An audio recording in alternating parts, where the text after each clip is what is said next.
ವರಂಚೈವ ನರೋತ್ತಮಂ ದೇವೀಂ ಸರಸ್ವತೀಂ ವ್ಯಾಸಂ ತಥೋ ಜಯಮುದೀರಯೇತ್. ಹಿಂದಿನ ಅಧ್ಯಾಯದಲ್ಲಿ ಮನ್ವಂತರಗಳ ವಿಷಯನ್ನೆಲ್ಲ ಹೇಳಿದ ಮೇಲೆ ಪರೀಕ್ಷಿತನಿಗೆ ಮತ್ತೆ ಸಂದೇಹ ಎನ್ನುವುದು ಬಂತು. 15ನೇದಲ್ಲಿ ಬಲಿಯನ್ನ ಬಂಧಿಸಿದ ಪರಮಾತ್ಮ ಎನ್ನುವಂತಹ ಮಾತು ಕೇಳಿದಾಗ ಆತನ ಜಿಜ್ಞಾಸೆಯನ್ನ ಹೇಳ್ತಾ ಶುರು ಮಾಡ್ತಾರೆ. ಮಹಾವಿಷ್ಣು ಅವನು ಜಗದ್ರಕ್ಷಕ, ಜಗದೊಡೆಯ. ಅವನಿಗೆ ಏನು ಯಾರಿಂದಲೂ ಏನೂ ಬೇಕಾಗಿಲ್ಲ, ಎಲ್ಲರಿಗೂ ಅವನೇ ಒಡೆಯ, ಅವನೇ ಏನಾದ್ರೂ ಕೊಡು. ಹಾಗಿರುವಾಗ ಭಿಕ್ಷುಕನ ಹಾಗೆ ಬಂದು ಅವನನ್ನ ಕೇಳೋದು ಯಾರನ್ನ? ರಾಜ. ಅದು ಕೇಳಿದ್ದು 3 ಅಡಿಯ ಭೂಮಿಯನ್ನ. ಹೋಗ್ಲಿ, ಅದು ಅಷ್ಟೇ. ಏನೂ ತಪ್ಪು ಮಾಡದೇ ಇರುವಂತಹ ಅವನನ್ನ ಬಂಧಿಸೋದಕ್ಕೆ ಕಾರಣ ಏನು? ಇದು ಯಾಕೋ ನನಗೆ ಸ್ವಲ್ಪ ಆಶ್ಚರ್ಯವನ್ನು ಉಂಟು ಮಾಡ್ತಾ ಇದೆ, ಕುತೂಹಲವೂ ಇದೆ, ಸ್ವಲ್ಪ ನನಗೆ ತಿಳಿಸಿ.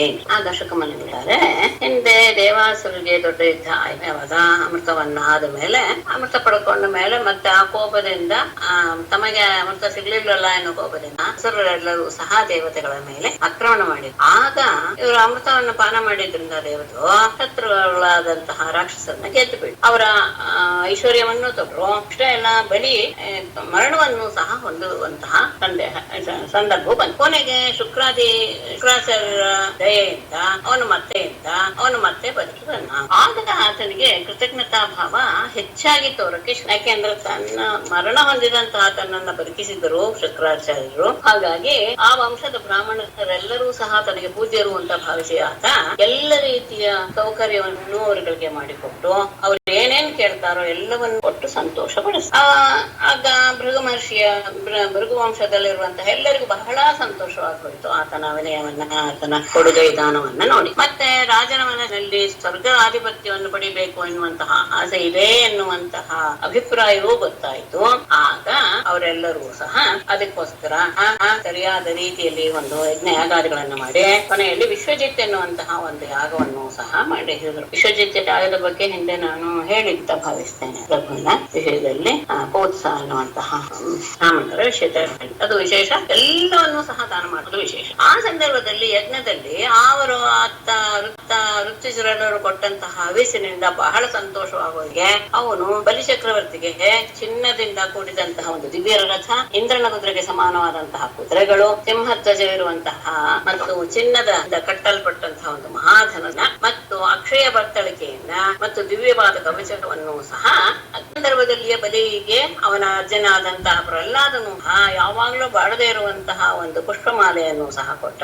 ಶುಕ್ರಾಚಾರ್ಯ ಅತ್ಯುತ್ತಮವಾದಂತಹ ಶಂಖವನ್ನು. ಹೀಗೆ ಯುದ್ಧಕ್ಕೆ ಬೇಕಾದಂತಹ ಎಲ್ಲ ಪರಿಕರಗಳು ತನಗೆ ಸಿಕ್ಕನ್ನು ಗಮನಿಸಿ ಬಲಿ ಇನ್ನೇನು ತನಗೆ ಸ್ವರ್ಗದ ಇದು ಆಧಿಪತ್ಯ ಸಿಕ್ಕೇ ಬಿಡ್ತು ಅಂತ ಭಾವಿಸಿ ಎಲ್ಲರ ಆಶೀರ್ವಾದ ಪಡೆದು ಪ್ರಹ್ಲಾದನ ಅನುಜ್ಞೆಯನ್ನು ಸಹ ಪಡೆದು ಆತ ಯುದ್ಧಕ್ಕೆ ರಥವನ್ನು ಹತ್ತಿ ಪ್ರಹ್ಲಾದ ಕೊಟ್ಟಂತಹ ಹೂವಿನ ಮಾಲೆಯನ್ನು ಹಾಕಿಕೊಂಡ, ಅಗ್ನಿದೇವ ಕೊಟ್ಟಂತಹ ಎಲ್ಲ ವಸ್ತುಗಳನ್ನು ಸಹ ತೆಗೆದುಕೊಂಡು ಸಕಲ ಅಲಂಕಾರವನ್ನು ಸಹ ಮಾಡಿಕೊಂಡು ಆಭರಣಗಳಿಂದ ತನ್ನ ದೇಹವನ್ನು ಅಲಂಕರಿಸಿಕೊಂಡು ಆತ ಹೊರಟ. ಹೇಗೆ ಇದ್ದ ಅಗ್ನಿಯ ಜ್ವಾಲೆಯೋ ಎನ್ನುವ ರೀತಿಯಲ್ಲಿ ಆತ ರಥದಲ್ಲಿ ಶೋಭಿಸ್ತಾ ಇದ್ದ. ಹೇಗೆ ಆತನ ಇದು ಪರಾಕ್ರಮ ಹೇಗಿತ್ತು ಅಂತ ಅವರು ತಗೊಳ್ತಾರೆ, ಹೇಳ್ತಾರೆ. ಬಲಿಯ ಬಗ್ಗೆ ಅಲ್ಲ, ಬಲಿಯ ಜೊತೆಗೆ ಹೊರಟಂತ ಅವರು ಸಹ ಬಲಿಯಷ್ಟೇ ಪರಾಕ್ರಮ ಇರುವವರು, ಅವರಷ್ಟೇ ಎಲ್ಲ ರೀತಿಯ ವೀರಾವೇಶವನ್ನು ಹೊಂದಿದವರು. ಅವರೂ ಸಹ ಯುದ್ಧ ಸನ್ನದ್ಧರಾಗಿ ಇವನ ಜೊತೆ ಹೊರಟರು.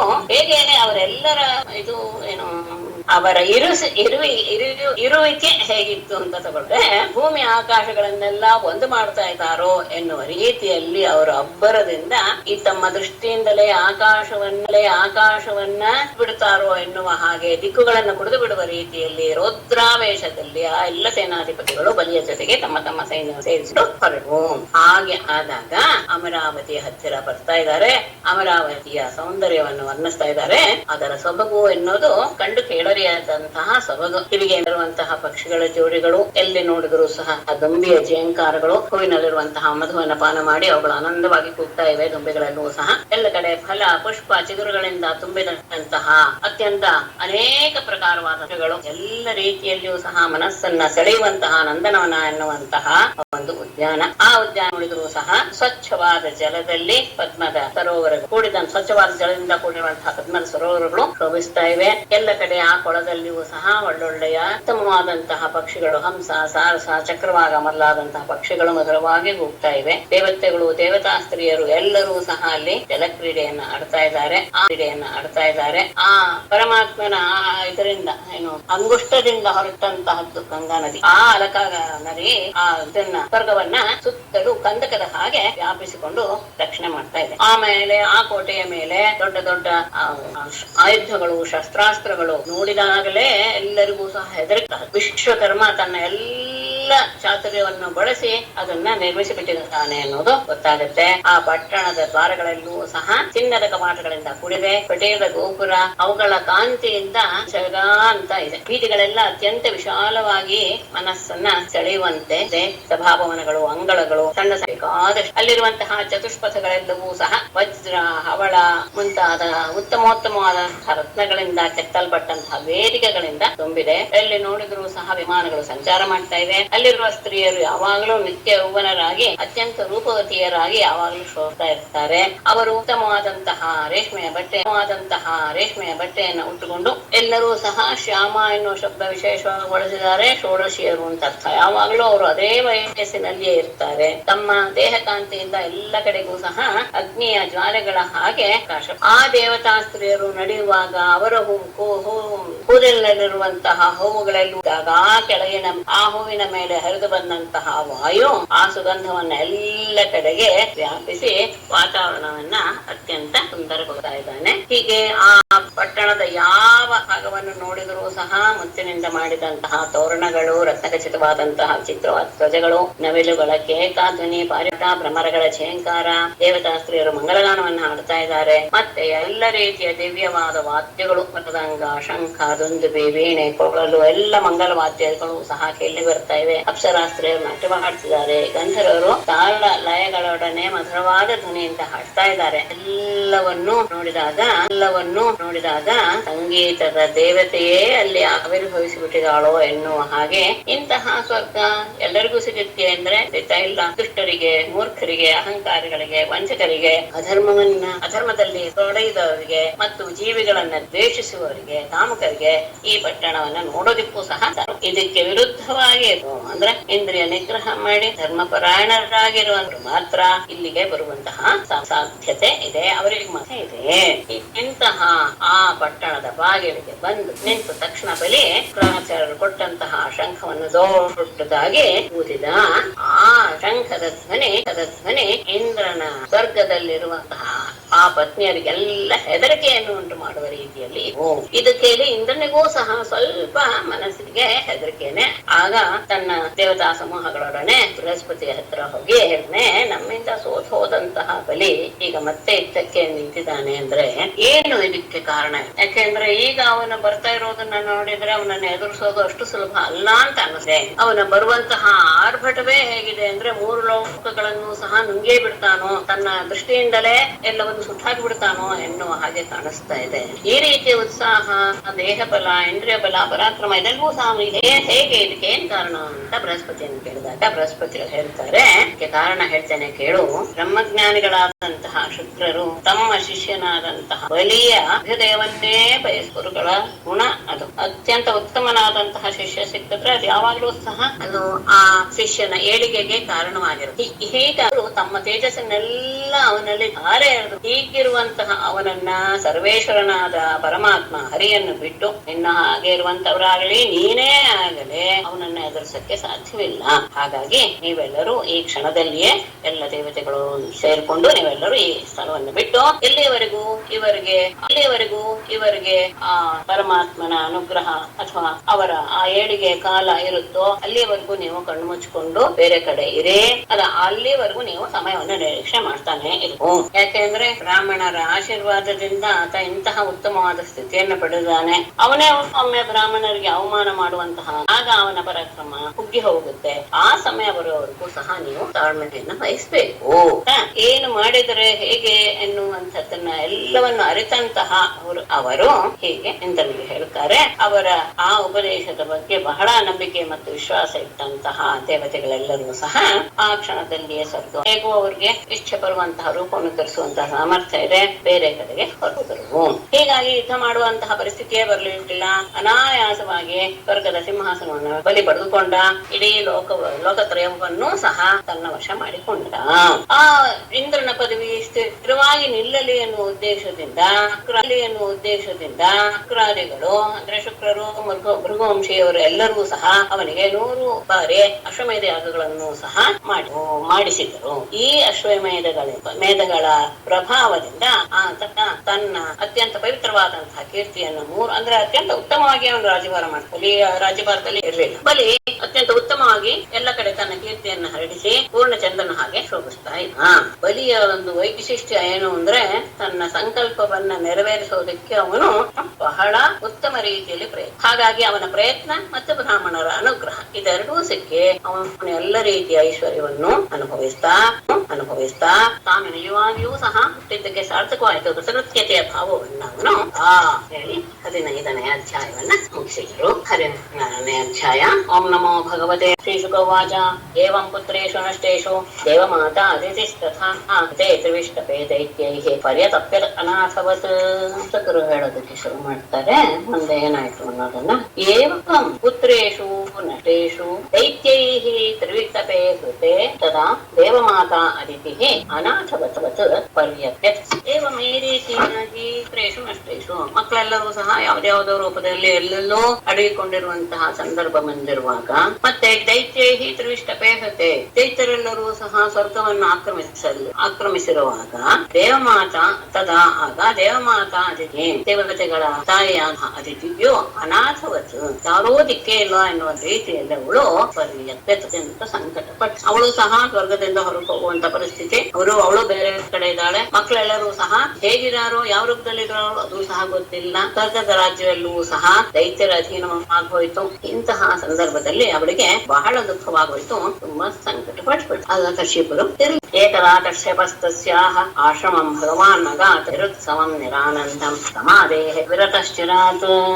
ಏಕದಾ ಕಶ್ಯಪಃ ಚಿರಾತ್ ಸಮಾಧೇಃ ವಿರತಃ. ಭಗವಾನ್ ಕಶ್ಯಪಃ ತಗೊಳ್ಳಿ. ಏಕದಾ ಭಗವಾನ್ ಚಿರಾತ್ ಸಮಾಧೇಃ ವಿರತಃ ನಿರುತ್ಸವಂ ನಿರಾನಂದಂ ತಸ್ಯಾಹ ಆಶ್ರಮಂ ಅಗಾತ್. ಏಕದಾ ಒಮ್ಮೆ ಕಶ್ಯಪಃ ಭಗವಾನ್ ಪೂಜ್ಯರಾದಂತಹವರು ಚಿರಾತ್ ಸಮಾಧೇಃ ವಿರತಃ ಬಹಳ ಕಾಲದಿಂದ ಅವರು ಸಮಾಧಿಯಲ್ಲಿ ನಿರತರಾಗಿದ್ದರು. ಅದಾದ ಮೇಲೆ ಅದರಿಂದ ವಿಮುಖರ ಸಮಾಧೇಃ ವಿರತಃ ಸಮಾಧಿಯಿಂದ ವಿಮುಖರಾಗಿ ನಿರುತ್ಸವಂ ನಿರಾನಂದಂ ಯಾವ ಆನಂದ ಶೋಭೆ ಇಲ್ಲದೇ ಇರುವಂತಹ ತಸ್ಯಾಹ ಆಶ್ರಮಂ ಅದಿತಿಯ ಆಶ್ರಮಕ್ಕೆ ಅಗಾತ್ ಬನ್ನು.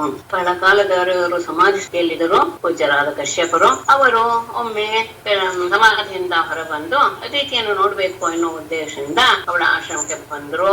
ಆಶ್ರಮದವನ್ನು ನೋಡಿದ ತಕ್ಷಣ ಅವ್ರಿಗೆ ಅನ್ನಿಸ್ತು ಏನು ದುಃಖದ ಸಂಗತಿ ನಡೆದಿದೆ. ಯಾಕೆಂದ್ರೆ ಎಲ್ಲೂ ಏನೂ ಸಹ ಚಟುವಟಿಕೆ ಇಲ್ಲ, ಉತ್ಸಾಹ ಇಲ್ಲ, ಆನಂದಮಯವಾದ ವಾತಾವರಣ ಇಲ್ಲ.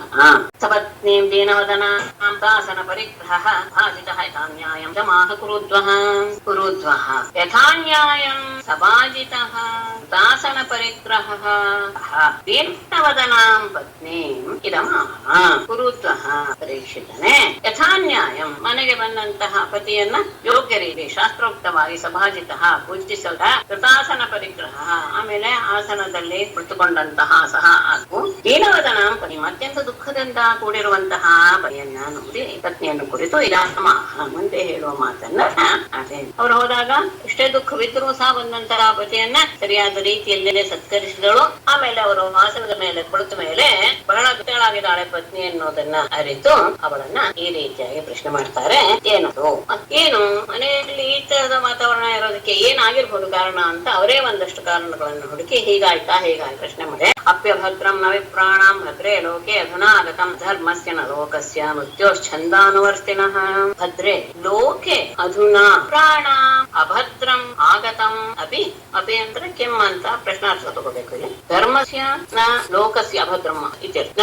ಲೋಕಸ್ಯ ನ ಮೃತ್ಯೋಹ ಛಂದಾನು ಮೃತ್ಯೋಹ ಛಂದಾನು ಭದ್ರೆ ಮಂಗಳಕರಳೆ.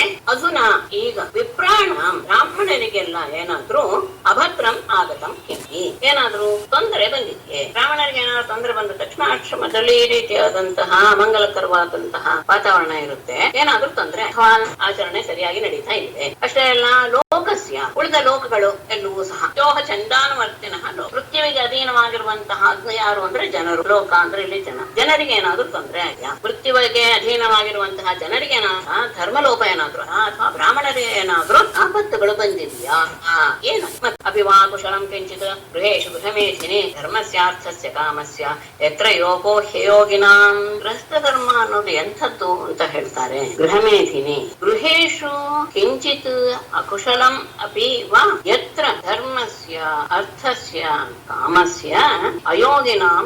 ಗೃಹಮೇಧಿನಿ ಗೃಹಿಣಿಯೇ ಅಂದ್ರೆ ಗೃಹವನ್ನ ಸರಿಯಾದ ರೀತಿಯಲ್ಲಿ ನಡೆಸುವಳೆ ಗೃಹಿಣಿಯೇ. ಗೃಹೇಶು ಮನೆಯಲ್ಲಿ ಅಕುಶಲಂ ಕಿಂಚಿತ್ ಅಪಿವಾ ಏನಾದ್ರೂ ಕೆಟ್ಟದ್ದ. ಯಾಕೆ ಅಂತ ಹೇಳಿದ್ರೆ ಎತ್ರ ಯಾವ ಮನೆಯಲ್ಲಿ ಗೃಹ ಎನ್ನುವುದು ಏನದು ಅಂದ್ರೆ ಧರ್ಮಸ್ಯ ಅರ್ಥಸ್ಯ ಕಾಮ 4 ಚತುರ್ವರ್ಗ, ಅದರಲ್ಲಿ 3 ವರ್ಗಗಳಿಗೆ ಅಯೋಗಿನ ಯೋಗಾಭ್ಯಾಸವನ್ನ ಮಾಡದೇ ಇರುವವರಿಗೂ ಸಹ ಯೋಗದ ಫಲವನ್ನು ಕೊಟ್ಟು ಬಿಡುತ್ತೆ ಯಾವುದು ಗೃಹಸ್ಥಾಶ್ರಮ. ಹಾಗಾಗಿ ಅದು ಬಹಳ ಸರಿಯಾಗಿ ಇದ್ದಾಗ ಯಾವ ರೀತಿಯ ಕಷ್ಟವನ್ನು ಪಡೆದ ಎಲ್ಲ ರೀತಿಯ ಸುಖವನ್ನು ಪಡೆಯಬಹುದು ತ್ರಿವರ್ಗದ ವಿಷಯದಲ್ಲಿ. ಅಂತಹ ಇದು ಮನೆ. ಆಗ ಮನೆಯಲ್ಲಿ ಏನಾದ್ರೂ ತೊಂದರೆ ಆಯ್ತು. ಯಾಕಂದ್ರೆ ಗೃಹಸ್ಥಾಶ್ರಮ ಅನ್ನೋದು ಉಳಿದ 4 ಆಶ್ರಮಗಳನ್ನ ಎಲ್ಲ 4 ಆಶ್ರಮಗಳಲ್ಲಿ ಅದು ಅತ್ಯಂತ ಶ್ರೇಷ್ಠವಾದಂತಹ ಆಶ್ರಮ. ಯಾಕೆಂದ್ರೆ ಉಳಿದ 3 ಆಶ್ರಮಗಳಿಗೂ ಸಹ ಅದು ಪೋಷಕ. ಗೃಹಸ್ಥಾಶ್ರಮ ಇದ್ದೇನೆ ಉಳಿದ 3 ಆಶ್ರಮಗಳು ಸರಿಯಾದ ರೀತಿಯಲ್ಲಿ ನಡೆಯಕ್ಕೆ ಸಾಧ್ಯ ಹೊರತು ಇಲ್ಲದಿದ್ರೆ ಆಶ್ರಮವನ್ನು ನಡೆಸುವಂತಹ ವ್ಯಕ್ತಿಗಳಿಗೆ ಆಧಾರ ಇರೋದಿಲ್ಲ. ಹಾಗಾಗಿ ಅದಕ್ಕೇನಾದ್ರು ತೊಂದರೆ. ಮತ್ತೆ ನಿನ್ನಿಂದ ಏನಾದ್ರು ಅಭಿವಾತಿಥಯೋಭ್ಯೇತ್ಯ ಕುಟುಂಬಾಸಕ್ತಯ ತ್ವಯ ಗೃಹಾದ ಪೂಜಿತಾಯಾತಾಹ ಪ್ರತ್ಯುತ್ಥಾನೇನ ವಾ ಕ್ವಚಿತ್.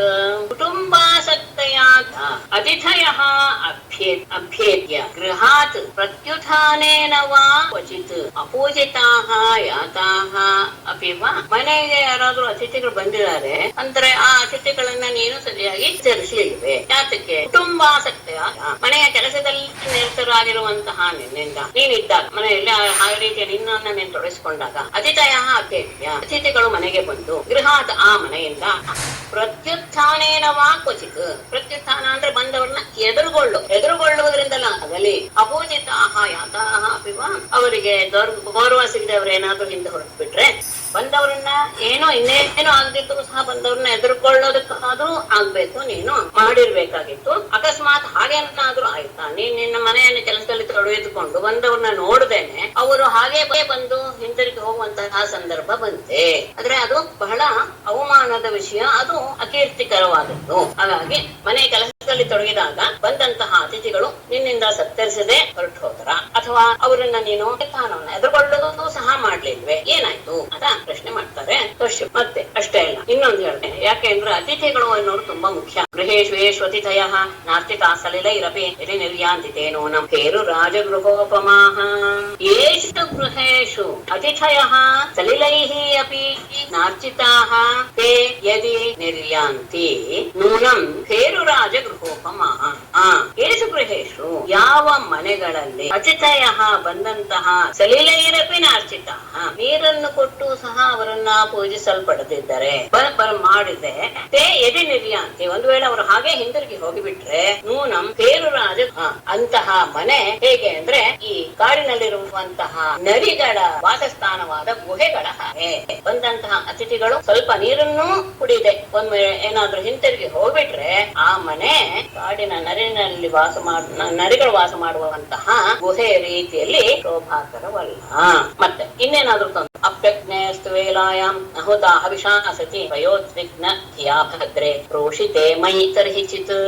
ಭದ್ರೆ ಪ್ರೋಷಿತೆ ಮಯಿ ಮಯಿ ತರ್ಹಿ ಚಿತ್ ಉದ್ವಿಗ್ನ ಧಿಯ ತ್ವಯಾ ವೇಲಾಯ ಅಗ್ನಯ ಹವಿಷಾ ನ ಕುತ ಅಪಿ ಸತಿಯನ್ನು ಅವಳಿಗೆ ಸಂಬೋಧನೆ ತಗೊಳ್ಳಿ. ಭದ್ರೆ ಮಂಗಳಕರಳೆ ಸತಿ ಪತಿವ್ರತೆಯೇ ಪ್ರೋಷಿತೆ ಮಯಿ ನಾನು ಪ್ರವಾಸಕ್ಕೆ ಹೊರಟು ಹೋಗಲಾಗಿ ಅಂದ್ರೆ ನಾನು ಆಶ್ರಮದಲ್ಲಿ ಇಲ್ಲದೆ ಇರುವ ಆಶ್ರಮದಲ್ಲಿ ಪತಿ ಇಲ್ಲದೆ ಇರುವಾಗ ಅಗ್ನಿಯನ್ನು ನೋಡಿಕೊಳ್ಳುವಂತಹ ಕೆಲಸ ಪತ್ನಿಯದೇ ಆಗಿದೆ. ಅಗ್ನಿಯ ಅಂದ್ರೆ ಅಹಿತಾಗ್ನಿಗಳಾಗಿರ್ತಾರೆ ಅವರು. ಅಗ್ನಿಯ ಸೇವೆಯನ್ನೆಲ್ಲ ಮಾಡಬೇಕಾದದ್ದು ಗೃಹಿಣಿಯ ಕರ್ತವ್ಯ ಆಗಿರುತ್ತೆ. ನಾನು ನಿನ್ನ ಮೇಲೆ ಅಧಿಕಾರ ಇಟ್ಟು ಹೋಗಿದ್ದೆ, ಆಗ ಕರ್ಹಿಸಿದ್ದು ಯಾವಾಗ್ಲಾದ್ರೂ ಉದ್ವಿಗ್ನತೆಯಾತ್ಮಯ ನೀನು ಏನಾದ್ರೂ ಒಂದು ಬೇರೆಯ ರೀತಿಯ ಚಿಂತನೆಯಿಂದ ಅಥವಾ ಒಂದು ಉದ್ವಿಗ್ನವಾದಂತಹ ಮನಸ್ಸಿನ ಭಾವವನ್ನು ಹೊಂದಿದಂತಹ ನಿನ್ನೆಯಿಂದ ಅಗ್ನಯ ಆ ಅಗ್ನಿಗಳು ವೇಲಾಯ ಸರಿಯಾದ ಸಮಯದಲ್ಲಿ ಹವಿಷ ನ ಹುತಾಪಿ ಹವಿಸಿನಿಂದ ಅವರಿಗೆ ನೀನು ಪೂಜೆ ಇತ್ಯಾದಿಗಳನ್ನ ಸಲ್ಲಿಸಲಿಲ್ಲವೇ? ಯಾಕೆಂದ್ರೆ ನಾನು ಮನೆಯಿಂದ ಹೊರಟು ಹೋಗುವಾಗ ಗೃಹಾನ್ಯಗಳನ್ನ ನಿನ್ನ ವಶದಲ್ಲಿ ಇರಿಸಿದ್ದೇನೆ.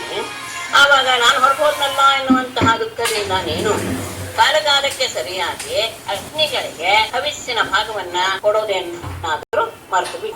ಯಾಕೆ ಅಂದ್ರೆ ಅಗ್ನಿಗಳು ಬಹಳ ಮುಖ್ಯ ನಮಗೆ. ಯತ್ ಪೂಜೆಯ ಕಾಮದುಘಾನ್ ಯಾತಿ ಲೋಕಾನ್ ಗೃಹಾನ್ ಮಿತಃ ಬ್ರಾಹ್ಮಣೋಭಿಷ್ಟ ವೈ ವಿಷ್ಣೋ ಸರ್ವದೇವಾತ್ಮನೋ ಮುಖಂ ಯತ್ ಪೂಜೆಯ ಗೃಹಾನ್ವಿತಃ ಕಾಮದುಘಾನ್ ಲೋಕಾನ್ ಯಾತಿ ಸರ್ವದೇವಾತ್ಮನಃ ವಿಷ್ಣೋ ಬ್ರಾಹ್ಮಣಃ ಅಗ್ನಿಃ ಚ ಮುಖಂ ವೈ. ಯತ್ ಪೂಜೆಯ ಯಾವ ಅಗ್ನಿಯ ಪೂಜೆಯಿಂದಲೇ ಗೃಹಾನ್ವಿತಃ ಗೃಹಸ್ಥರೆಲ್ಲರೂ ಸಹ ಲೋಕಾನ್ ಕಾಮದುಘಾನ್ ಯಾತಿ ಎಲ್ಲ ರೀತಿಯ ಸರ್ವಾಭಿಷ್ಟಗಳನ್ನ ಕೊಡುವಂತಹ ಲೋಕಗಳನ್ನ ಅವರು ಹೊಂದುತ್ತಾರೆ. ಎಲ್ಲ ಸರ್ವದೇವಾತ್ಮನಃ ವಿಷ್ಣು ಎಲ್ಲ ದೇವತೆಯ ಸ್ವರೂಪವಾದಂತಹ ವಿಷ್ಣುವಿಗೆ ಬ್ರಾಹ್ಮಣ ಅಗ್ನಿಶ್ಚ ಮುಖಂ ವೈ ಬ್ರಾಹ್ಮಣರು ಮತ್ತು ಅಗ್ನಿಗಳು ಆತನ ವಿಷ್ಣುವಿಗೆ ಅಂತ ಅನ್ಸ್ಕೊಂಡಿದೆ. ಹಾಗಾಗಿ ಆ ಅಗ್ನಿಗಳಿಗೆ ನಾವು ಸರಿಯಾದ ರೀತಿಯಲ್ಲಿ ಹವಿಸು ಇತ್ಯಾದಿಗಳನ್ನ ನಡೆಸದೇ ಇದ್ರೆ ಅದು ಒಂದು ದೋಷವಾಗಿ ಪರಿಣಮಿಸುತ್ತೆ. ಯಾಕೆಂದ್ರೆ ಅಗ್ನಿಗಳೇ ನಮಗೆ ಎಲ್ಲ ರೀತಿಯ ಅಭೀಷ್ಟಗಳನ್ನು ಸಹ ಕೊಡುವಂತಹ ಪ್ರಮುಖರು. ಆ ಅಗ್ನಿ ಪೂಜೆಯಿಂದಲೇ ಗೃಹಸ್ಥರು ಎಲ್ಲ ರೀತಿಯ ಸದ್ಗತಿಗಳನ್ನು ಹೊಂದುವರು. ಅಷ್ಟೇ ಅಲ್ಲ, ಬ್ರಾಹ್ಮಣ ಕುಲ ಮತ್ತು ಅಗ್ನಿ ಎರಡೂ ಸಹ ಪರಮಾತ್ಮನಿಗೆ ಮುಖದ ರೂಪದಲ್ಲಿ ಬಹಳ ಪ್ರಧಾನವಾಗಿದೆ. ಅಭಿಸರ್ವೇ ಅದಾದ್ಮೇಲೆ ಇನ್ ಮಕ್ಕಳಿಗೆ ಏನಾರ್ಥ ಅಭಿಸರ್ವೇ ಕುಶಲಿನಃ ತವ ಪುತ್ರ ಮನಸ್ವಿನಿ ರಕ್ಷಯೇ ಸ್ವಸ್ಥಮಾತ್ಮಾನಂ ಭವತ್ಯ ಲಕ್ಷಣೈರಹಂ. ಮನಸ್ವಿನಿ ತವ ಪುತ್ರಾಃ ಸರ್ವೇ ಕುಶಲಿನಃ ಅಪಿ ಭವತ್ಯ ಲಕ್ಷಣೈಃ ಅಹಂ ಆತ್ಮಾನಂ ಅಸ್ವಸ್ಥಂ ಲಭೇ. ಮನಸ್ವಿನಿ ಪೂಜ್ಯಳೆ ತವ ಪುತ್ರಾಃ ನಿನ್ನ ಮಕ್ಕಳೆಲ್ಲರೂ ಸರ್ವೇ ತವ ಪುತ್ರಾಃ ಸರ್ವೇ ಕುಶಲಿನಃ ನಿನ್ನ ಮಕ್ಕಳೆಲ್ಲರೂ ಸಹ ಆರೋಗ್ಯವಾಗಿದ್ದಾರಷ್ಟೇ. ಯಾಕೆ ಅಂದ್ರೆ ಭವತ್ಯ ಲಕ್ಷಣೈಃ ನಿನ್ನನ್ನ ನೋಡಿದಾಗ ನಿನ್ನ ದೇಹದಲ್ಲಿರುವ ಮುಖದಲ್ಲಿರುವಂತಹ ಚಿಹ್ನೆಗಳಿಂದ ಅಹಂ ನಾನು ನಿನ್ನನ್ನ ಆತ್ಮಾನಂ ಅಸ್ವಸ್ಥಂ ಲಭೆ ನಿನಗೆ ಏನೋ ತೊಂದರೆ ಆಗಿದೆ, ಬಹಳ ವ್ಯಾಕುಲಗೊಂಡಿದೆಯಾ ನನಗೆ ಅನ್ನ ಇದೆ. ನಿನ್ನ ಮಕ್ಕಳಾದಂತಹ ದೇವತೆಗಳೆಲ್ಲರೂ ಸಹ ಸರಿಯಾಗಿದ್ದಾರೆಯೇ, ಕ್ಷೇಮವಾಗಿದ್ದಾರೆ ತಾನೆ? ಯಾಕೆ ಅಂದ್ರೆ ನಿನ್ನ ಮುಖಲಕ್ಷಣಗಳನ್ನ ಗಮನಿಸಿದಾಗ ನಿನ್ನ ಮನಸ್ಸು ಬಹಳ ವ್ಯಾಕುಲಗೊಂಡಿದೆ ಅಂತ ನನಗೆ ಅನಿಸ್ತಾ ಇದೆ ಪತ್ನಿಯನ್ನ ಕೇಳಿದರು ಕಶ್ಯಪರು. ಆಗ ಅದಿತಿ ಉವಾಚ ಭದ್ರಂ ದ್ವಿಜಗವಾಂ ಬ್ರಹ್ಮನ್ ಧರ್ಮಸ್ಯಾಸ್ಯ ಜನಸ್ಯ ಚ ಪ್ರವರ್ಗಸ್ಯ ಪರಂ ಕ್ಷೇತ್ರಂ ಗೃಹಮೇಧಿನ್ ಗೃಹಾಯಿಮೇ. ಗೃಹಮೇಧಿನ್ ಮತ್ತೆ ಬ್ರಹ್ಮನ್ ದ್ವಿಜಗವಾಂ ಅಸ್ಯ ದ್ವಿಜಗವಾಂ ಧರ್ಮಸ್ಯ ಅಸ್ಯ ಜನಸ್ಯ ಚ ಇಮೇ ಗೃಹಾಃ ತ್ರಿವರ್ಗಸ್ಯ ಪರಂ. ಅದಿತ್ತು ದ್ವಿಜಗವಾಂ ಬ್ರಾಹ್ಮಣ ಗೋವುಗಳಿಂದ ಭದ್ರಂ ಮಂಗಲವಾಗಿಯೇ ಇದೆ, ಅವ್ರಿಗೆ ಏನೂ ತೊಂದರೆ ಆಗಿಲ್ಲ. ಎಲ್ಲ ಧರ್ಮಸ್ಯ ಅಸ್ಯ ಧರ್ಮಕ್ಕೂ ಏನು ತೊಂದರೆ ಇಲ್ಲ. ಉಳಿದ ನಮ್ಮ ಪರಿವಾರದಲ್ಲಿರುವಂತಹ ಜನರಿಗೂ ಸಹ ಯಾವ ಅಮಂಗಲವೂ ಸಹ ಆದ. ಯಾಕೆ ಅಂದ್ರೆ ಇಮೇ ಗೃಹಾಃ ಈ ಗೃಹ ಎನ್ನುವುದು ಈ ಮನೆ ಎನ್ನುವುದು ತ್ರಿವರ್ಗಸ್ಯ ಪರಂ ಕ್ಷೇತ್ರಂ ಮೂರು ವರ್ಗಗಳಿಂದ ಧರ್ಮಕ್ಕೆ ಅರ್ಥಕ್ಕೆ ಮತ್ತು ಕಾಮಕ್ಕೆ ಎಲ್ಲರಿಗೂ ಸಹ ಉತ್ತಮವಾದಂತಹ. ಹಾಗಾಗಿ ಇಲ್ಲಿರುವಂತಹ ಗೋವುಗಳಿಗಾಗ್ಲಿ ಬ್ರಾಹ್ಮಣರಿಗಾಗ್ಲೂ ಯಾವುದೇ ತೊಂದರೆ ಇಲ್ಲ, ಧರ್ಮಕ್ಕೂ ತೊಂದರೆ ಇಲ್ಲ. ಮತ್ತೆ ಧರ್ಮ ಅರ್ಥ ಕಾಮಗಳಿಗೆ ಇದು ಅತ್ಯಂತ ಉತ್ತಮವಾದಂತಹ ಸ್ಥಾನ. ನಮ್ಮ ಗೃಹಸ್ಥಾಶ್ರಮ ಸರಿಯಾಗಿ ನಡ್ಕೊಂಡು ಹೋಗ್ತಾ ಇದೆ. ಮತ್ ನಾನು ಎಲ್ಲರನ್ನೂ ಸಹ ಸರಿಯಾದ ರೀತಿಯಲ್ಲೇ ಸತ್ಕಾರ ಮಾಡ್ತಾ ಇದ್ದೇನೆ. ಅಗ್ನಯೋ ಅತಿಥಯೋ ವೃತ್ಯಾಃ ಕ್ಷವೋ ಯೇ ಚಲಿಪ್ಸವಃ ಸರ್ವಂ ಭಗವತೋ ಬ್ರಹ್ಮನ್ ಅನುಧ್ಯಾನಾತ್ ನ ರಿಷ್ಯತಿ. ಬ್ರಹ್ಮನ್ ಅಗ್ನಯಃ ಅತಿಥಯಃ ವೃತ್ಯಾಃ ಯೇ ಚ ಭಿಕ್ಷವಃ ಯೇ ಚ ಲಿಪ್ಸವಃ ಸರ್ವಂ ಭಗವತಃ ನ ಏ ಪೂಜ್ಯರೇ. ಅಗ್ನಯಃ ಗಳಿಗಾಗಲಿ ಅತಿಥಯ ಅಂದ್ರೆ ಬೆಳಗ್ಗೆ ಹಾಕುವಂತಹ ಹವಿಸಿಂದಾಗಲಿ, ಅತಿಥಯ ಅತಿಥಿಗಳಿಗೆ ಮಾಡುವಂತಹ ಕಾರ್ಯದಲ್ಲಿ, ವೃತ್ಯಾಹ ನಮ್ಮ ಮನೆಯಲ್ಲಿರುವಂತಹ ಸೇವಕರಾಗಲಿ, ಭಿಕ್ಷವಾಹ ಮನೆಗೆ ಬಂದಂತಹ, ಏಚ ಲಿಪ್ಸವ ಏನು ಬೇಕು ಅಂತ ಕೇಳಿಕೊಂಡು ಬರ್ತಾರೋ ಅವರೆಲ್ಲರೂ ಸಹ ಸರ್ವಂ ಭಗವತಃ ಅನುಧ್ಯಾನಾತ್ ನ ಋಷಿ, ಇದೆಲ್ಲವನ್ನೂ ಸಹ ನನ್ನ ಪಾದದ ಅನುಗ್ರಹದಿಂದ ಅದನ್ನ ಧ್ಯಾನ ಮಾಡ್ತಾ ಯಾವ ನಾನು ಬಂದಂತಹ ಅತಿಥಿಗಳನ್ನು ಸತ್ಕಾರ ಮಾಡ್ತಿದ್ದೇನೆ, ಅಗ್ನಿ ಪೂಜೆಯನ್ನು ಮಾಡ್ತಾ ಇದ್ದೇನೆ, ಬಂದಂತಹ ಇರುವಂತಹ ವೃತ್ತರಾಗಲಿ ಬಂದಂತಹ ಭಿಕ್ಷಕರಾಗಲಿ ಯಾರನ್ನೂ ಸಹ ನಾನು ಅವಮಾನ ಮಾಡಿಲ್ಲ, ಮತ್ತೆ ಇದನ್ನೆಲ್ಲವನ್ನೂ ಸಹ ನಾನು ತಪ್ಪದೇ ಮಾಡಿಸ್ಕೊಂಡ್ ಬರ್ತೇನೆ. ನರಿಷ್ಯತೆ ಅಂದ್ರೆ ಯಾವುದೂ ಕಡಿಮೆ ಆಗಿಲ್ಲ, ರಿಷ್ಯತೆ ಅಂದ್ರೆ ಕಡಿಮೆ ಆಗೋದು ನಾಶವಾಗೋದು ಅಂತ ಅರ್ಥ. ನರಿಷ್ಯತೆ ಯಾವ ತರ ಅನುಧ್ಯಾನ, ನಿಮ್ಮ ಪಾದ ಅನುಗ್ರಹ ಅಥವಾ ನಿಮ್ಮ ನೆನಪಿನಿಂದಲೇ ನಿಮ್ಮ ಅನುಗ್ರಹದಿಂದಲೇ ಇದೆಲ್ಲವನ್ನೂ ಸಹ ನಾನು ಯೋಗ್ಯ ರೀತಿಯಲ್ಲಿ ಮಾಡ್ಕೊಂಡು ಬರ್ತಾ ಇದ್ದೇನೆ. ಮತ್ಕೋ ಮೇ ಭಗವಾನ್ ಕಾಮ ನ ಸಂಪದ್ಯೇತ ಮಾನಸಃ ಸ್ಯಾಃ ಭವಾನ್ ಪ್ರಜಾಧ್ಯಕ್ಷಃ ಏವಂ ಧರ್ಮಾನ್ ಪ್ರಭಾಷತೆ, ನನಗೆ ಯಾವುದು ಪೂರೈಸದೇ ಇರುವಂತಹ ಬಯಕೆ ಅನ್ನೋದು ಇಲ್ಲವೇ. ಮೇ ಭಗವನ್ ಮೇ ಕಹ ಕಾಮಃ ಮಾನಸಃ ಕಾಮ ನ ಯಸ್ಯಾಹ ಭವಾನ್ ಪ್ರಜಾಧ್ಯಕ್ಷಃ ಏವಂ ಧರ್ಮಾನ್ ಪ್ರಭಾಷತೆ. ಭಗವಾನ್ ಪೂಜ್ಯರೇ, ಮೇ ನನ್ನ ಮಾನಸಃ ಕಾಮಃ ನನ್ನ ಮನಸ್ಸಿನಲ್ಲಿ ಯಾವುದೇ ಒಂದು ಇಚ್ಛೆ ಉಂಟಾದ್ರೂ ಸಹ ಕೋನು ನ ಸಂಪ ಯಾವುದು ತಾನೇ ನನ್ನ ಇಚ್ಛೆ ಏನೇನಿದೆಯೋ ಅದೆಲ್ಲವೂ ಸಹ ಪೂರೈಸುತ್ತೆ. ಯಾಕೆ ಅಂದ್ರೆ ಯಸ್ಯಾಹ ಯಾವ ನನಗೆ ಭವಾನ್ ಪ್ರಜಾಧ್ಯಕ್ಷ, ನೀನೇ ಪ್ರಜಾಧಿಪತಿಗಳಲ್ಲಿ ಶ್ರೇಷ್ಠನಾದಂತಹ ಅವನು ನೀನು ನನಗೆ ಪತಿಯಾಗಿದೆಯಾ. ಹಾಗಿದ್ದಾಗ ಏವಾಂ ಧರ್ಮಾನ್ ಪ್ರಭಾಷತೆ, ಹೀಗೆ ಧರ್ಮಲೋಪ ಎನ್ನುವುದು ಆಗೋದಕ್ಕೆ ಸಾಧ್ಯವೇ ಇಲ್ಲ. ನನ್ನ ಮನಸ್ಸಿನಲ್ಲಿ ಏನೇನು ಇಚ್ಛೆ ಇದೆಯೋ ಅದೆಲ್ಲವೂ ಸಹ ಪೂರೈಸ್ತಾನೆ ಇರುತ್ತೆ. ಯಾಕೆ ಅಂದ್ರೆ ನಿನ್ನ ಧರ್ಮ ಪತ್ನಿಯಾಗಿ ನಾನಿದ್ದೇನೆ, ಮತ್ತೆ ನೀನು ಎಲ್ಲ ಧರ್ಮಗಳನ್ನೂ ಸಹ ನಾನು ನಿನ್ನಿಂದ ತಿಳ್ಕೊಳ್ತಾನೆ. ಹಾಗಿರುವಾಗ ನನ್ನಿಂದ ಯಾವ ತಪ್ಪ ಆಗೋದಕ್ಕೆ ಸಾಧ್ಯವಿಲ್ಲ. ನನ್ನ ಇಚ್ಛೆಯೂ ಸಹ ಎಲ್ಲವೂ ಸಹ ಪೂರೈಸ್ತಾನೆ ಇರುತ್ತೆ. ಆರು ತವೈವ ಮಾರೀಚ ಮನಃಶರೀರಜಾಃ ಪ್ರಜಾಯಮ ಸತ್ವರಜಸ್ತಮೋಜುಷಃ ತಮೋ ಭವಾಸ್ತಾಸು ಸುರಾದಿಷು ಪ್ರಭೋ ತಥಾಪಿ ಭಕ್ತಂ ಭಜತೆ ಮಹೇಶ್ವರಃ. ಮಾರೀಚ ತವ ಏವ ಇಮಾಃ ಸತ್ವರಜಸ್ತಮೋಜುಷಃ ತವ ಏವ ಮನಃಶರೀರಜಾಃ ಇಮಾಃ ಸತ್ವರಜಸ್ತಮೋಜುಷಃ ಪ್ರಜಾಃ ಭವಾನ್ ತಾಸು ಸುರಾದಿಷು ತಮಃ ತಥಾಪಿ ಪ್ರಭೋ ಮಹೇಶ್ವರಃ ಭಜತೆ. ಮಾರೀಚ ಅಂದ್ರೆ ಮರೀಚಿಯ ಮಹರ್ಷಿಯ ಮಗ. ಅಲ್ಲಿ ತಂದೆಯನ್ನ ನೆನಪಿಸಿಕೊಂಡು ಆತನ ಕಶ್ಯಪನ ತಂದೆಯನ್ನ ಹೆಸರನ್ನ ನೆನಪಿಸಿಕೊಂಡು ಆತನನ್ನು ಸಂಬೋಧನೆ ಮಾಡ್ತಾ ಇರೋದು ಮರೀಚಿಗಳ ಮಗದ ಕಷ್ಟೇ. ತವಯೇವ ನಿನ್ನಿಂದಲೇ ಮನರೀರಜಾಹ ನಿನ್ನ ಮನಸ್ಸಿನಿಂದ ನಿನ್ನ ಶರೀರದಿಂದ ಹುಟ್ಟಿರುವಂತಹ ಇಮಾಹ ಸತ್ವರಜಸ್ತಮೋಜುಷಃ. ಸತ್ವಗುಣ ಸಂಪನ್ನರಾದವರು ದೇವತೆಗಳು, ರಜೋಗುಣ ತಮೋಗುಣಗಳಿಂದ ಕೂಡಿದವರು ಯಾರು ಅಂದ್ರೆ ಸುರರು ಅಸುರರು ಎಲ್ಲರೂ ಸಹ ನಿನ್ನ ಮನಸ್ಸು ನಿನ್ನ ಶರೀರದಲ್ಲೇ ಹುಟ್ಟಿದಂತಹ ನಿನ್ನ ಮಗೇ. ಹಾಗಾಗಿ ಭವಾನ್ ನೀನು ತಾಸು ಅಸುರಾದಿಷು ಸಮಃ. ತಾಸು ನಾಮ ಸುರೇಶು ಇದ್ದ ದೇವತೆಗಳ ವಿಷಯದಲ್ಲಿ ಅಸುರರ ವಿಷಯದಲ್ಲಿ ನೀನು ಸಮವಾಗಿ ನಿನ್ನ ಮಕ್ಕಳೇ ಇಬ್ರು ಸಹ, ದೈತ್ಯರು ನಿನ್ನ ಮಕ್ಕಳೇ, ದೇವತೆಗಳು ಸಹ ನಿನ್ನ ಮಕ್ಕಳೇ. ಇಬ್ಬರ ವಿಷಯದಲ್ಲಿಯೂ ಸಹ ನೀನು ಯಾವ ರೀತಿಯ ಬದಲಾವಣೆಯನ್ನು ವ್ಯತ್ಯಾಸವನ್ನು ಮಾಡುವವನಲ್ಲ. ತಥಾಪಿ ಆದರೂ ಸಹ ಹೋಗ್ವೆ ಮಹೇಶ್ವರ ಪದಂ ಭಜತೆ, ಪರಮಾತ್ಮನಾದವನು ಭಕ್ತನನ್ನ ಸ್ವಲ್ಪ ಎಚ್ಚರಿಕೆಯಿಂದ ಅಂದ್ರೆ ಆಧರಿಸಿ ನಿನ್ನ ಮನಸ್ಸು ಮತ್ತು ಶರೀರದಿಂದಲೇ ಹುಟ್ಟಿರುವಂತಹವರು ಯಾರು? ಇವರು ಸತ್ವ ಪ್ರಧಾನರಾದವರು ದೇವತೆಗಳು, ರಜಸ್ತಮೋಗುಣ ಪ್ರಧಾನರಾದವರು ಇವರಿಬ್ಬರೂ ಸಹ ನಿನ್ನ ಮನಸ್ಸಿನಿಂದ ಶರೀರದಿಂದ ಹುಟ್ಟಿದಂತಹವರು ನಿನ್ನ ಮಕ್ಕಳೇ. ಹಾಗಾಗಿ ನಿನ್ನದರಿಂದ ನಿನಗೆ ಇಬ್ಬರಲ್ಲಿಯೂ ಸಹ ಒಂದೇ ರೀತಿಯಾದಂತಹ ಪುತ್ರ ಪ್ರೇಮ ಇರುವುದು ಸಹ ಸರಿ, ಅದಿಲ್ಲ ಅಂತ ನಾನು ಹೇಳೋದಿಲ್ಲ. ಸಹ ಯಾರು ನಮ್ಮನ್ನ ತುಂಬಾ ಬಂದು ಆಶ್ರಯಿಸ್ತಾರೋ, ಮಹೇಶ್ವರನಾದವನು ಅಂದ್ರೆ ಪ್ರಭುವಾದವನು ತಮ್ಮ ಹತ್ತಿರ ಯಾರು ಆಶ್ರಯ ಕೇಳಿ ಬಂದಿದಾರೋ ಅವರನ್ನ ಕಾಪಾಡಬೇಕಾದದ್ದು ಅವನ ಕರ್ತವ್ಯ. ಅಂದ್ರೆ ಈಗ ನಾನು ನನ್ಗೆ ಹೇಳಿದ್ದೀನಿ, ಹಾಗೆ ನಿನ್ನನ್ನು ಆಶ್ರಯಿಸಿದ್ದೇನೆ, ನೀನು ವಿಶೇಷವಾಗಿ ನನ್ನ ಬಗ್ಗೆ ಗಮನ ಕೊಡು. ತಸ್ಮಾದೀಶ ಭಜಂತ್ಯಾಮೇ ಶ್ರೇಯಶ್ಚಿಂತೆಯಸು ವ್ರತ ಶ್ರೇಯೋ ಹೃತಸ್ಥಾನಾನ್ ಸಪತ್ನೈಃ ಪಾಹಿ ನಃ ಪ್ರಭೋ. ಈಶಾ ತಸ್ಮಾತ್ ಭಜಂತ್ಯಾ ಮೇ, ಈಶಾ ಸುವ್ರತ ಭಜಂತ್ಯಾ ಮೇ ಶ್ರೇಯಃ ಚಿಂತೆಯ ಪ್ರಭೋ ಸಪತ್ನೈಃ ಹೃತಶ್ರಿಯಃ ಹೃತಸ್ಥಾನಾನ್ ನಃ ಪಾಹಿ. ಈಶಾ ಒಡೆಯನೆ ತಸ್ಮಾತ್ ಆದ್ದರಿಂದ ಭಜಂತ್ಯಾ ನಿನ್ನನ್ನು ಆಶ್ರಯಿಸಿರುವಂತಹ ನನ್ನ ಶ್ರೇಯಸ್ಸನ್ನ ನೀನು ಯಾಕೆ ಅಂತ ಹೇಳಿದ್ರೆ ಏನಾಗಿದೆ, ಸಪತ್ನೈಹಿ ಶತ್ರುಗಳಿಂದ ಹೃತಶ್ರಿಯ ಸಂಪತ್ತುಗಳನ್ನೆಲ್ಲ ಸ್ವರ್ಗದ ಅಧಿಕಾರವನ್ನೆಲ್ಲ ಕಳೆದುಕೊಂಡು ಹೃತ ಸ್ಥಾನ ತಮ್ಮ ಸ್ಥಾನಗಳನ್ನೂ ಸಹ ಕಳೆದುಕೊಂಡು ಇರುವಂತಹ ನಮ್ಮನ್ನು ಪಾಹಿ, ನಿನ್ನ ಭಕ್ತೆಯಾದವಳು ಅಂದ್ರೆ ನಿನ್ನನ್ನು ಆಶ್ರಯಿಸಿ ಬಂದಿದ್ದೇನೆ ನಾನು, ಹಾಗಾಗಿ ನೀನು ನನ್ನ ಶ್ರೇಯಸ್ಸನ್ನು ಚಿಂತಿಸಲೇಬೇಕು. ಏನಾಗಿದೆ ಅಂದ್ರೆ ನನ್ನ ಸವತಿಯ ಮಕ್ಕಳಾದಂತಹ ದೈತ್ಯರು ಸ್ವರ್ಗವನ್ನ ಆಕ್ರಮಿಸಿಕೊಂಡು ಬಿಟ್ಟಿರೋದ್ರಿಂದ ಮಕ್ಕಳೆಲ್ಲರೂ ಸಹ ರಾಜ್ಯಲಕ್ಷ್ಮಿಯನ್ನು ಪಡೆದುಕೊಂಡಿದ್ದಾರೆ. ಅಷ್ಟೇ ಅಲ್ಲ, ನಿಲ್ಲೋದಕ್ಕೆ ಸ್ಥಾನವೂ ಇಲ್ಲದೆ ಎಲ್ಲೆಲ್ಲೋ ಓಡಾಡ್ತಾ ಇದ್ದಾರೆ. ಮತ್ತೆ ನಾನೂ ಸಹ ಆ ಸ್ವರ್ಗದಿಂದ ಹೊರಗೆ ಬಂದ್ಬಿಟ್ಟಿದ್ದೇನೆ. ಹೀಗೆ ವಿವಾಸಿತ ಸಾಹಂ ಮಗ್ನ ವ್ಯಸನ ಸಾಗರೆ ಐಶ್ವರ್ಯಂ ಶ್ರೀ ಯಶಸ್ಥಾನಂ ಋತಾನಿ ಪ್ರಬಲೈರ್ಮಮ. ಪರೈಃ ವಿವಾಸಿತ ಸಾ ಅಹಂ ವ್ಯಸನ ಸಾಗರೆ ಮಗ್ನ ಮಮ ಪ್ರಬಲೈಃ ಐಶ್ವರ್ಯಂ ಶ್ರೀ ಯಶಃ ಸ್ಥಾನಂ ಋತಾನಿ. ಪರೈಃ ವಿವಾಸ ಶತ್ರುಗಳಿಂದ ಹೊರದೂಡಲ್ಪಟ್ಟ, ವಿವಾಸ ಅಂದ್ರೆ ಮನೆಯಿಂದ ಹೊರಗೆ ಕಳಿಸಲ್ಪಟ್ಟಂತಹ ಅಂದ್ರೆ ಮನೆಯಿಂದ ಹೊರಗೆ ಬಂದಿರುವಂತಹ ಸಾಹಂ ಅಂತಹ ನಾನು ಅಂದ್ರೆ ನನಗೂ ಸಹ ಆಶ್ರಯ ಅನ್ನೋದೇ ಇಲ್ಲ, ಮನೆಯಿಂದ ಹೊರಗೆ ಬಂದ್ಬಿಟ್ಟಿದ್ದೇನೆ ಅಂತಹ ನಾನು ವ್ಯಸನ ಸಾಗರೆ ಮಗ್ನ ದುಃಖದ ಸಾಗರದಲ್ಲಿ ನಾನು ಮುಳುಗಿ ಬಿಟ್ಟಿದ್ದೇನೆ. ಮಮ ಪ್ರಬಲೈಹೇ ನನ್ನ ಆ ಶತ್ರುಗಳಾದಂತಹ ದೈತ್ಯರಿಂದ ಐಶ್ವರ್ಯಂ ಶ್ರೀ ಯಶಃ ಸ್ಥಾನಂ ಪ್ರತಾನೆ, ನಮ್ಮ ಐಶ್ವರ್ಯ ಸಂಪತ್ತಿ ಸ್ಥಾನ ಎಲ್ಲವೂ ಸಹ ಅಪಹರಿಸಲ್ಪಟ್ಟಿತು.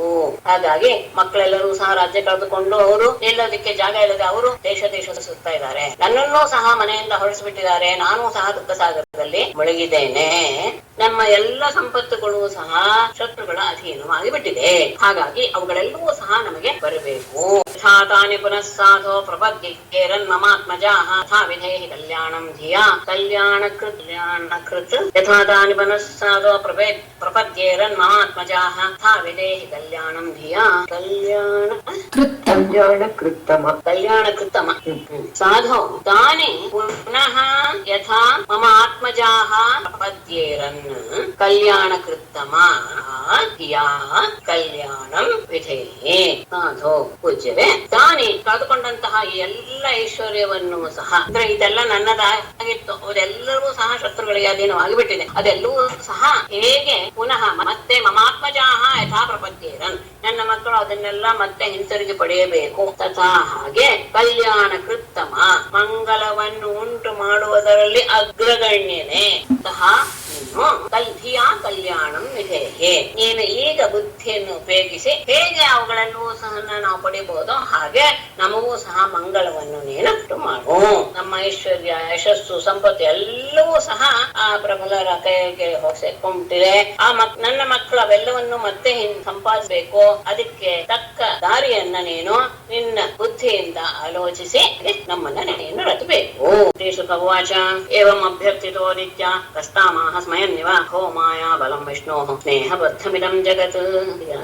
ಇಲ್ಲಿ ಮಧ್ಯದಲ್ಲಿ ಶುಕ್ರ ಹೇಳ್ತಾರೆ, ಏವಂ ಅದಿತ್ಯ ವ್ಯರ್ಥಿತಃ ಸ್ಮಯನ್ ಇವ ತಾಂ ಆಹ ಹೋ ವಿಷ್ಣೋ ಮಾಯಾಬಲಂ ಇದಂ ಜಗತ್ ಸ್ನೇಹ ಬದ್ಧಂ. ಏವಂ ಈ ರೀತಿಯಾಗಿ ಅದಿತ್ಯ ಅಭ್ಯರ್ಥಿಯಿಂದ ಪ್ರಾರ್ಥಿಸಲ್ಪಟ್ಟಂತಹ ಕಹ ಅಂದ್ರೆ ಪ್ರಜಾಪತಿ ಅಂತ ಇಲ್ಲಿ ಕಶ್ಯಪರು ಸ್ಮಯನ್ನಿವ ಸ್ವಲ್ಪ ಆಶ್ಚರ್ಯವನ್ನು ಹೊಂದಿದರೋ ಎನ್ನುವತಿಯಲ್ಲಿ ತಾಂ ಆಹ ಹೀಗೆ ಹೇಳ್ತಾರೆ, ಅಹೋ ವಿಷ್ಣು ಮಾಯಂ. ನಿಜವಾಗಿಯೂ ಪರಮಾತ್ಮನ ಮಾಯೆ ಎನ್ನುವುದು ಎಷ್ಟು ಪ್ರಬಲವಾಗಿ, ಯಾಕೆ ಅಂದ್ರೆ ಜಗತ್ತು ಈ ಜಗತ್ತು ಇದಂ ಜಗತ್ತು ಈ ಜಗತ್ತು ಸ್ನೇಹಬದ್ಧಂ ಸ್ನೇಹದಿಂದ ಕಟ್ಟಲ್ಪಟ್ಟಿದೆ. ಅಂದ್ರೆ ತನ್ನ ಮಕ್ಕಳಿಗೆ ಹೇಗೆ ಆಗೋಯ್ತು ಎನ್ನುವಂತಹ ಭಾವ ಬಂದ ತಕ್ಷಣ ಎಲ್ಲ ಉಳಿದದ್ದೆಲ್ಲವೂ ಸಹ ಗೌಣವಾಗಿ ಬಿಡುತ್ತೆ. ಇದೆಲ್ಲವೂ ಸಹ ಭಗವಂತನ ಮಾಯೆ. ಆ ಮಾಯೆಯಿಂದಲೇ ಈ ರೀತಿಯಾದಂತಹ ವ್ಯವಹಾರ ಪ್ರತಿಯೊಬ್ಬ ವ್ಯಕ್ತಿಗಳಲ್ಲಿಯೂ ಸಹ ಕಂಡು ಬರುತ್ತೆ. ಅದು ಸಹ ನಿಜವಾದ ವಿಷಯ ಏನು, ತಸ್ಯ ಕೇ ಪತಿಪುತ್ರಾದ್ಯಾಹ ಮೋಹ ಏವ ಹಿ ಕಾರಣಂ ಭೌತಿಕಃ ಮಾಚ ಪತಿಪುತ್ರಾದ್ಯಾಹ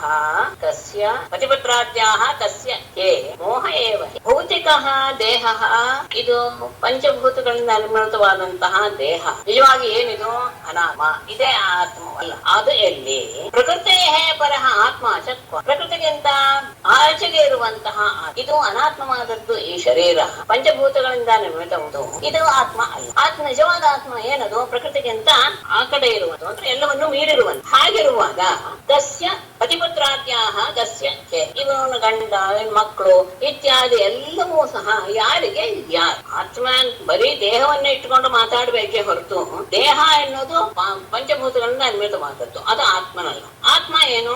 ಎಲ್ಲದಕ್ಕಿಂತ ಬೇರೆಯಾಗಿ. ಹಾಗಿರುವಾಗ ಯಾರಿಗೂ ಯಾರು ಪತಿಯೂ ಅಲ್ಲ ಮಗನೂ ಅಲ್ಲ, ಯಾವ ಸಂಬಂಧ ಆಗಿದ್ರು ಸಹ ಇದಕ್ಕೆಲ್ಲ ಅದರ ಪ್ರತಿಯೊಬ್ಬರ ವ್ಯಕ್ತಿಯನ್ನು ಹೀಗೆ ಕುಣಿಸ್ತಾ ಇದೆ ಅಂತ ಹೇಳಿದ್ರೆ ಇಲ್ಲಿ ಕಾರಣ ಏನು? ಮೋಹ ಏವ ಕಾರಣಂ.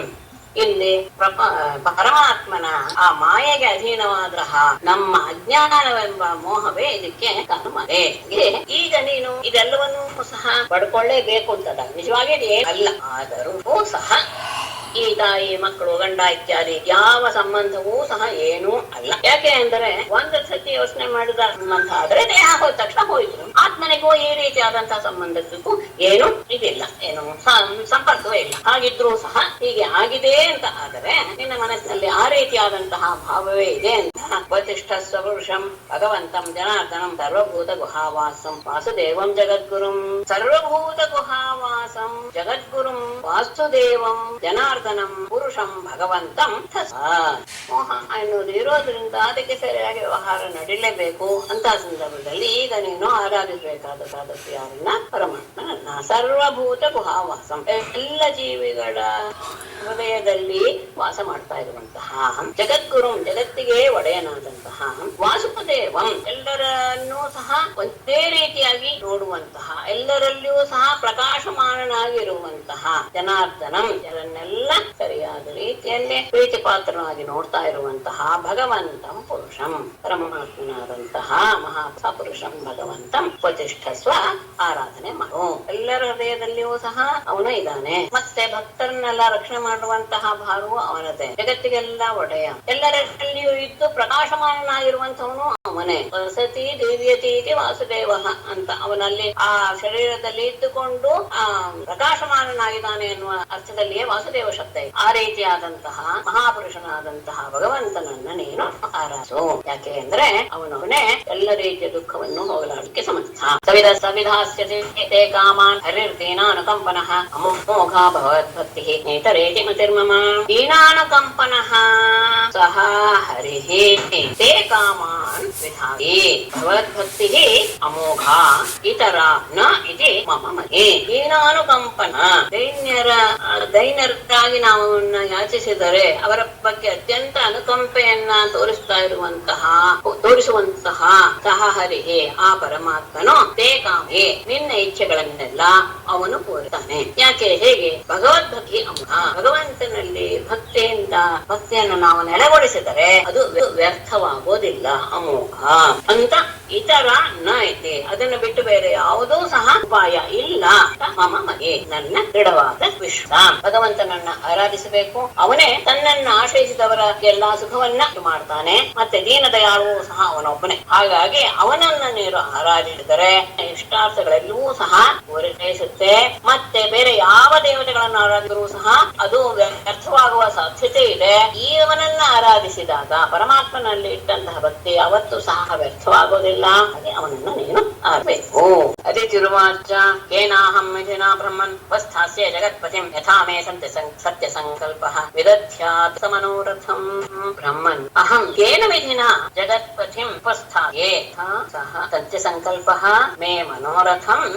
ಬ್ರಹ್ಮನ್ ಪೂಜ್ರೆ ಕೇನ ವಿಧಿನಾ, ಯಾವ ಮಾರ್ಗದಿಂದ ಜಗತ್ಪತಿಂ, ಜಗತ್ತಿಗೆ ಒಡೆಯನಾದಂತಹ ಪರಮೇಶ್ವರನನ್ನು ಉಪಸ್ಥಾಸ್ಯೆ, ನಾನು ಆರಾಧಿಸಬೇಕು. ಯಾವ ರೀತಿಯಲ್ಲಿ ನಾನು ಸಹ ಸತ್ಯ ಸಂಕಲ್ಪನಾದಂತಹ ಆ ಪರಮನು ಮೇ ಮನೋರಥ, ನನ್ನ ಮನೋರಥವನ್ನ ಈಡೇನೆ.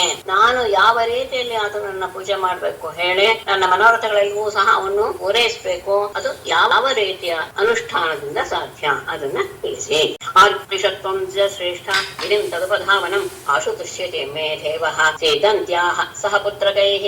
ದ್ವಿಜಶ್ರೇಷ್ಠ ಪುತ್ರಕೈಃ ಸಹ ಸೀದಂತ್ಯಾಹ ಮೇ ದೇವಃ ಆಶು ತುಷ್ಯತಿ ತತ್ ಉಪಧಾವನಂ ವಿಧಿಂ ತ್ವಂ ಆಚ. ನಿಜಶ್ರೇಷ್ಠ ಬ್ರಾಹ್ಮಣ ಶ್ರೇಷ್ಠನೇ ಪುತ್ರಕೈಹಿ ಸಹ ಮಕ್ಕಳೊಡನೆ ಸಿದ್ಧಂತ್ಯಾಹ ದುಃಖವನ್ನು ಅನುಭವಿಸುತ್ತಿರುವಂತಹ ಮೇ ನನ್ನ ವಿಷಯದಲ್ಲಿ ದೇವ ಆಶು ಪರಮಾತ್ಮ ಬೇಗನೆ ಪ್ರಸನ್ನನಾಗಬೇಕು ಅಂತಹ ತತ್ ಉಪಧಾವನಂ ವಿಧಿಂ ಆ ಪರಮಾತ್ಮನನ್ನ ಆರಾಧನೆ ಮಾಡುವಂತಹ ವಿಧಿಯನ್ನ ನೀನು ನನಗೆ ನಾನು ಮತ್ತೆ ನನ್ನ ಮಕ್ಕಳು ಈಗ ತುಂಬಾ ತೊಂದರೆಗಿಸಿಕೊಂಡ್ಬಿಟ್ಟಿದ್ದೀವಿ. ಭಗವಂತ ಬಹಳ ಬೇಗ ನಮ್ಮ ವಿಷಯದಲ್ಲಿ ಪ್ರಸನ್ನನಾಗಬೇಕು, ಅನುಗ್ರಹ ಮಾಡಬೇಕು. ಅಂತಹ ಉಪಾಸನೆಯ ಅನುಷ್ಠಾನದ ಕ್ರಮವನ್ನ ನೀನು ನನಗೆ ತಿಳಿಸು. ಕಶ್ಯಪವಾಚ ಏತನ್ಮೇ ಭಗವಾನ್ ಪೃಷ್ಟಃ ಜಾಕಾಮಸ್ಯ ಪದ್ಮಜಃ ಯದಾಹತೆ ಪ್ರವಕ್ಷ್ಯಾಮಿ ವ್ರತಂ ಕೇಶವತೋಷಣಂ. ಕಶ್ಯಪ ಹೇಳ್ತಾರೆ, ಪ್ರಜಾಕಾಮಸ್ಯ ಮೇ ಪೃಷ್ಟಃ ಭಗವಾನ್ ಪದ್ಮಜಃ ಏತತ್ ಪೃಷ್ಟಃ ಭಗವಾಂತಃ ಯದ ಆಹ ಕೇಶವತೋಷಣಂ ವ್ರತಂ ತೇ ಪ್ರವಕ್ಷ್ಯಾಮಿ. ಪ್ರಜಾಕಾಮಸ್ಯ ಸಂತಾನ ಬೇಕು ಎನ್ನುವ ಇಚ್ಛೆಯಿಂದ ನನ್ನಿಂದ ಏತತ್ ಈ ವಿಷಯವಾಗಿ ಭಗವಾನ್ ಪದ್ಮಜಃ ಪೂಜ್ಯನಾದಂತಹ ಚತುರ್ಮುಖನು ನನ್ನಿಂದ ಪ್ರಶ್ನೆ ಮಾಡಲ್ಪಟ್ಟನು. ಅಂದ್ರೆ ಈ ವಿಷಯವಾಗಿ ನಾನು ಚತುರ್ಮುಖನ ಹತ್ರ ವಿಚಾರ ಮಾಡಿದ್ದೆ, ಸಂತಾನ ಪ್ರಾಪ್ತಿಗೋಸ್ಕರ ಏನ್ ಮಾಡಬೇಕು ಅಂತ. ಅವನು ಏನನ್ನೇನು ಆ ಕೇಶವತೋಷಣಂ ವ್ರತಂ ಪರಮಾತ್ಮನನ್ನ ಸಂತೋಷಪಡಿಸುವಂತಹ ಆವರಣ ತೇ ಪ್ರವಕ್ಷ್ಯಾಮಿ ನಿನಗೆ ನಾನು ಸಂತಾನ ಪ್ರಾಪ್ತಿಗೋಸ್ಕರ ನಾನು ಒಮ್ಮೆ ಬ್ರಹ್ಮನ ಹತ್ತಿರ ಹೋಗಿ ಯಾವ ಆರಾಧನೆ ಮಾಡಬೇಕು, ಯಾವ ರೀತಿಯಾಗಿ ಪರಮಾತ್ಮ ಸಂತೋಷಪಡಿಸಬೇಕು ಅಂತ ಕೇಳಿದಾಗ ಆತ ಪರಮಾತ್ಮನಿಗೆ ಸಂತೋಷವಾಗುವಂತಹ ಒಂದು ವ್ರತವನ್ನ ನನಗೆ ಹೇಳಿದ. ಆ ವ್ರತವನ್ನ ನಾನು ನಿನಗೆ ತಿಳಿಸ್ತೇನೆ. ಪಯೋವ್ರತ ಅಂತ ಹೇಳ್ತಾರೆ. ಕೆಲವರು ಇದನ್ನ ಈಗಲೂ ಸಹ ಕೆಲವರು ಆಚರಣೆ ಮಾಡೋರು ಇದ್ದಾರೆ. ಯಾವಾಗ ಶುರು ಮಾಡು? ಫಾಲ್ಗುಣಸ್ಯಾಮಲೇ ಪಕ್ಷೆ ದ್ವಾದಶಾಹಂ ಪಯೋವ್ರತಃ ಅರ್ಚಯೇತ್ ಅರವಿಂದಾಕ್ಷಂ ಭಕ್ತ್ಯಾ ಪರಮಯಾನ್ವಿತಃ. ಫಾಲ್ಗುಣಸ್ಯ ಅಮಲೇ ಪಕ್ಷೆ ದ್ವಾದಶಾಹಂ ಪರಮಯಾ ಭಕ್ತ್ಯಾ ಅನ್ವಿತಃ ಪಯೋವ್ರತಃ ಅರವಿಂದಾಕ್ಷಂ ಅರ್ಚಯೇತ್. ಮಾಸದ ಶುಕ್ಲ ಪಕ್ಷದಲ್ಲಿ ದ್ವಾದಶಾಹಂ ಅಂದ್ರೆ ಮೊದಲನೇ ದಿನದಿಂದ ಅಂತ ಅರ್ಥ, ಪ್ರತಿಪತ್ತೀರ್ಥ. ಆದ್ರಿಂದ ದ್ವಾದಶಾಹಂ 12 ದಿನದವರೆಗೂ ಪರಮಯಾ ಭಕ್ತಿಯ ಅತ್ಯಂತ ನಿಶ್ಚಲವಾದಂತಹ ಭಕ್ತಿಯಿಂದ ಕೂಡಿದವನಾಗಿ ಪಯೋವ್ರತಃ ಹಾಲನ್ನು ಮಾತ್ರ ಸೇವನೆ ಮಾಡ ಅರವಿಂದಾಕ್ಷಂ ಅದೇ ಪರಮಾತ್ಮನನ್ನ ಪೂಜಿಸಬೇಕು. ಫಾಲ್ಗುಣ ಮಾಸದ ಶುಕ್ಲ ಪಕ್ಷದಿಂದ ಪ್ರತಿಪತ್ತಿಯಿಂದ ಆರಂಭಿಸಿ 12 ದಿವಸವರೆಗೆ ಅತ್ಯಂತ ಭಕ್ತಿ ಶ್ರದ್ಧೆಯಿಂದ ಕೇವಲ ಹಾಲನ್ನು ಮಾತ್ರ ಸೇವನೆ ಮಾಡ್ತಾ ಪರಮಾತ್ಮನಿಗೆ ಸಮರ್ಪಿಸಿತ್ತು ಅಂತ ಅರ್ಥ. ನೈವೇದ್ಯ ಮಾಡಿದಂತಹ ಆ ಹಾಲನ್ನು ಮಾತ್ರ ಸೇವನೆ ಮಾಡ್ತಾ ಪರಮಾತ್ಮ ಮಾಡೋ ಸಿನಿವಾಲ್ಯಾಮೃತಾಲಿಪ್ಯ ನಾಯ ಕ್ರೋಢ ವಿದೀರ್ಣಯ ಯದಿ ಲಭ್ಯೇತ ವೈ ಸ್ರೋತಸ್ಯೇತಂ ಮಂತ್ರಂ ಉದೀರಯೇತ್. ಯದಿ ಸಿನಿವಾಲ್ಯಾಂ ಕ್ರೋಢ ವಿದೀರ್ಣಯ ಯದಿ ಲಭ್ಯೇತ ಬೇಡ ಆಮೇಲೆ ಯದಿ ಕ್ರೋಢ ವಿದೀರ್ಣಯ ಮೃದ ಯದಿ ಲಭ್ಯೇತ ಸಿನಿವಾಲ್ಯ ಕ್ರೋಢ ವಿದೀರ್ಣಯ ಮೃದ ಆಲಿಪ್ಯ ಸ್ನಾಯಾತ್ ಸ್ರೋತಸಿ ಏತಂ ಮಂತ್ರಂ ಉದೀರಯೇತ್.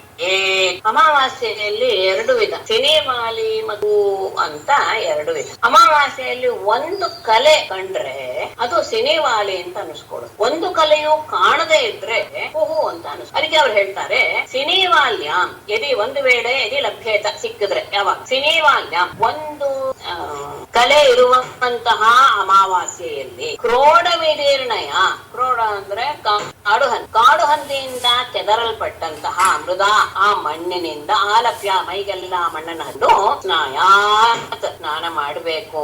ಸ್ರೋತಸಿ ಆ ನದಿಯಲ್ಲಿ ಇಟ್ಟುಕೊಂಡು ಏತಂ ಮಂತ್ರಂ ಉದೀರಯೇತ್ ಮುಂದೆ ಹೇಳುವಂತಹ ಮಂತ್ರವನ್ನ ಉಚ್ಚಾರಣೆ ಮಾಡುವ. ಅಂದ್ರೆ ಇಂತಹ ಅಮಾವಾಸ್ಯೆ ಸಿನಿವಾಲಿ ಅನ್ನುವಂತಹ ಒಂದು ಕಲೆ ಇರುವಂತಹ ಅಮಾವಾಸ್ಯೆಯಲ್ಲಿ ಕಾಡು ಹಂದಿ ಕೆದರಿದಂತಹ ಆ ಮಣ್ಣನ್ನ ದೇಹಕ್ಕೆ ಹಚ್ಚಿಕೊಂಡು ಸ್ನಾನ ಮಾಡ್ಬೇಕು. ಆಗ ಅಲ್ಲಿ ಸ್ನಾನ ಮಾಡುವಾಗ ನದಿಯ ಹತ್ತಿರ ಇದ್ದು ನದಿಯಲ್ಲಿ ಈ ರೀತಿಯ ಮಂತ್ರವನ್ನ ಹೇಳ್ಬೇಕು. ಏನಂತ? ತ್ವಂ ದೇವಿ ಆದಿವರಾಹೇಣ ರಸಾಯಾಹ ಸ್ಥಾನಮಿಚ್ಛತ ಉಧೃತಾಸಿ ನಮಸ್ಕ್ಯಂ ಪಾಪ್ಮಾನಂ ಮೇ ಪ್ರಣಾಶಯ. ದೇವಿ ರಸಾಯಾಹ ಆದಿವರಾಹೇಣ ತ್ವಂ ಸ್ಥಾನಮಿಚ್ಛತ ಉಧೃತಾಸಿ ತುಭ್ಯಂ ನಮಃ ಮೇ ಪಾಪ್ಮಾನಂ ಪ್ರಣಾಯ. ದೇವಿ ಭೂದೇವಿಯೇ ರಸಾಯಾಹ ರಸಾತಳದ ಆದಿವರಾಹೇಣ ವರಾಹ ರೂಪವನ್ನು ಧರಿಸಿದಂತಹ ಪರಮಾತ್ಮನಿಂದ ತ್ವಂ ಉಧೃತ ಆದಿವರಾಹೇಣ ತ್ವಂ ರಸಾಯಾಹ ಉದೃತಾಸಿ, ನೀನು ಮೇಲಕ್ಕೆ ಎತ್ತಲ್ಪಟ್ಟಿದೀಯಾ, ತುಭ್ಯಂ ನಮಃ, ನಿನಗೆ ನಮಸ್ಕಾರ, ಮೇ ಪಾಪ್ಮಾನಂ ಪ್ರಣಾಮ, ನನ್ನ ಪಾಪಗಳೆಲ್ಲ ಜೀವಿಗಳ ಹೆಸರು ಹಿಂದೆ ಜ್ಞಾಪಕ ಇದೆ ಅನ್ಕೊಳ್ತೇನೆ. ಸ್ವಯಂಭೂಮನಿಗೆ ಬ್ರಹ್ಮ ಹೇಳ್ತಾನೆ ನಿನ್ನ ಸೃಷ್ಟಿಯಲ್ಲಿ ತೊಡಗಿಸ್ಕೊ ಅಂತ. ಅವಾಗ ಅವನು ಹೇಳ್ತಾನೆ ಭೂಮಿನೇ ಇಲ್ಲ, ಸೃಷ್ಟಿಯಾದ ಜೀವಿಗಳು ಇಲ್ಲಿ ಸಾಧ್ಯ ಅಂತ ಹೇಳಿದಾಗ ಅವನು ಹೇಳ್ತಾನೆ ನಾನು ಸೃಷ್ಟಿಯಲ್ಲಿ ತೊಡಗಿಸ್ಕೊಂಡ್ಬಿಟ್ಟೆ, ಭೂಮಿಯಲ್ಲೋ ಕೆಳಗೆ ಹೋಗ್ಬಿಟ್ಟಿದ್ದಾಳೆ, ಗೊತ್ತೇ ಆಗ್ಲಿಲ್ಲ ನನಗೆ ಅಂತ ಪರಮಾತ್ಮನನ್ನ ಬೇಡ್ಕೊಂಡಾಗ ಆತನ ಮೂಗಿನಿಂದ ಜ್ಞಾಪಕ ಇದೆ ಅಂತ ಭಾವಿಸ್ತೇನೆ. ಆ ಸಂದರ್ಭ ಸಣ್ಣ ಮರಿಯಾಗಿ ಹೊರಬಂದಂತಹ ವರಾಹ ದೊಡ್ಡದಾಗಿ ಬೆಳೆದು ಆ ನೀರಿನಲ್ಲಿ ಧುಮುಕಿ ರಸಾತಲದಿಂದ ಭೂಮಿಯನ್ನ ಎತ್ತಿಕೊಂಡು ಬಂದ ವರಾಹ ರೂಪದಲ್ಲಿ. ಯಾಕೆ ಅಂದ್ರೆ ಜೀವಿಗಳಿಗೆಲ್ಲ ಇರೋದಕ್ಕೆ ಸ್ಥಾನವನ್ನ ಕಲ್ಪಿಸಿಕೊಡ್ಬೇಕು ಅನ್ನೋ ಉದ್ದೇಶದಿಂದ. ಅಂತಹ ದೇವಿ ನೀನು ಭೂದೇವಿ, ನಿನಗೆ ನಮಸ್ಕಾರ ಮಾಡ್ತೇನೆ, ನನ್ನ ಪಾಪಗಳನ್ನೆಲ್ಲ ಹೋಗು. ಆಮೇಲೆ ನಿರ್ವರ್ತಿತಾತ್ಮ ನಿಯಮೋ ದೇವಮರ್ಚೇತ್ ಸಮಾಹಿತಃ ಛಾಯಾಂ ಸ್ಥಂಡಿಲೆ ಸೂರ್ಯೆ ಜಲೆ ವನ್ನೋ ಗುರೌ ಪಿ. ನಿರ್ವರ್ತಿತಾತ್ಮ ನಿಯಮ ಸಮಾಹಿತಃ ಅಚಾಯಾಂ ಖಂಡಿಲೆ ಸೂರ್ಯೆ ಜಲೆ ವನ್ನೋ ಅಪಿ ಗುರೌ ದೇವಂ ಚೇತ್. ನಿರ್ವರ್ತಿತಾತ್ಮ ನಿಯಮ, ಸ್ನಾನಾದ್ಮೇಲೆ ತಮ್ಮ ತಮ್ಮ ನಿತ್ಯ ಕರ್ಮಾದಿಗಳನ್ನೆಲ್ಲ ಮುಗಿದು ಸಮಾಹಿತಃ ಏಕಾಗ್ರತೆ ಅರ್ಚಾಯಾಮ್, ಅರ್ಚ ಅಂದ್ರೆ ಪೂಜಾ ಮೂರ್ತಿಗೆ ಅರ್ಚ ಅಂತ ಹೇಳಿ, ಆ ಮೂರ್ತಿಯಲ್ಲಿ ಖಂಡಿಲೆ ಭೂಮಿಯಲ್ಲಿ, ಸೂರ್ಯನಲ್ಲಿ, ಜಲೆ ನೀರಿನ, ವನ್ನೌಮಿಯಲ್ಲಿ, ಗುರುವಿನಲ್ಲಿ ಅಂದ್ರೆ ಆ ಪರಮಾತ್ಮನನ್ನ ಇದರಲ್ಲಿಯೂ ಸಹ ಪರಮಾತ್ಮ ಇದ್ದಾನೆ ಅಂತ ಭಾವಿಸಿ ದೇವರನ್ನ ಪೂಜಿಸಬೇಕು. ಈ ಐದರಲ್ಲಿಯೂ ಸಹ ಪರಮಾತ್ಮ ಇದ್ದಾನೆ ಎನ್ನುವಂತಹ ಭಾವವನ್ನ ಇಟ್ಟುಕೊಂಡು ಭೂಮಿಯಲ್ಲಿ, ಸೂರ್ಯನಲ್ಲಿ, ಜಲದಲ್ಲಿ, ವನ್ನಿಯಲ್ಲಿ ಮತ್ತು ಗುರುವಿನಲ್ಲಿ ಇಷ್ಟರಲ್ಲಿಯೂ ಸಹ ಪರಮಾತ್ಮ ಇದ್ದಾನೆ ಅಂತ ಭಾವ ಮೂರ್ತಿಯಲ್ಲಿ ದೇವಂ ಪರಮಾತ್ಮನ ಆರಕು. ಆಗ ನಮಸ್ತುಭ್ಯಂ ಭಗವತೆ ಪುರುಷಾಯ ಮಹೀಯಸೆ ಸರ್ವಭೂತ ನಿವಾಸಾಯ ವಾಸುದೇವಾಯ ಸಾಕ್ಷಿಣೇ. ಆಗ ಅವನನ್ನ ಹೀಗೆ ಸ್ತುತಿಸಬೇಕು. ಭಗವತೆ ಪುರುಷಾಯ ಮಹೀಯಸೆ ಸರ್ವಭೂತ ನಿವಾಸಾಯ ವಾಸುದೇವಾಯ ಸಾಕ್ಷಿಣೆ. ಭಗವಾನ್ ಅಂದ್ರೆ 6 ಗುಣಗಳನ್ನು ಹೊಂದಿರುವವನು ಭಗವಾನ್. ಸತ್ಯ ವಿನಾಶ ಇತ್ಯಾದಿಗಳೆಲ್ಲ 6 ರೀತಿಯ ಗುಣಗಳನ್ನು ಹೊಂದಿರುವವನು. ಅದಕ್ಕೆ ಷಡ್ಗುಣ ಪರಿಪೂರ್ಣ ಅಂತಾನೆ ಹೇಳ್ತಾರೆ. ಅದಕ್ಕೆ ಅವನು ಭಗ ಅಂದ್ರೆ 6 ಗುಣಗಳಿರುವವನು, ಅದನ್ನು ಹೊಂದಿರುವವನು ಭಗವಾನ್. ಅಂತಹ ಷಡ್ಗುಣ್ಯ ಪರಿಪೂರ್ಣನಾದಂತಹ ಪುರುಷಾಯ ಮಹಾಪುರುಷ, ಮಹೀಯಸೆ ಎಲ್ಲರಿಂತಲೂ ಶ್ರೇಷ್ಠನಾದ, ಸರ್ವಭೂತ ನಿವಾಸಾಯ ಎಲ್ಲ ಪ್ರಾಣಿಗಳಲ್ಲಿಯೂ ವಾಸ ಮಾಡುವ, ವಾಸುದೇವಾಯ ಎಲ್ಲರಲ್ಲಿ ಇದ್ದುಕೊಂಡು ಅವರಲ್ಲಿ ಪ್ರೇರಕನಾಗಿರುವಂತಹ, ಸಾಕ್ಷಿಣೆ ಎಲ್ಲದಕ್ಕೂ ಸಾಕ್ಷಿಭೂತನಾದಂತಹ ನಿನಗೆ ನಮಃ ನಮಃ. ಎಲ್ಲವನ್ನೂ ಹೇಳುವನು, ಎಲ್ಲದಕ್ಕಿಂತಲೂ ಅವನು ಶ್ರೇಷ್ಠ, ಎಲ್ಲರಲ್ಲಿಯೂ ಅವನು ಅಂತರ್ಯಾಮಿಯಾಗಿದ್ದಾನೆ, ಎಲ್ಲರನ್ನೂ ತನ್ನಲ್ಲಿಯೇ ಅವನು ಇಟ್ಕೊಂಡಿದ್ದಾನೆ, ಎಲ್ಲರಿಗಿಂತಲೂ ಶ್ರೇಷ್ಠ, ಎಲ್ಲದಕ್ಕೂ ಸಹ ಸಾಕ್ಷಿಭೂತನಾಗಿದ್ದಾನೆ, ಪ್ರತಿಯೊಂದು ಕ್ರಿಯೆಗೂ ಸಹ ಸಾಕ್ಷಿಭೂತನಾನೆ, ಎಲ್ಲರಲ್ಲಿ ಇದ್ದುಕೊಂಡು ಅವರಲ್ಲಿ ಪ್ರೇರಕ ಶಕ್ತಿಯಾಗಿಯೂ ಕೆಲಸ ಮಾಡ್ತಾ ಇದ್ದಾನೆ. ಅಂತಹ ಪರಮಾತ್ಮನೇ ನಿನಗೆ ನಮಸ್ಕಾರ. ನಮೋ ವ್ಯಕ್ತಾಯ ಸೂಕ್ಷ್ಮಾಯ ಸ್ಥಾನ ಪುರುಷಾಯ ಚ ಚತುರ್ವಿಂಶಜ್ಞಾಯ ಗುಣಸಂಖ್ಯಾನ ಹೇತವೇ. ಅವ್ಯಕ್ತಾಯ ಸೂಕ್ಷ್ಮಾಯ ಪ್ರಧಾನ ಪುರುಷಾಯ ಚತುರ್ವಿಂಶದ್ ಗುಣಜ್ಞಾಯ ಗುಣಸಂಖ್ಯಾ. ನೀನು ಅವ್ಯಕ್ತ. ಅವ್ಯಕ್ತ ಅಂದ್ರೆ ನಮ್ಮಲ್ಲಿಯೇ ಇದೆಯಾ, ಆದ್ರೂ ಸಹ ನಮಗೆ ನೀನು ಕಾಣ. ಆ ರೀತಿಯಾಗಿ ಸೂಕ್ಷ್ಮಾಯ ಅತ್ಯಂತ ಸೂಕ್ಷ್ಮ, ಹಾಗಾಗಿಯೇ ಸೂಕ್ಷ್ಮವಾದಂತಹದ್ರಲ್ಲಿ ನೀನು ಇನ್ನೂ ಸೂಕ್ಷ್ಮವಾಗಿದ್ದುಕೊಂಡು ಎಲ್ಲದರಲ್ಲಿ ಪ್ರವೇಶ ಮಾಡುವಂತಹ ಸಾಮರ್ಥ್ಯ ಇದೆ. ಪ್ರಧಾನ ಪುರುಷಾಯ, ಪ್ರಧಾನ ಅಂದ್ರೆ ಪ್ರಕೃತಿ, ಪುರುಷ ಅಂದ್ರೆ ಪುರುಷ ಅಂದ್ರೆ ಸಾಂಖ್ಯರ ವಿಷಯವನ್ನೆಲ್ಲ ಹೇಳಕ್ ಹೊರಟಿದ್ದಾರೆ. ಪ್ರಕೃತಿ ಮತ್ತು ಪುರುಷರ ಸ್ವರೂಪನಾದ ಚತುರ್ವಿಂಶತ್ ಗುಣಜ್ಞಾಯ 24 ಗುಣವನ್ನ ಗುಣಸಂಖ್ಯಾನ ಹೇತವೇ, ಆ ಗುಣಗಳನ್ನ ಎಣಿಸುವುದಕ್ಕೆ ಕಾರಣೀಭೂತನಾದ ಅಂದ್ರೆ ಕಪಿಲ ರೂಪದಲ್ಲಿ ಇದ್ದಂತಹ ನಮಃ. ನೀನು ಕಣ್ಣು ಮೊದಲಾದ ಇಂದ್ರಿಯಗಳಿಗೆ ಅಲ್ಲ, ಆದ್ರೆ ಅದನ್ನೆಲ್ಲ ನೋಡ್ತಾ ಇರುವವನು ನಿನ್ನಿಂದಲೇ ನೋಡ್ತಾ ಇದ್ದಾನೆ ನೋಡುವಂತ ವ್ಯಕ್ತಿ. ಅಣುಸ್ವರೂಪನಾಗಿದೆಯಾ, ಅದೇ ಪರಿಣಾಮವಾದಂತಹ ಈ ಸ್ಥಾವರ ಪ್ರಪಂಚ ಅದರಲ್ಲೆಲ್ಲವೂ ಸಹ ನೀನಿದೆಯಾ, ಪುರುಷನಾಗಿದೆಯಾ, ಅಪ್ರಮೇಯ ಸ್ವರೂಪ. 24 ತತ್ವಗಳನ್ನ ನೀನು ನಿನ್ನ ಶರೀರವಾದನಾಗಿ ಹೊಂದಿದೀಯ. ಮತ್ತೆ ಆ ಗುಣಗಳನ್ನೆಲ್ಲವನ್ನೂ ಸಹ ಸರಿಯಾದ ರೀತಿಯಲ್ಲೇ ನೀನು ಪ್ರಕಟಪಡಿಸುವವನು ಸಹ ನೀನೇ ಆಗಿಯ. ಎಲ್ಲ ಪರಿಣಾಮ ರೂಪವಾದ 24. ನಮೋ ದ್ವಿಶೀರ್ಷ್ಣೇ ತ್ರಿಪದೇ ಚತುಶೃಂಗಾಯ ತಂತವೇ ಸಪ್ತಹಸ್ತಾಯ ಯಜ್ಞಾಯ ತ್ರಯೀ ವಿದ್ಯಾತ್ಮನೇ ನಮಃ. ವಿಶೀರ್ಷ್ಣೆ ಯಜ್ಞೆ ತ್ರಿಪದೇ ಚತುಶೃಂಗಾಯ ತಂತವೇ ಇದಾಗೆ ಇದೆ, ಕ್ರಮವಾಗಿ ಇದೆ. ಸಪ್ತಹಸಾಯ ಯಜ್ಞಾಯ ತ್ರಯೀ ವಿದ್ಯಾತ್ಮನೆ ನಮಃ. ಮೊದಲೇ ಒಂದು ತಂತವೇ ನಮಃ ಅಂತ ತಗೊಂಬಿಡಿ. ಎಲ್ಲಿದ್ರೆ ನಮೋ ನಮಃ ಅಂತ ಇಲ್ಲೇ ಕೊನೆಯಲ್ಲಿ ತಗೊಳ್ಬಹುದು. ವಿಶೀರ್ಷ್ಣೆ ಎರಡು ರೀತಿಯ ಯಜ್ಞ ಕರ್ಮಗಳಿವೆ. ಶೀರ್ಷ್ಣ ಅಂದ್ರೆ ತಲೆ ಅಂತ.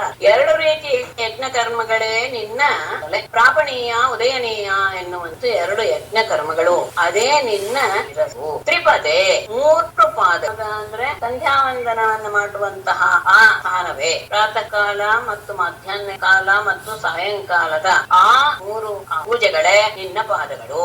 ಆಮೇಲೆ ಚತುಶೃಂಗಾಯ ನಾಲ್ಕು ಕೊಂಬುಗಳು. ಯಾವುದದು? ನಾಲ್ಕು ವೇದಗಳೇ ನಿನ್ನ ನಾಲ್ಕು ಕೊಂಬು.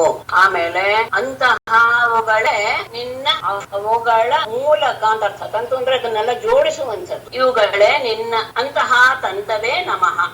ಆಮೇಲೆ ಸಪ್ತಹಸ್ತಾಯ ಗಾಯತ್ರಿ ಮೊದಲಾದಂತಹ 7 ಛಂದಸ್ಸುಗಳೇ ನಿನ್ನ 7 ಕೈಗಳು. ಯಜ್ಞಾಯ ಯಜ್ಞ ಸ್ವರೂಪನಾಗಿದೆಯಾ.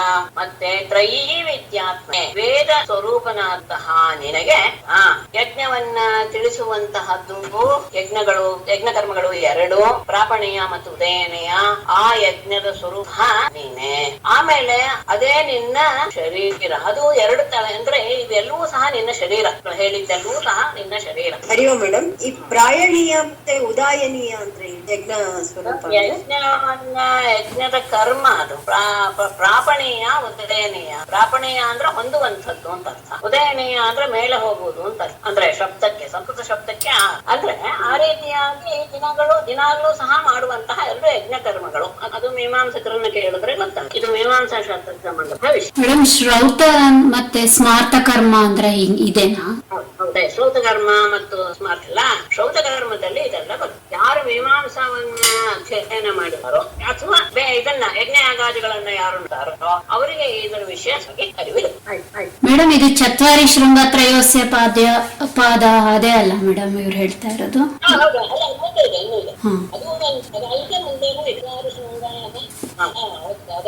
ಭಾಷ್ಯ ಹೌದು. ಇದು ಏನು ಆಕ್ಚುಲ್ ಆಗಿ ಇದು ಅದೇನು ಋಗ್ವೇದದಲ್ಲಿ ಬರುವಂತಹ ಮಂತ್ರ, ನಮ್ಮ ಮಹಾಭಾಷ್ಯದಲ್ಲಿ ತಗೊಂಡಿರುವ ಮಂತ್ರ ಇದೆಯಲ್ಲ, ಅದು ಇದು ಏನು ಋಗ್ವೇದದಲ್ಲಿ ಬರುವಂತದ್ದು. ಚತ್ವಾರಿ ಶೃಂಗ ತ್ರಯೋಸ್ಯ ಪಾದಾಃ ದ್ವೇಷೀಷೆ ಸಪ್ತಹಸ್ತಾಸೋ ಅಸ್ಯ ಕ್ರೀಡಾಬದ್ಧೋ ವೃಷಭೋ ರೋರವೀತಿ ಮಹಾದೇವೋ ಮರ್ತ್ಯಾಗೋ ಆಯುವೇಶ. ಮುಂದಿನ ಶ್ಲೋಕ ಆ ಮರ್ತ್ಯಾಗೋ ಆಯುವೇಶ ಅಂತದ್ದು ಮುಂದೆ ಇದೆ.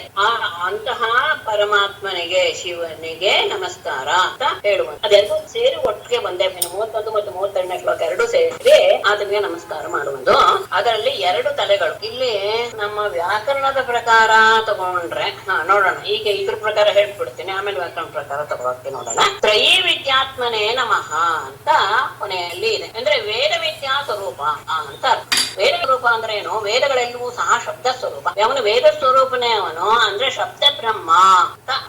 ಯಜ್ಞ ಪುರುಷನಾದಂತಹ ನಿನ್ನ ಸ್ವರೂಪ ಹೀಗಿದೆ. ನಿನ್ನ ಸ್ವರೂಪವನ್ನು ವಿವರಿಸುವಂಥದ್ದು ಯಾವುದು? ಶಬ್ದವೇ. ಆ ಶಬ್ದ ಪ್ರಪಂಚವೇ ನೀನು. ಅದಕ್ಕೆ 2 ತಲೆ, 3 ಕಾಲು, 4 ಕೊಂಬುಗಳು, 7 ಕೈಗಳು ಇಂದ ಕೂಡಿರುವಂತಹ ಒಂದು ಮುಂದೆ ಇದೆ ನಮಃ ಶಿವಾಯ ರುದ್ರಾಯ. ವೃಷಭದ ರೂಪದಲ್ಲಿರುವಂತದ್ದು ಯಜ್ಞ. ಅದು ವೇದದಲ್ಲಿ ಹೇಳಲ್ಪಡೆ. ಆ ವೃಷಭ ರೂಪದಲ್ಲಿರುವಂತಹ ಆ ಯಜ್ಞಕ್ಕೆ ಅವನು ಯಾರು? ರುದ್ರ. ನಮಃ ಶಿವಾಯ ರುದ್ರಾಯ ನಮಃ ಶಕ್ತಿಧರ ಸರ್ವ ವಿದ್ಯಾಧಿಪತೆಯೇ ಭೂತಾನಾಂ ಪತೆಯೇ ನಮಃ. ಇದೆಲ್ಲೂ ಸಹ ಶಿವನಿಗೆ ಸಂಬಂಧಪಟ್ಟಂತಹ ವಿಶೇಷಣಗಳು. ಇಂತಹ ಶಿವಾಯ ನಮಃ. ಸಹ ಕೀದೃಶ ಅವನೆಂತವನು? ರುದ್ರಾಯ ಶಕ್ತಿಧರಾಯ ಸರ್ವ ವಿದ್ಯಾಧಿಪತೆಯೇ. ಇದನ್ನು ನಾನು ತುಂಬಾ ಸತ್ಯ ಹೇಳಿದ್ದೇನೆ. ಶಿವ ಎಲ್ಲ ವಿದ್ಯೆಗಳಿಗೂ ಸಹ ಅವನೇ ಒಡೆ, ಎಲ್ಲ ಭೂತಗಳಿಗೂ ಸಹ ಅವನು ಪತಿ ಒಡೆಯ ಅಂತಹ. ಹಾಗಾಗಿ ಇಲ್ಲಿ ನಾವು ಹೇಳೋದಾದ್ರೆ ಆ ವೃಷಭಕ್ಕೆ 2 ತಲೆಗಳು. ಯಾವುದು ಅಂದ್ರೆ ಅಲ್ಲೇನು ತಗೊಂಡ್ರು ಅಂದ್ರೆ ಚತ್ವಾರಿ ಶೃಂಗ ತ್ರಯೋಸ್ಯ ಪಾದಾಃ ದ್ವೇಷೀರ್ಷೆ ಸಪ್ತಹಸ್ತಾಸೋ ಅಸ್ಯ. 2 ತಲೆಗಳು ಅಂದ್ರೆ ಸಾಮಾನ್ಯವಾಗಿ ನಾನು ಸತ್ಯಕ್ಕೆ ಈಗ ನನಗೆ ಹೊಡಿತಾ ಇರೋದು ಹೇಳ್ತೇನೆ. ಲೌಕಿಕ ಮತ್ತು ವೈದಿಕ ಎನ್ನುವಂತಹ 2 ಶಬ್ದಗಳು. ಲೌಕಿಕ ಶಬ್ದಗಳು ಬೇರೆ, ವೈದಿಕ ಶಬ್ದಗಳು ಬೇರೆ. ಕೆಲವು ಮಾತ್ರ 2 ಕಡೆ ಇದೆ ಅನ್ನೋದು ವಿಶೇಷ. ಅದು 2 ತಲೆಗಳು. ಸತ್ಯಕ್ಕೆ ಹಾಗೆ ಅನ್ಕೊಳ್ತೀನಿ. ಆಮೇಲೆ 3 ಪಾದಗಳು. ಯಾವ್ದು 3 ಪಾದಗಳು ಅಂತ ಹೇಳಿದ್ರೆ 3 ಕಾಲಗಳೇ 3 ಪಾದಗಳು. ಯಾವುದು? ಭೂತ, ಭವಿಷ್ಯತ್, ವರ್ತಮಾನ ಎನ್ನುವಂತಹ 3 ಕಾಲಗಳಿವೆಯಲ್ಲ, ಅದೇ 3 ಪಾದಗಳು. 4 ಕೊಂಬುಗಳು ಯಾವುದು ಅಂದ್ರೆ ನಮ್ಮ ನಾವು ದಿನನಿತ್ಯ ಬಳಸುವಂತಹದ್ದು ಶಬ್ದಗಳಿವೆಯಲ್ಲ, ಅದೆಲ್ಲ ಹುಟ್ಟೋದಕ್ಕೆ ಕಾರಣ ಏನು ಅಂದ್ರೆ ಅದಕ್ಕೆ ನಾವು ಪ್ರವೃತ್ತಿ ನಿಮಿತ್ತ ಅಂತ ಹೇಳ್ತೇವೆ. ಈಗ ಘಟವನ್ನ ಮಾಡ್ತಾರೆ ಯಾರೋ ಕುಂಬಾರ. ಆ ಕುಂಬಾರ ಘಟ ಮಾಡೋದಕ್ಕೆ ಏನು ಕಾರಣ ಅಂತ ಹೇಳಿದ್ರೆ ಅದರಿಂದ ನೀರು ತರಬೇಕು ಎನ್ನುವಂತಹ ಪ್ರವೃತ್ತಿಗೆ ಅದು ನಿಮಿತ್ತ. ಈಗ ನಮ್ಗೆ ನೀರು ತರಬೇಕು ಅಂತ ನೀರು ತರಬೇಕು ಅಂತ ಹೇಳಿದ ತಕ್ಷಣ ಏನು ಯಾವ್ದ್ರಿಂದ ಏನ್ ತರಬೇಕು ಅಂತ ಹೇಳಿದ ತಕ್ಷಣ ಒಬ್ಬ ವ್ಯಕ್ತಿ ಘಟದ ರೂಪದಲ್ಲಿ ಅದನ್ನ ನಿರ್ಮಾಣ ಮಾಡಿ ಕೊಡ್ತಾನೆ. ಇದನ್ನ ನಾವು ಈಗ ಗಮನಿಸಬಹುದು. ನಮ್ಮಲ್ಲಿ ಯಾವುದೇ ಒಂದು ಚಿಂತನೆ ಉಂಟಾದ ತಕ್ಷಣ ಅದಕ್ಕೆ ಸರಿಯಾದ ರೀತಿಯಲ್ಲಿ ವಸ್ತುವಿನ ಆವಿರ್ಭಾವವಾಗುತ್ತೆ, ಹೌದು ಅಂತ ಭಾವಿಸ್ತೇನೆ. ಅಂದ್ರೆ ಕಸ ಗುಡಿಸ್ಬೇಕು ಅಂತ ಹೇಳಿದ ತಕ್ಷಣ ಇದು ಯಾವ ರೀತಿ ಆಗುತ್ತೆ ಅಂತ ಯೋಚನೆ ಮಾಡಿದ ತಕ್ಷಣ ಒಂದು ಕೊಡಕೆಯ ರೂಪದಲ್ಲಿ ಒಂದು ವಸ್ತು ಸಿದ್ಧವಾಗುತ್ತೆ. ಕಸ ಗುಡಿಸುವಂತಹ ಎನ್ನುವ ಪ್ರವೃತ್ತಿಗೆ ಕೆಲಸಕ್ಕೆ ಯಾವುದು ನಿಮಿತ್ತ? ನಮ್ಮ ಪ್ರವೃತ್ತಿಗೇನೆ ಹೊರಗೆ ಎನ್ನುವುದು ಸಿದ್ಧವಾಯ್ತಲ್ಲ, ಅದು ಪ್ರವೃತ್ತಿ ನಿಮಿತ್ತ ಅಂತ ಅನ್ಸೆ. ಸ್ವಲ್ಪ ಅರ್ಥ ಆಯ್ತು ಅಂತ ಭಾವಿಸ್ತೇನೆ. ಎಲ್ಲ ರೆಡಿ ಆಗಿಬಿಟ್ರು ಅಂತ ನಾವು ಅಷ್ಟರಲ್ಲಿ ಯೋಚನೆ ಮಾಡಿರಲ್ಲ. ಆದರೆ ಯಾವುದೇ ಒಂದು ವಸ್ತು ಹುಟ್ಟಿದೆ, ಯಾವುದು ವೃಕ್ಷಗಳಾಗ್ಬೋದು, ಮರಗಳಾಗ್ಬೋದು, ಇದು ಸಸ್ಯಾದಿಗಳಾಗಿರ್ಬೋದು, ಯಾವುದೇ ಆಗಿರ್ಬೋದು, ಅದೆಲ್ಲವೂ ಸಹ ಹುಟ್ಟಿದ ಜೀವಿಗೆ ಪ್ರವೃತ್ತಿಗೆ ನಿಮಿತ್ತವಾಗಿಯೇ ಹುಟ್ಟಿದೆಯೋ. ಅದು ಇಲ್ಲದಿದ್ರೆ ಯಾವುದೂ ಸಹ ಹುಟ್ಟುತ್ತಾ ಇರ್ಲಿಲ್ಲ. ಹಾಗೆ ಪ್ರವೃತ್ತಿಗೆ ನಿಮಿತ್ತವಾದದ್ದು ಯಾವ್ದ್ಯಾವುದು ಅಂತ ಹೇಳಿದ್ರೆ ಇವರು ಹೇಳ್ತಾರೆ ನಾಮ, ಕ್ರಿಯೆ, ನಿಪಾತ ಮತ್ತು ಉಪಸರ್ಗ. ವ್ಯಾಕರಣವನ್ನ ಇಟ್ಕೊಂಡು ನಾವು ಮಾತಾಡ್ತಾ ಇರೋದು. ನಾಮ ಅಂದ್ರೆ ಹೆಸರು, ಯಾವ್ದಾದ್ರೂ ಒಂದು ಪ್ರವೃತ್ತಿಗೆ ನಿಮಿತ್ತ. ಗಮನಿಸಿ, ಒಂದು ಮಗುವನ್ನ ನಾವು ಕರಿಬೇಕು ಅನ್ನುವಂತಹ ಬಯಕೆ ಉಂಟಾದಾಗ ಹೋ ಅಂತ ಹೇಳಕ್ ಆಗೋದಿಲ್ಲ. ಅದಕ್ಕೆ ಏನ್ ಮಾಡ್ತೀವಿ? ಒಂದು ಹೆಸರನ್ನೇ ಇಡ್ತೀವಿ. ಇದು ಏನು? ಪ್ರವೃತ್ತಿಗೆ ನಿಮಿತ್ತವಾಯ್ತು, ಅವನ ಜೊತೆ ವ್ಯವಹಾರ ಮಾಡೋದಕ್ಕೆ ಇದು ನಿಮಿತ್ತ. ಈ ರೀತಿಯಾದದ್ದು 4 ಇದೆ. ಒಂದು ನಾಮ, ಇನ್ನೊಂದು ಕ್ರಿಯೆ, ಇದರಲ್ಲಿ ಸಂಸ್ಕೃತ ಭಾಷೆಯಲ್ಲಿ ನಿಪಾತ ಅಂತ ಹೇಳಿದ್ರೆ ಸಿದ್ಧವಾದಂತಹ ಅಕ್ಷರಗಳ ಸಮೂಹಕ್ಕೆ ನಿಪಾತ ಅಂತ ಹೇಳ್ತೇವೆ. ಉದಾಹರಣೆಗೆ ಅಬೀಜ, ದು ಇತ್ಯಾದಿಗಳು. ಉಪಸರ್ಗದಿಂದ ನಾವು ಅನೇಕ ಅರ್ಥಗಳನ್ನ ನಾವು ತಗೊಳ್ತೇವೆ. ಇವುಗಳು ಸಹ 4 ಕೊಂಬುಗಳು.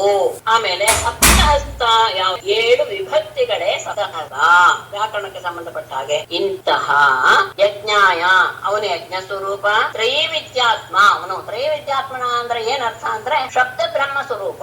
ಶಬ್ದಗಳಿಲ್ಲದೆ ಪ್ರಪಂಚದಲ್ಲಿ ಒಂದು ಕೆಲಸವೂ ಸಹ ನಡೆಯೋದಿಲ್ಲ. ಗಟ್ಟಿ ಮಾಡಿ, ಶಬ್ದಗಳಿಲ್ಲದೆ ಪ್ರಪಂಚದಲ್ಲಿ ಯಾವ ವ್ಯವಹಾರವೂ ನಡೀತಾ ಇರ್ಲಿಲ್ಲ. ನಾವೆಲ್ಲರೂ ಸಹ ಇವನು ಒಂದು ಹೇಳ್ತಾನೆ, ದಂಡಿ ಹೇಳ್ತಾನೆ ಕಾವ್ಯಾದರ್ಶದಲ್ಲಿ, ಅದ್ಭುತವಾದಂತಹ ಒಂದು ಶ್ಲೋಕ. ಒಂದು ವೇಳೆ ಶಬ್ದ ಅನ್ನೋದು ಇಲ್ಲದೆ ಇದ್ದರೆ ಇಡೀ ಪ್ರಪಂಚ ಕುರುಡಾಗಿ ಬಿಡುತ್ತು. ಹೇಳ್ತೇನೆ ಅದನ್ನ.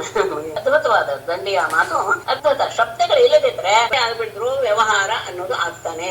ಯಾಕೆ ಅಂದ್ರೆ ಯಜ್ಞ ಮಾಡ್ಬೇಕಾದ್ರೆ ಪ್ರತಿಯೊಂದು ಶಬ್ದದಿಂದಲೇ ಆಗ್ಬೇಕು. ಆ ಶಬ್ದಗಳು ಏನು ಅಂತ ಹೇಳಿದ್ರೆ ಲೌಕಿಕ, ವೈದಿಕ 7 ರೀತಿಯ ವಿಭಕ್ತಿಗಳು ಬೇಕು. ಇದೆಲ್ಲ ಇದ್ದಂತಹ ಯಜ್ಞ ಸ್ವರೂಪನಾದಂತಹ ಶಿವಾಯ ನಮಃ. ಅವನು ರುದ್ರ ದೇವತೆ. ಶಕ್ತಿಧರಾಯ, ಜೊತೆಗೆ ಯಾವಾಗಲೂ ಸಹ ಶಕ್ತಿಯನ್ನ ಒಳಗೊಂಡೇ ಇರ್ತಾನೆ. ಇಂತಹ ಸರ್ವಭೂತ್ಯಾಧಿಪತಿಯೇ, ಎಲ್ಲ ವಿದ್ಯೆಗಳಿಗೂ ಸಹ ಅಧಿಪತಿಯಾದಂತಹ ಭೂತಾನಾಂ ಪತಯೇ ನಮಃ. ಎಲ್ಲ ಭೂತಗಳ ಒಡೆಯನು ಆದಂತಹ ನಿನಗೆ ಇದು ತಂತವೇ. ತಂತು ಅಂದ್ರೆ ಅದನ್ನು ತಂತು ದಾರ ಎಲ್ಲವನ್ನು ಜೋಡಿಸುವಂತವನು ಇವನೇನೆ.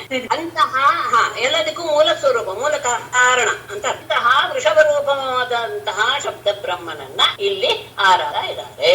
ಇವನೇ ರುದ್ರ ಎನ್ನುವಂತಹ ಹೆಸರಿನಿಂದಲೂ ಕರೆಯಲ್ಪಡ್ತಾನೆ, ಸತೀಪತಿ ಎನ್ನುವ ಹೆಸರಿನಿಂದಲೂ ಕರೆಯಲ್ಪಡ್ತಾನೆ, ವಿದ್ಯಾಧಿಪತಿಯೂ ಹೌದು, ಭೂತಪತಿಯೂ ಹೌದು. ನಮೋ ಹಿರಣ್ಯ ಗರ್ಭಾಯ ಪ್ರಾಣಾಯ ಜಗದಲ್ಲಿ. ಸ್ವಲ್ಪ ವಿಷಯವನ್ನು ಹೇಳ್ಬೇಕು ನಾನು. 32ಕ್ಕೆ ನಿಲ್ಲಿಸ್ತೇನೆ. ವಿಷಯ ಸ್ವಲ್ಪ ಚೆನ್ನಾಗಿದೆ ಇಲ್ಲಿ, ಅದನ್ನ ಹೇಳಿ ಮುಂದೆ ಗೊತ್ತಾಯ್ತು, ಅದರಿಂದ ನಿಲ್ಲಿಸ್ತಾರೆ ನಮಗೆ. ನಮೋ ದ್ವಿಶೀರ್ಷ್ಣೆ ತ್ರಿಪದೇ ಚತುಶೃಂಗಾಯ ತಂತವೇ ಸಪ್ತಹಸಾಯ ಯಜ್ಞಾಯ ತ್ರಯೀ ವಿದ್ಯಾತ್ಮನೇ ನಮಃ. ಯಜ್ಞಾಯ, ನೀನು ಯಜ್ಞ ಸ್ವರೂಪನೇ ಹೌದು, ಆದ್ರೆ ನಿನಗೆ 2 ತಲೆಗಳು. ಮುಂದಿಂದು ಶ್ಲೋಕ ಹೇಳ್ಬಿಡ್ತೀನಿ. 2 ಶ್ಲೋಕದ ತಾತ್ಪರ್ಯ ಒಂದು ವೇದ ಮಂತ್ರ, ಋಗ್ವೇದದಲ್ಲಿರುವಂತಹ ಒಂದು ಮಂತ್ರ ಹೇಳುತ್ತೆ. ನಮಃ ಶಿವಾಯ ರುದ್ರಾಯ ನಮಃ ಶಕ್ತಿಧರಾಯ ಚ ಸರ್ವವಿದ್ಯಾಧಿಪತಯೇ ಭೂತಾನಾಂ ಪತಯೇ ನಮಃ. ಅದಕ್ಕೆ ಸಂಬಂಧಪಟ್ಟಂತಹ ಒಂದು ಮಂತ್ರ ಹೇಳ್ತೇನೆ. ಚತ್ವಾರಿ ಶೃಂಗ ತ್ರಯೋ ಅಸ್ಯ ಪಾದಾಹ ದೇಶೀಶೇ ಸಪ್ತಹಸ್ತಾಸೋ ಅಸ್ಯ ತ್ರಿಧಾ ಬದ್ಧ ಅವಿವೇಶ. ಇದು ಏನ್ ಹೇಳಕ್ಕೆ ಹೊರಟಿದ್ದಾರೆ ಅಂದ್ರೆ, ಶಬ್ದ ಬ್ರಹ್ಮ ಎನ್ನುವನು ಮನುಷ್ಯರಲ್ಲಿ ಪ್ರವೇಶ ಮಾಡ್ತಾನೆ. ಮರ್ತ್ಯಾಂ ಅವಿವೇಶ ಅಂತ. ಮರ್ತ್ಯ ಅಂದ್ರೆ ನಾವು ಮರಣ ಧರ್ಮವನ್ನು ಹೊಂದಿರುವವರು ಮರ್ತ್ಯರು. ಅವರಲ್ಲಿ ಶಬ್ದದ ರೂಪದಲ್ಲಿ ಪ್ರವೇಶ ಮಾಡಿದಾನೆ. ಯಾರು? ಪರಮಾತ್ಮ. ಹೇಗೆ? ವೃಷಭ ರೂಪದಲ್ಲಿ ಇರುವಂತನು. ವೃಷಭ ಶಬ್ದಕ್ಕೆ ಏನರ್ಥ ಅಂದ್ರೆ ತಗೊಳ್ಬೇಕು, ವೃಷಭ ಅನ್ನುವ ಅರ್ಥ ಇಲ್ಲಿಲ್ಲ. ಒಂದು ಅದನ್ನ ವಿಷಯವನ್ನ ಸ್ವಲ್ಪ ತಿಳಿಸ್ತೇನೆ. ಸ್ವಲ್ಪ ಕಠಿಣ ಅನ್ಸ್ಬೋದು, ತೊಂದ್ರೆ ಇಲ್ಲ. ಒಂದ್ಸತಿ ಶ್ರವಣ ಸಂಸ್ಕಾರ ಆಗಿರ್ಲಿ, ನಾವು ತೊಂದ್ರೆ ಏನಿಲ್ಲ. ಯಾವಾಗ್ಲಾದ್ರೂ ಇನ್ನೊಂದ್ಸತಿ ಯಾರಾದ್ರೂ ಯಾರು ಅಂತೆಲ್ಲಾದ್ರೂ ಕೇಳಿದ್ರೆ ಆ ಅನ್ನುವಂತಹ ಹಿಂದೆ ಕೇಳಿದ್ದೆ ಎನ್ನುವ ನೆನಪಾತ್ರ. 4 ಶೃಂಗಗಳು. ಯಾವುದು 4 ಶೃಂಗಗಳು ಅಂದ್ರೆ, ಇಲ್ಲಿ ನಾವು ಶಬ್ದ ಬ್ರಹ್ಮ ಇಟ್ಕೊಂಡು ಮಾತಾಡ್ತಾ ಇದ್ದೇವೆ. ಗಮನಿಸಿ, ಇಲ್ಲಿ ಏನ್ ಹೇಳ್ತಾ ಇದ್ದಾರೆ ಅಂದ್ರೆ, ವೇದಗಳೆನ್ನುವುದೇ ಶಬ್ದ ಬ್ರಹ್ಮ. ಆ ಶಬ್ದ ಬ್ರಹ್ಮವಿಲ್ಲದೆ ಏನು ಆಗಲ್ಲ. ಇದಕ್ಕೆ ನಾನು ಒಂದು ಹೇಳಿದ್ದೆ, ದಂಡಿಯ ಒಂದು ಶ್ಲೋಕ ಇದೆ ಅಂತ. ಇದಂ ಅಂಧತಮಃಕೃತಂ ಜಾಯೇತ ಭುವನತ್ರಯಂ ಯದಿ ಶಬ್ದ ಹಯಂ ಜ್ಯೋತಿ ಆ ಸಂಸಾರಂ ನ ದೀಪ್ಯತೆ. ದಂಡಿ ಅತ್ಯಂತ ಉತ್ತಮವಾದಂತಹ ಒಂದು ಶ್ಲೋಕ ಇದೆ. ಈ ಪ್ರಪಂಚ ಒಂದು ವೇಳೆ ಶಬ್ದ ಅನ್ನೋದು ಇಲ್ದಿದ್ರೆ, ಇದಂ ಅಂಧತಮಃ ಜಾಯೇತ ಭುವನತ್ರಯಂ ಭುವನತ್ರಯಂ ಅಪಿ ಇದಂ ಅಂಧತಮಃ ಕೃತ್ಸ್ನಂ ಅಂಧತಮಃ ಜಾಯೇತ. ಪೂರ್ತಿಯಾಗಿ ಕತ್ತಲೆಯಿಂದ ಕವಿದು ಹೋಗ್ತಿತ್ತು. ಯಾವಾಗ? ಯದಿ ಶಬ್ದಾಹಯಂ ಜ್ಯೋತಿ, ಶಬ್ದ ಎನ್ನುವ ಹೆಸರಿನ ಒಂದು ಪ್ರಕಾಶ ಎನ್ನುವುದು ಆ ಸಂಸಾರಂ ನ ದೀಪ್ಯತೆ. ಇಡೀ ಜಗತ್ತನ್ನ ಬೆಳಗದೆ ಇದ್ದಿದ್ದರೆ ನಮಗೆ ಯಾವದ ಪರಿಚಯವೂ ಇರ್ತಿರ್ಲಿಲ್ಲ. ನಾವು ಕಣ್ಣೆತ್ತು ಕುರುಡರ ಹಾಗೇ ವ್ಯವಹಾರ ಮಾಡಬೇಕಾಗಿತ್ತು. ಅತ್ಯಂತ ಅದ್ಭುತವಾದಂತಹ ಶ್ಲೋಕ ಕಾವ್ಯಾದರ್ಶದಲ್ಲಿ ಆರಂಭದಲ್ಲಿ ಹೇಳಿದ್ದಾರೆ. ಅಂದ್ರೆ ಶಬ್ದ ಎನ್ನುವುದು ನಮ್ಮನ್ನ ಹೇಗೆ ಆವರಿಸ್ಕೊಂಡಿದೆ ಅಂದ್ರೆ, ನಾವು ಅದನ್ನ ಬಿಟ್ಟು ಇರೋದಕ್ಕೆ ಸಾಧ್ಯವೇ ಅಂತ ಯೋಚನೆನೂ ಮಾಡಕ್ ಸಾಧ್ಯವಿಲ್ಲ. ಅಂದ್ರೆ ನಾವು ಆ ರೀತಿಯ ಒಂದು ಕಾಲ ಇತ್ತಾ ಅಂತ ಯೋಚನೆ ಮಾಡೋಕ್ಕೂ ಸಾಧ್ಯವಿಲ್ಲ. ಒಂದು ವೇಳೆ ಇದ್ದಿದ್ರೆ ಏನಾಗ್ತಿತ್ತು ಅನ್ನೋದನ್ನ ಒಂದೇ ವಾಕ್ಯದಲ್ಲಿ ತಿಳಿಸ್ಬಿಟ್ಟಿದ್ದಾರೆ. ಅಂತಹ ಶಬ್ದಮ್ಮ ಮನುಷ್ಯರನ್ನ ಪ್ರವೇಶ ಮಾಡಿದ. ಹೇಗೆ? ಯಾವ ರೀತಿಯಲ್ಲಿ? ಹಾಗಾಗಿ ಶಬ್ದಗಳಿಗೆ ಸಂಬಂಧಪಟ್ಟಂತಹ ವಿಷಯಗಳನ್ನ ಇಲ್ಲಿ ವಿಶೇಷವಾಗಿ ತಗೊಂಡಿದ್ದಾರೆ. 4 ಶೃಂಗಗಳು ಅಂದ್ರೆ ಶೃಂಗ ಅಂದ್ರೆ ಶಿಖರ ಪ್ರಾಯವಾದದ್ದು ಅಂತ. ಯಾವ್ದ್ಯಾವ್ದು ಅಂದ್ರೆ ನಾಮ, ಆಖ್ಯಾತ, ಉಪಸರ್ಗ, ನಿಪಾತ. ಉಪಸರ್ಗ ನಿಪಾತ ಅನ್ನೋದು ಕೇವಲ ವ್ಯಾಕರಣದಲ್ಲಿ ಮಾತ್ರ, ಅಂದ್ರೆ ಸಂಸ್ಕೃತ ಮಾತ್ರ ಸ್ವಲ್ಪ ತಿಳ್ಕೊಳ್ಳೋಕೆ ಸಾಧ್ಯ. ನಾಮ, ಆಖ್ಯಾತ ಗೊತ್ತಾಗುತ್ತೆ. ಉಪಸರ್ಗ ಅಂದ್ರೆ ಸಾಮಾನ್ಯವಾಗಿ ಕ್ರಿಯಾಪದದ ಜೊತೆಗೆ ಒಂದು ವಿಶೇಷವಾಗಿ ಸೇರ್ಕೊಳ್ಳುತ್ತೆ. ಕ್ರಿಯಾಪದ ಅಂದ್ರೆ ಇದಕ್ಕೂ ಸೇರ್ಕೊಳ್ಳುತ್ತೆ, ನಾಮಪದಕ್ಕೂ ಸೇರ್ಕೊಳ್ಳುತ್ತೆ. ಆದ್ರೆ ಅವಾಗ ನಾವು ಅದನ್ನು ಉಪಸರ್ಗ ಅಂತ ಹೇಳಲ್ಲ. ಹಾಗಾಗಿ ನಾವು ಅದನ್ನ ತಗೊಳ್ತಾ ಭವತಿ ಅಂತ ಹೇಳ್ತೀವಲ್ಲ, ಅಲ್ಲಿ ನಾವು ಅನುಭವತಿ ಅಂತ ಹೇಳ್ತೀವಿ, ಪ್ರಭವತಿ ಅಂತ ಹೇಳ್ತೀವಿ. ಇತ್ಯಾದಿಯನ್ನ ಹೇಳುವಾಗ ಯಾವ ಅರ್ಥ ಬದಲಾವಣೆ ಆಗುತ್ತೋ, ಅಂದ್ರೆ ಅರ್ಥ ಬದಲಾವಣೆ ಆಗಲ್ಲ, ಅದು ಸ್ವಲ್ಪ ಶಾಸ್ತ್ರದ ವಿಷಯ. ನಾನೀಗ ಅದನ್ನ ಮುಟ್ಟಕ್ಕೆ ಹೋಗಲ್ಲ, ತೊಂದ್ರೆ ಆದೀತು ಎಲ್ರಿಗೂ. ಅದನ್ನ ಅದ್ರ ಹಿಂದೆ ಯಾವ್ದೋ ಒಂದು ಸೇರ್ಕೊಳ್ಳುತ್ತಲ್ಲ, ಒಂದು ಹೊಸವಾದ ಒಂದು 2 ಅಕ್ಷರ ಅಥವಾ 1 ಅಕ್ಷರ ಇರುತ್ತಲ್ಲ, ಅದನ್ನ ಉಪಸರ್ಗ ಅಂತ ಕರಿತೀವಿ. ಆಮೇಲೆ ನಿಪಾತಗಳು ಅನ್ನೋದನ್ನ ನಾನು ತಿಳಿಸ್ತೆ.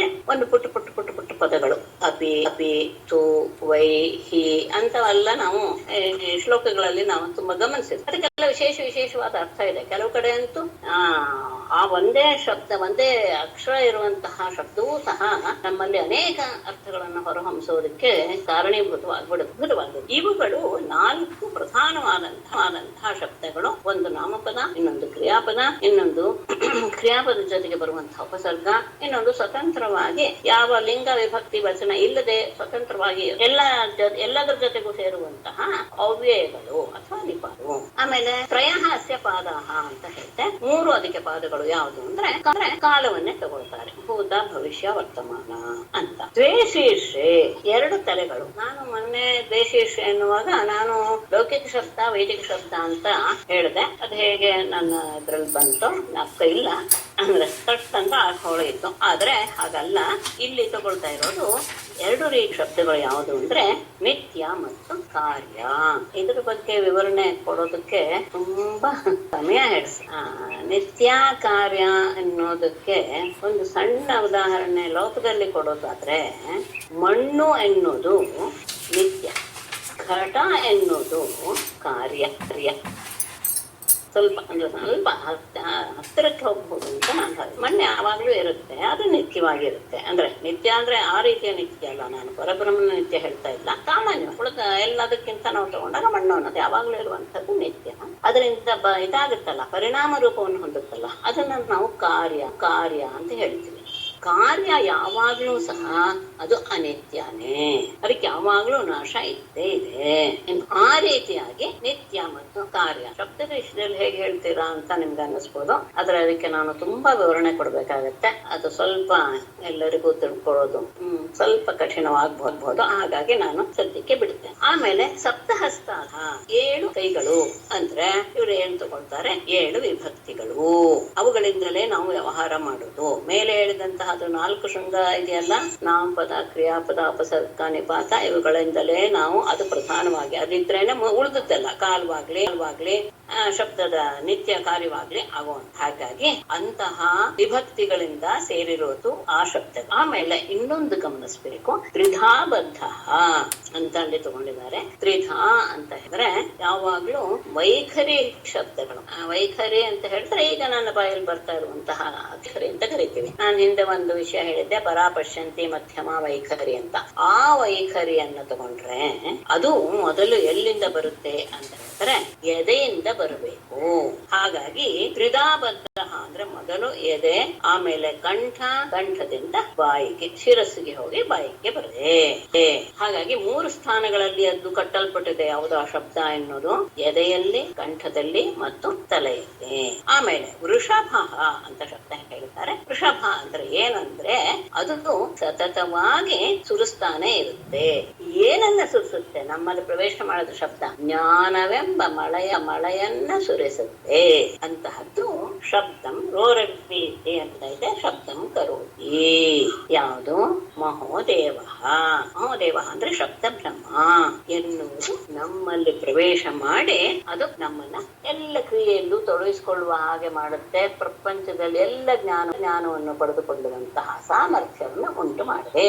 ಇಂತಹ ಶಬ್ದ ಸ್ವರೂಪನಾದಂತಹ ನಿನಗೆ ನಮಸ್ಕಾರ ಅಂತ ಇಲ್ಲಿ ಹೇಳಿರುವಂತದ್ದು ವಿಷಯ. ಇಲ್ಲಿ ಇನ್ನೊಂದು ರೀತಿಯಾದಂತಹ ಅರ್ಥವನ್ನು ಮಾಡಿದ್ದಾರೆ, ಅದನ್ನು ಹೇಳ್ತೇನೆ. ಇದು ಮೊದಲು ಹೇಳಿದ್ದು ಅದು ಋಗ್ವೇದದ ಮಂತ್ರ. ಅದು ಶಬ್ದ ಬ್ರಹ್ಮ ಎನ್ನುವಂತಹ ಆವಿರ್ಭಾವ ಹೇಗೆ ಆಯ್ತು, ಅದು ಪ್ರತಿಯೊಂದು ಜೀವಿಯಲ್ಲಿಯೂ ಸಹ ಹೇಗೆ ಸೇರ್ಕೊಂಡಿದೆ ಅನ್ನೋದನ್ನ ತಗೊಂಡು ದ್ವಿಶೀರ್ಷ್ಣೆ ತ್ರಿಪದೆ ಚತುಶೃಂಗಾಯ ತಂತವೆ ಅಂದ್ರೆ ಅದನ್ನ ಒಂದು ಸೇರಿಸೋದು ಅಂತ ಅರ್ಥ. ಸಪ್ತಹಸಾಯ ಯಜ್ಞಾಯ ಅಂದ್ರೆ ಯಜ್ಞ ಸ್ವರೂಪನೆ. ತ್ರೈವಿದ್ಯಾತ್ಮನೆ ಅಂದ್ರೆ ವೇದ ಸ್ವರೂಪ ಅಂದ್ರೆ ಅದೇನೆ ಶಬ್ದ ಬ್ರಹ್ಮ ಅಂತಹ ನೀನು.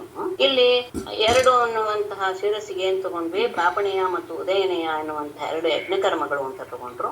ಆಮೇಲೆ ಪ್ರಾತಃ ಸವನ, ಮಧ್ಯಾಹ್ನ ಸವನ, ಸಾಯಂ ಸವನ ಎನ್ನುವಂಥದ್ದು 3 ಪಾದಗಳು ಅಂತ ತಗೊಂಡ್ರು. 4 ವೇದಗಳೇ 4 ಶೃಂಗಗಳು ಎನ್ನುವಂತಹ ಅರ್ಥವನ್ನು ನಾವು ಮಾಡ್ತೀವಿ. ಆಮೇಲೆ ಗಾಯತ್ರಿ ಮೊದಲಾದಂತಹ 7 ಛಂದಸ್ಸುಗಳೇ ಯಾವುದಕ್ಕೆ? ಇದು ಯಜ್ಞಕ್ಕೆ ಸಂಬಂಧಪಟ್ಟ 7 ಕೈ.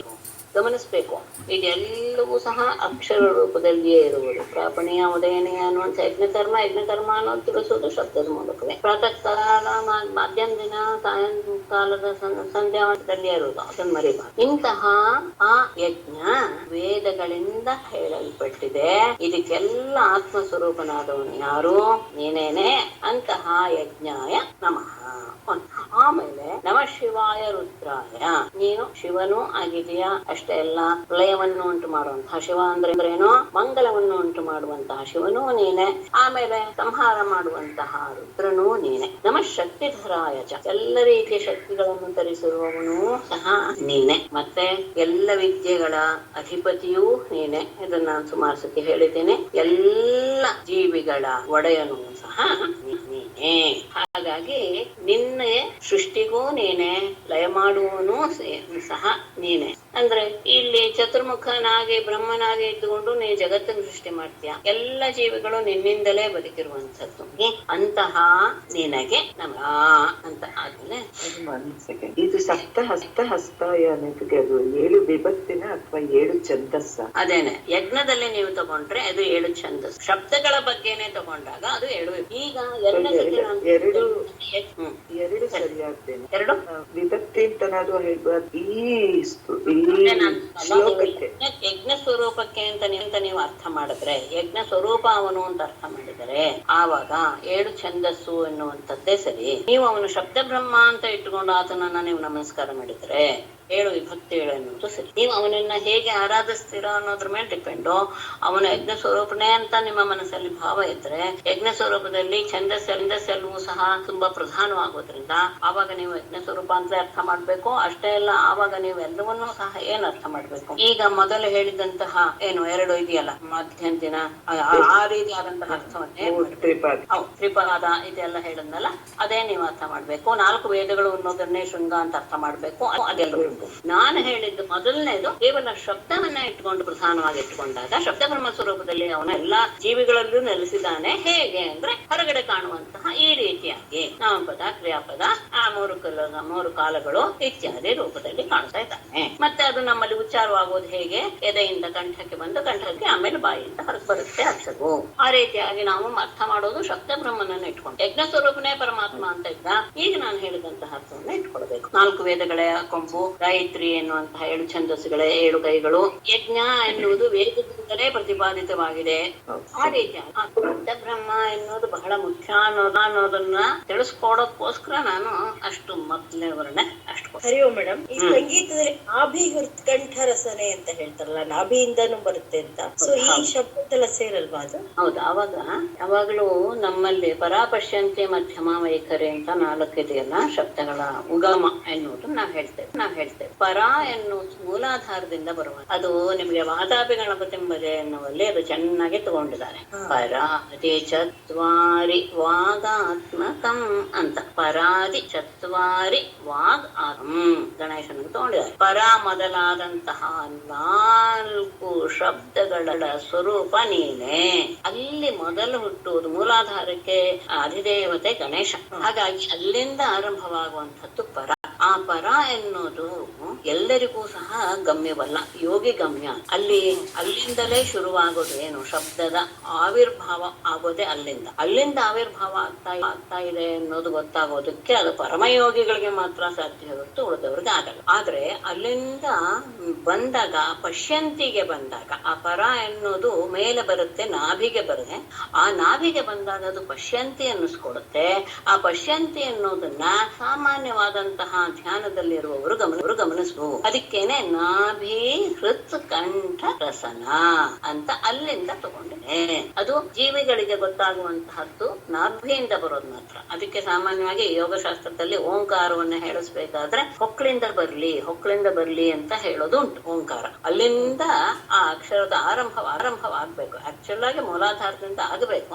ಅದು ಆಗೋಲ್ಲ, ಸ್ವಲ್ಪ ತುಂಬಾನೇ ಕಷ್ಟ. ಮೂಲಾಧಾರದಿಂದ ತೆಗೆಯೋದು ತುಂಬಾ ಕಷ್ಟ, ಹೇಳದ್ನಲ್ಲ, ಅದು ಯೋಗಿ ಗಮ್ಯ. ಹಾಗಾಗಿ ಹೊಕ್ಕಳಿಂದ ಬರ್ಲಿ ಅಂದ್ರೆ ನಾಭಿಯಿಂದ ಬರ್ಲಿ ಅಂತ ಹೇಳೋದು ಸರಿಯಾಗಿ ಯೋಗವನ್ನ ನಿಮಗೆ ತಿಳಿಸ್ಕೊಡುವಂತವರು ಆ ರೀತಿಯಾದಂತಹ ಮಾತನ್ನ ಆಡ್ತಾರೆ. ಸಂಖ್ಯಾರು ಬರುತ್ತಾ ಮೇಡಮ್ ಅವ್ರಿಗೆ ನಾಭಿಯಿಂದ? ಏನಮ್ಮ? ಹೌದು. ನಾಭಿಯಿಂದ ನಾವೇ ಸ್ವಲ್ಪ ಪ್ರಯತ್ನ ಪಟ್ರೆ ಅಂದ್ರೆ ನಮ್ಗೆ ಸ್ವಲ್ಪ ಇದಿರ್ಬೇಕು, ಏಕಾಗ್ರತೆ ತುಂಬಾ ಇರ್ಬೇಕು. ನೀವು ಓಂಕಾರ ಹೇಳ್ತಾ ಬನ್ನಿ. ಓಂಕಾರವೋ ಹ್ರೇಂಕಾರವೋ ಯಾವ್ದು ನಮ್ಗೆ ಏನಾಗದ ಇದೆಯೋ ಅದು, ಅದನ್ನ ನೀವು ಗಮನಿಸ್ತಾ ಬರ್ಬೇಕು. ಸುಮ್ನೆ ಹೇಳ್ತಾ ಬಂದ್ರೆ ಯಾವಾಗಲ್ಲ. ಸುಮಾರು ದಿವಸ ನೀವು ಎಲ್ಲಿಂದ ಬರ್ತಾ ಇದೆ, ಆರಂಭದಲ್ಲಿ ಹೇಳುವಾಗ ಬಾಯಿಂದ ಬರ್ತಾ ಇದೆ ಅಂತ ಅಷ್ಟೇ ಆಮೇಲೆ ಸ್ವಲ್ಪ ದಿವಸ ಆದ್ಮೇಲೆ ಕಂಠದಿಂದ ಬರ್ತಾ ಇದೆಯಲ್ವಾ ಅಂತ ಅನ್ಸಕ್ ಶುರುವಾಗುತ್ತೆ. ಯಾಕೆಂದ್ರೆ ನೀವು ಅದ್ರ ಬಗ್ಗೆ ಗಮನ ಕೊಟ್ಟಾಗ ಆಮೇಲೆ ಅನ್ಸುತ್ತೆ ಇಲ್ಲ ಹೃದಯದಿಂದಲೂ ಬರ್ತಾ ಇದೆಯಲ್ಲ ಅಂತ ಹೇಳದ್ನಲ್ಲ. ಇದಕ್ಕೆ ದೀರ್ಘಕಾಲದ ಅಭ್ಯಾಸ ಆದ್ರೆ ಖಂಡಿತ ನಾವು ಸಾಧಿಸ್ಬೋದು. ನಮಗೆ ಸಂತಲಹರಿಯ ದೇವಿಯ ಅನುಗ್ರಹ ಇರೋದ್ರಿಂದ ಸಾಧ್ಯ ಅಂತ ನನಗ ಅನ್ಸುತ್ತೆ. ಅದನ್ನ ನಾವು ಆರಾಧನೆ ಮಾಡಿರೋದ್ರಿಂದ. ಆದ್ರೆ ನಾವು ಗಮನ ಕೊಡ್ತಾ ಇಲ್ಲ, ಅದಕ್ಕೆ ನಾವು ಸಮಯ ಅದು ತುಂಬಾ ಮುಖ್ಯ. ಆಮೇಲೆ ನೀವು ಅದನ್ನೇ ಗಮನಿಸ್ತಾ ಬನ್ನಿ. ನಾಭಿಯಿಂದ ಬರೋದು ಹೌದು ಅಂತ ಅನ್ಸಕ್ಕೆ ಶುರುವಾಗುತ್ತೆ. ಹೌದು, ಅದಕ್ಕೆ ಅವಳ ಸ್ಥಿತಿ ನಮ್ಮಲ್ಲಿ ಅಂದ್ರೆ ಸಾಮಾನ್ಯ ಜನರಿಗೆ ಗೊತ್ತಾಗೋದು ನಾಭಿ ಹೃತು ಕಂಠ ರಸನ. ಈ ಮಧ್ಯಮ ಅನ್ನೋದು ಕಂಠದಿಂದ ಬರೋದು, ಮಧ್ಯಮ ಅನ್ನೋದು ಇಲ್ಲ, ಕೇಳಿಸಿಲ್ಲ. ಅನಾಹತ ಅದು ಮಧ್ಯಮ. ಅನಾಹತ ವೈಖರಿ ವೈಖರಿ ಈಗ ನಾ ಹೇಳ್ತಾ ಇರೋದಲ್ಲ, ವೈಖರಿ ಯಾವಾಗ್ಲೂ ಸಹ ಇನ್ನೊಬ್ಬರಿಗೆ ಕಿವಿಗೆ ಕೇಳಿಸುವಂತದ್ದನ್ನ ವೈಖರಿ ಅಂತ ಹೇಳ್ತಾರೆ. ಆದರೆ ಗಮನಿಸಿ, ಕೆಲವರ ಯೋಗಿಗಳಿಗೆ ಅವರ ಹೃದಯ ಹೇಳಿದ್ರೆ ಇನ್ನೊಬ್ಬರಿಗೆ ಅದು ಗೊತ್ತಾಗುತ್ತೆ. ಅವರು ಮಧ್ಯಮದ ಮೂಲಕವೇ ಮಾತಾಡ್ತಾರೆ ಅಂತ. ಅಂದ್ರೆ ಇವರು ಮನಸ್ಸಿನಲ್ಲಿ ನೆನ್ಸ್ಕೊಂಡಿದ್ದು ಅವರಿಗೆ ಅಲ್ಲಿ ಇದಾಗುತ್ತೆ, ಏನೋ ಫ್ಲಾಶ್ ಆಗುತ್ತೆ. ಅಂದ್ರೆ ಇಬ್ಬರಿಗೂ ಅದೇ ಯೋಗ್ಯತೆ ಇರ್ಬೇಕು. ಅಂದ್ರೆ ಆ ಮಟ್ಟಕ್ಕೆ ಅವರು ಸಾಧನೆ ಮಾಡಿರ್ಬೇಕು. ಇವ್ರು ನೆನ್ಸ್ಕೊಂಡಿದ್ದಲ್ಲ, ಆ ಟೈಮಲ್ಲಿ ನನಗೂ ಹಾಗೆ ಅನ್ನಿಸ್ತು ಅಂತ ಹೇಳೋದುಂಟು ಸಾಮಾನ್ಯಗೆ. ಅಂತಂತ ಅವರ ರುಚಿಯ ಅಂತಂತವರ ಸಂಬಂಧ ನಾವು ಗಮನಿಸಿದ್ರೆ ಅದು ಸಾಧ್ಯ. ಅಂದ್ರೆ ಅದ್ ಹೇಳಿದ್ನಲ್ಲ, ನಾವು ಅಂತ ಪರಿಸರದಲ್ಲಿ ಇದ್ದಾಗ ಇದನ್ನೆಲ್ಲ ನಾವು ಸ್ವಲ್ಪ ಕೇಳಿ ಹೌದಲ್ವಾ ಅಂತ ವಿಚಾರ ಮಾಡೋದಕ್ಕೆ ಶುರು ಮಾಡ್ತೀವಿ. ಅದಕ್ಕೆ ನಾವು ಯಾವಾಗ್ಲೂ ಹೇಳೋದು ಸತ್ಸಂಗ. ಅವ್ರ ಜೊತೆ ಸುಮ್ಮನೆ ಕೂತಿದ್ರೆ ಸಾಕು, ವಿಷಯಗಳ ಅರಿವು ನಮಗ ಆಗ್ಬಿಡು. ಮತ್ ನಾವೇನ್ ಅವ್ರ ಹತ್ರ ಮಾತಾಡೋದು ರಮಣ ಮಹರ್ಷಿಗಳು ಅದೇನೆ. ಹೌದು, ಅವರು ಯಾರೋ ಕೇಳಿದ್ರಂತೆ, ಏನೋ ರಾಷ್ಟ್ರಪತಿಗಳನ್ನ ನಾನ್ ನೋಡ್ತೀನಿ, ಏನಾದ್ರೂ ಅವ್ರಿಗೆ ತಿಳಿಸೋದಿದ್ಯಾ? ಇಲ್ಲ, ನಮ್ ಹೃದಯ ಮಾತಾಡ್ಕೊಳ್ಳುತ್ತೆ ಅಂತ ಹೇಳಿದ್ರಂತೆ ಯಾರು, ರಮಣ ಮಹರ್ಷಿ. ಅಂದ್ರೆ ಆ ಮಟ್ಟದ ಆಧ್ಯಾತ್ಮಿಕ ಇದು ಭಾವ ಇಬ್ರಲ್ಲೂ ಇದ್ದಾಗ ಸಹಜವಾಗಿ ಅವರು ದೂರದಲ್ಲಿ ಇದ್ರು ಸಹ ಅದೇ ಟಿವಿಲಿ ಅಥವಾ ನಾವೀಗ ಮಾತಾಡ್ತಾ ಇದ್ದ ಹಾಗೆ ಮಾತಾಡ್ತಾರೆ. ಟೆಲಿಪತಿ ಅಂತಾರಲ್ಲ, ಅದೇನ ಮೇಡಮ್? ಟೆಲಿಪತಿ ಅಂತ ಹೇಳ್ತೀವಲ್ಲ, ಅದೊಂದು ವಿಶೇಷ. ಆದ್ರೆ ಇದ್ರಲ್ಲಿ ತಿಳ್ಕೊಳ್ಳೋ ವಿಷಯ ಅಂತ ಹೇಳಿದ್ನಲ್ಲ, ಯಾವ್ದೇ ಒಂದು ವಿಷಯ ಇಟ್ಕೊಂಡ್ಬಿಟ್ರೆ ಅದು ಒಂದೇ ಸಾಕು ನಮ್ಗೆ ಜೀವನವನ್ನೆಲ್ಲ ಆಕ್ರಮಿಸ್ಕೊಂಡ್ ಬಿಡಕ್ಕೆ. ಒಂದರಲ್ಲಿ ನಾವು ಆಸಕ್ತಿ ತೋರ್ಸಕ್ ಹೊರಟ್ರೆ ಅದು ನಮ್ಮನ್ನ ಎಳ್ಕೊಂಡು ಸಮುದ್ರದ ಆಳಕ್ಕೆ ತಗೊಂಡ್ ಹೋಗ್ತದೆ. ಪ್ರತಿಯೊಂದರಲ್ಲೂ ನಮ್ ಶಾಸ್ತ್ರ ಹಾಗೇನೆ, ಸಂಸ್ಕೃತದಲ್ಲಿ ಪ್ರತಿಯೊಂದು ಶಾಸ್ತ್ರವೂ ಆಳಕ್ಕೆ ತಗೊಂಡ್ ಹೋಗಿ ರತ್ನ ಹುಡ್ಕೋ ಹಾಗೆ ನಮ್ಮನ್ನ ಎಳ್ಕೊಂಡ್ ಹೋಗ್ಬಿಡುತ್ತೆ. ಆವಾಗ ಅದರ ಆನಂದ ಅನುಭವ ಅವರವರಿಗೆ ಮಾತ್ರ ಗೊತ್ತಾಗುತ್ತೆ, ಉಳಿದವ್ರಿಗೆ ಗೊತ್ತಾಗಲ್ಲ. ಏನೋ ಅವ್ರ ಹುಚ್ಚರು ಅಂತ ಇನ್ನೊಬ್ರು ಅನ್ಕೋಬಹುದು, ಆದ್ರೆ ಅವ್ರು ನಿಜವಾಗಿ ಸರಿಯಾದ ಆನಂದ ಪಡ್ತಾ ಇರೋರು. ಶಿವ ಅಂದ್ರೆ ರುದ್ರ ಬೇರೆ ಬೇರೆನಾ ಅಥವಾ ಒಂದೇನೆ ಸ್ವರೂಪನ? ಶಿವನ ಅಂಶವೇ ರುದ್ರನ, ಅಂದ್ರೆ ಸಂಹಾರ ಕಾಲದಲ್ಲಿ ಆತ ರುದ್ರನ. ಪಾರ್ವತಿಯಾಗಿ ಶಿವಾಗ್ನ ಹೌದು, ಯಾವಾಗ್ಲೂ ಜಗತ್ತಿನ ರಕ್ಷಣೆ ಮಾಡ್ತಾರೆ. ಯಾವಾಗ ಪ್ರಳಯ ಕಾಲ ಬಂತು ಆಗ ಅವನು ರುದ್ರ ರೂಪವನ್ನು ತಾಳ್ತಾರೆ. ಏಕಾದಶ ರುದ್ರರು ಅಂದ್ರೆ ಅದ್ರಲ್ಲಿ ಒಂದು ರೂಪ ಸಂಹಾರ ಇಲ್ಲ ಅಷ್ಟು ಸಹ ಸಂಹಾರದವರೇ. ರುದ್ರ ದೇವತೆಗಳು ಅನ್ನೋದು ಇದರ ಪೃಥಕ್ಕಾದಂತಹ ಶಿವನ ಒಂದು ಪೃಥಕ್ಕಾದಂತಹ ಅಂಶ.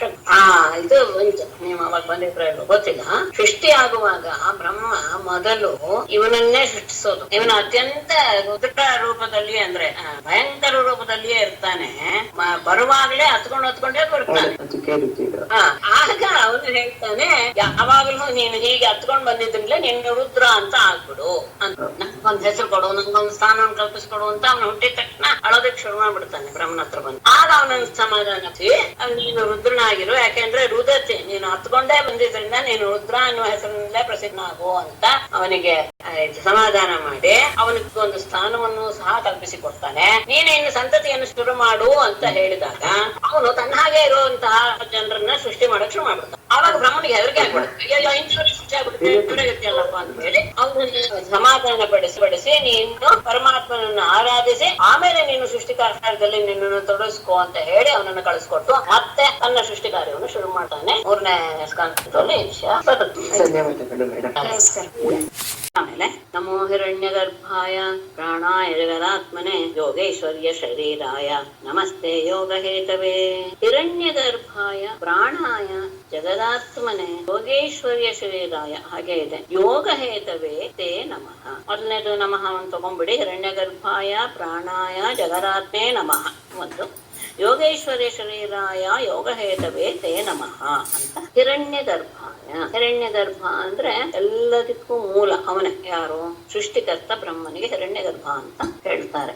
ಅವನು ಎಲ್ಲರ ಸೃಷ್ಟಿಗೂ ಕಾರಣೀಭೂತನಾದವನು ಅವನು, ಅಂದ್ರೆ ನೀನೆ ಅಂತ ಆ ರೂಪದಲ್ಲಿ ಇರುವಂತ ನೀನು. ಪ್ರಾಣಾಯ ಅಂದ್ರೆ ಎಲ್ಲರಿಗೂ ಪ್ರಾಣಭೂತನಾದಂತಹ ವಾಯು ಸ್ವರೂಪ ಅಂತ ಅರ್ಥ ಪ್ರಾಣಾಯ. ಜಗದಾತ್ಮನೇ, ಜಗತ್ತಿಗೆ ಆತ್ಮ ಸ್ವರೂಪದಲ್ಲಿದೆಯಾ ಅಂದ್ರೆ ಏನು? ಜಗತ್ತಿನಲ್ಲಿ ಪ್ರತಿಯೊಂದರಲ್ಲಿಯೂ ಸಹ ಅಂತರ್ಯಾಮಿಯಾಗಿದ್ದುಕೊಂಡು ನೀನು ಕೆಲಸ ಮಾಡ್ತಾ ಇದೀಯಾ, ಅಂತಹ ನಿನಗೆ ನಮಸ್ಕಾರ. ಆಮೇಲೆ ಯೋಗೇಶ್ವರ್ಯ ಶರೀರಾಯ, ಯೋಗದ ಸಾಧನೆಯಿಂದ ಯಾವ ಸಿದ್ಧಿಗಳು ಪ್ರಾಪ್ತವಾಗುತ್ತೋ ಆ ರೀತಿಯ ಎಲ್ಲ ಸಿದ್ಧಿಗಳ ಶರೀರವನ್ನೇ ಹೊಂದಿರುವವನು, ಅಂದ್ರೆ ಆ ಸಿದ್ಧಿಗಳ ಶರೀರವೇ ನೀನು, ಅಂತಹ ನಿನಗೆ ನಮಸ್ಕಾರ. ಅಷ್ಟೇ ಅಲ್ಲ, ಯೋಗ ಹೇತವೇ, ಆ ಯೋಗವನ್ನ ಹೊರಪಡಿಸಿದವನು ಸಹ, ಯೋಗವನ್ನ ಹೊರಪಡಿಸೋದಕ್ಕೆ ಕಾರಣೀಭೂತನಾದವನು ನೀನೇ, ಅಂತಹ ನಿನಗೆ ನಮಸ್ತೆ. ಆದಿದೇವಾಯ ಸಾಕ್ಷಿಭೂತಾಯ ತೇ ನಮಃ. ನಾರಾಯಣಾಯ ಋಷೇ ನರಾಯ ಹರಯೇ ನಮಃ. ಆದಿದೇವಾಯ ಸಾಕ್ಷಿಭೂತಾಯ, ಇದೆರಡು ಕಡೆ ಬಂದಿದೆ, ಹಾಗಾಗಿ ಆದಿದೇವಾಯ ತೇ ನಮಃ ಮೊದಲು ಮಾಡ್ಕೊಳ್ಳಿ. ಆಮೇಲೆ ಸಾಕ್ಷಿಭೂತಾಯ ತೇ ನಮಃ. ನಾರಾಯಣಾಯ ನರಾಯ ಋಷಯೇ ಹರಯೇ ನಮಃ. ಆದಿದೇವಾಯ ಮೊದಲನೆಯ ಪರಮಾತ್ಮನೇ ನೀನು, ಆದಿದೇವ. ಅಷ್ಟೇ ಅಲ್ಲ, ಸಾಕ್ಷಿಭೂತಾಯ, ಎಲ್ಲದಕ್ಕೂ ಎಲ್ಲವೂ ಸಹ ನಿನ್ನ ದೃಷ್ಟಿಗೆ ಬರದೆ ನಡೆಯಕ್ ಸಾಧ್ಯವೇ ಇಲ್ಲ. ಎಲ್ಲದಕ್ಕೂ ಸಾಕ್ಷಿ ರೂಪದಲ್ಲಿ ನೀನಿದ್ದೇ ಇರ್ತೀಯ, ಪ್ರತಿಯೊಂದನ್ನೂ ಗಮನಿಸ್ತಾ ಇರ್ತೀಯ. ನಾವು ಮಾಡೋದನ್ನೆಲ್ಲ ನಮ್ಮಲ್ಲಿಯೇ ಇದ್ದುಕೊಂಡು ನೀನು ಗಮನಿಸ್ತಾ ಇರ್ತೀಯ, ಅಂತಹ ಸಾಕ್ಷಿ ತಿಳ್ಕೊಂಡೆ ಎಲ್ಲ. ನಾರಾಯಣಾಯ ನರಾಯ ಋಷಿಯೇ, ನರನಾರಾಯಣರನ್ನೋರು ಋಷಿಗಳು, ನರನಾರಾಯಣ ಎನ್ನುವರು ಪರಮಾತ್ಮನ ಅವತಾರ ಅನ್ನೋದು ಹಿಂದೆ ನಮ್ಗೆ ಗೊತ್ತಾಗಿದೆ. ಅಂತಹ ಋಷಿ ರೂಪದಲ್ಲಿರುವಂತಹ ಹರಯೇ, ಹರಿಯಾದ ನಿನಗೆ ನಮಸ್ಕಾರ. ಅದಿದೇವ ಎಲ್ಲರಿಗೂ ಸಾಕ್ಷಿಭೂತ, ನರನಾರಾಯಣ ರೂಪದಲ್ಲಿ ನರನಾರಾಯಣ ಋಷಿ ರೂಪದಲ್ಲಿರುವಂತಹ ಪರಮಾತ್ಮನಾದ ನಿನಗೆ ನಮೋ. ಮರಕತ ಶ್ಯಾಮ ಶ್ಯಾಮ ವಪುಷೇ ಅಧಿಗತ ಶ್ರೀಯೇ ಕೇಶವಾಯ ನಮಸ್ತುಭ್ಯಂ. ನಮಸ್ತೆ ಪೀಠವಾಸಸೇ. ಅಲ್ಲಿ ಇನ್ನೊಂದು ವಿಷಯ ತಗೊಳ್ತಾರೆ.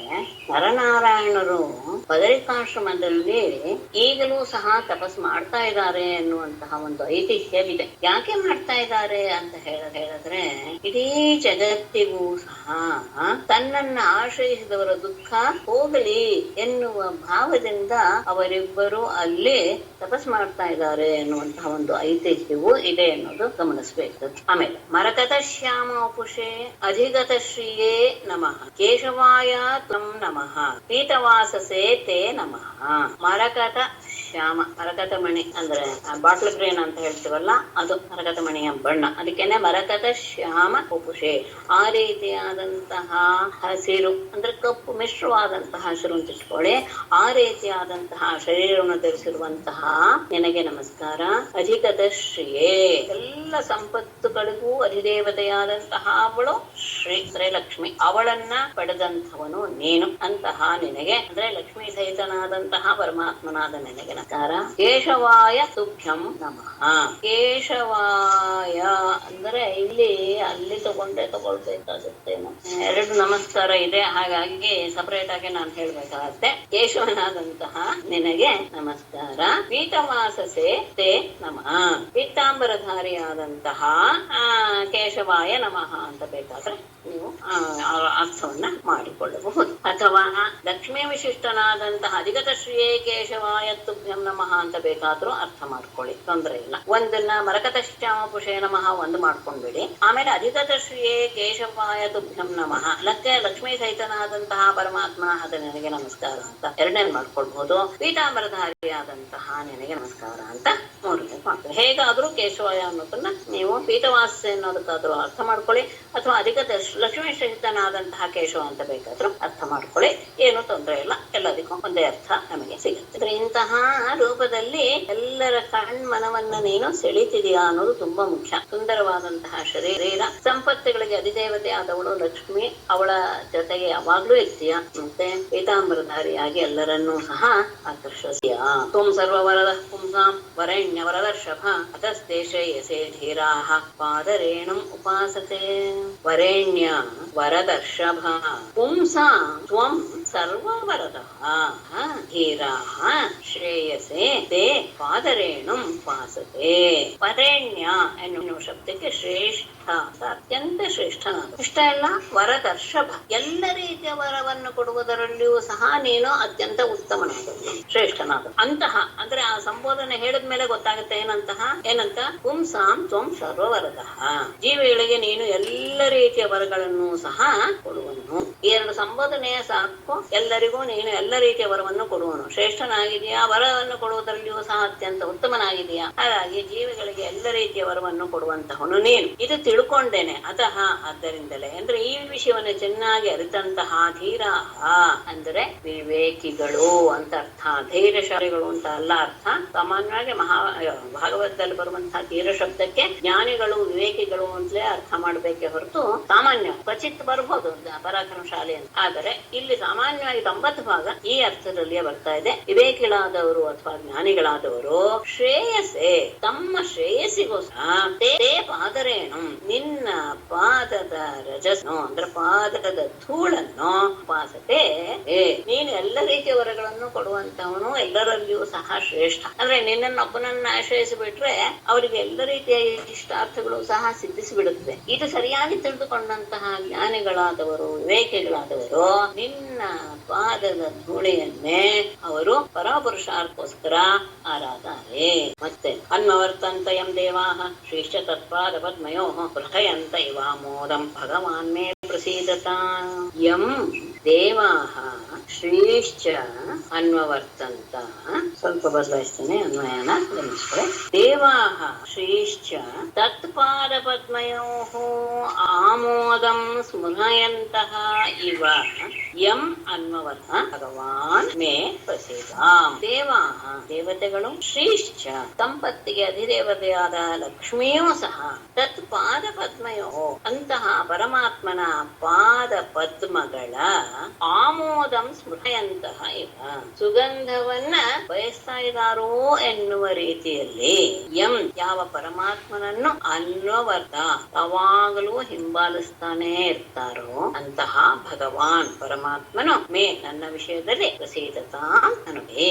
ದೇವತೆಗಳಾಗ್ಬೋದು, ಸಾಕ್ಷಾತ್ ಮಹಾಲಕ್ಷ್ಮಿ ಅವರೆಲ್ಲರೂ ಸಹ ಯಾವ ಪರಮಾತ್ಮನ ಪಾದ ಕಮಲಗಳ ಸುಗಂಧವನ್ನ ಯಾವಾಗ್ಲೂ ಸಹ ಸೇವಿಸಬೇಕು ಎನ್ನುವ ಆಸೆಯಿಂದಲೇ ಯಾವಾಗ್ಲೂ ಅವನ ಹಿಂದೆನೆ ಅವನನ್ನೇ ಆಶ್ರಯಿಸ್ತಾ ಇರ್ತಾರೋ.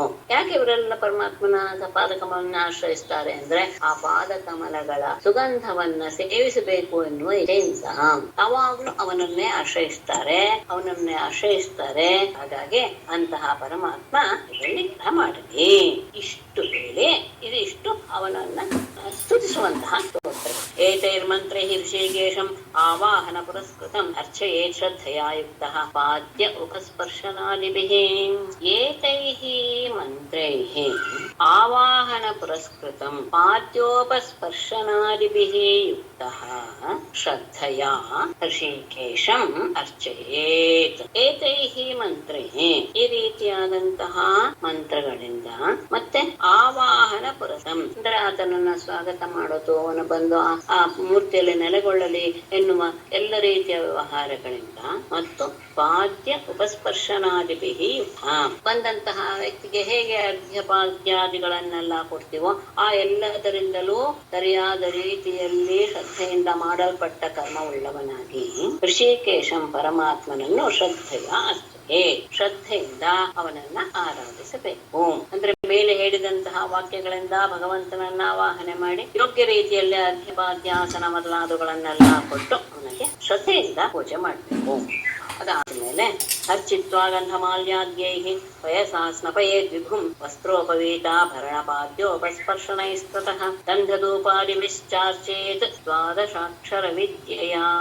ಗಂಧಮಾಲ್ಯಾದ್ಯೈಃ ವಿಭುಂ ಪಯಸಾ ಸ್ನಪಯೇತ್ ಗಂಧಮಾಲಾದ್ಯೈಃ ಅರ್ಚಿತ್ವಾ ತತಃ ವಸ್ತ್ರೋಪವೀತಾಭರಣಪಾದ್ಯೋಪಸ್ಪರ್ಶನೈಃ ದ್ವಾದಶಾಕ್ಷರ ವಿದ್ಯೆಯಾ ಗಂಧಧೂಪಾದಿಭಿಃ ಚ ಅರ್ಚೇತ್. ವಿಭುಂ ಪರಮಾತ್ಮನನ್ನ ಪಯಸಾ ಹಾಲಿನಿಂದ ಅವನಿಗೆ ಅಭಿಷೇಕ ಮಾಡಬೇಕು.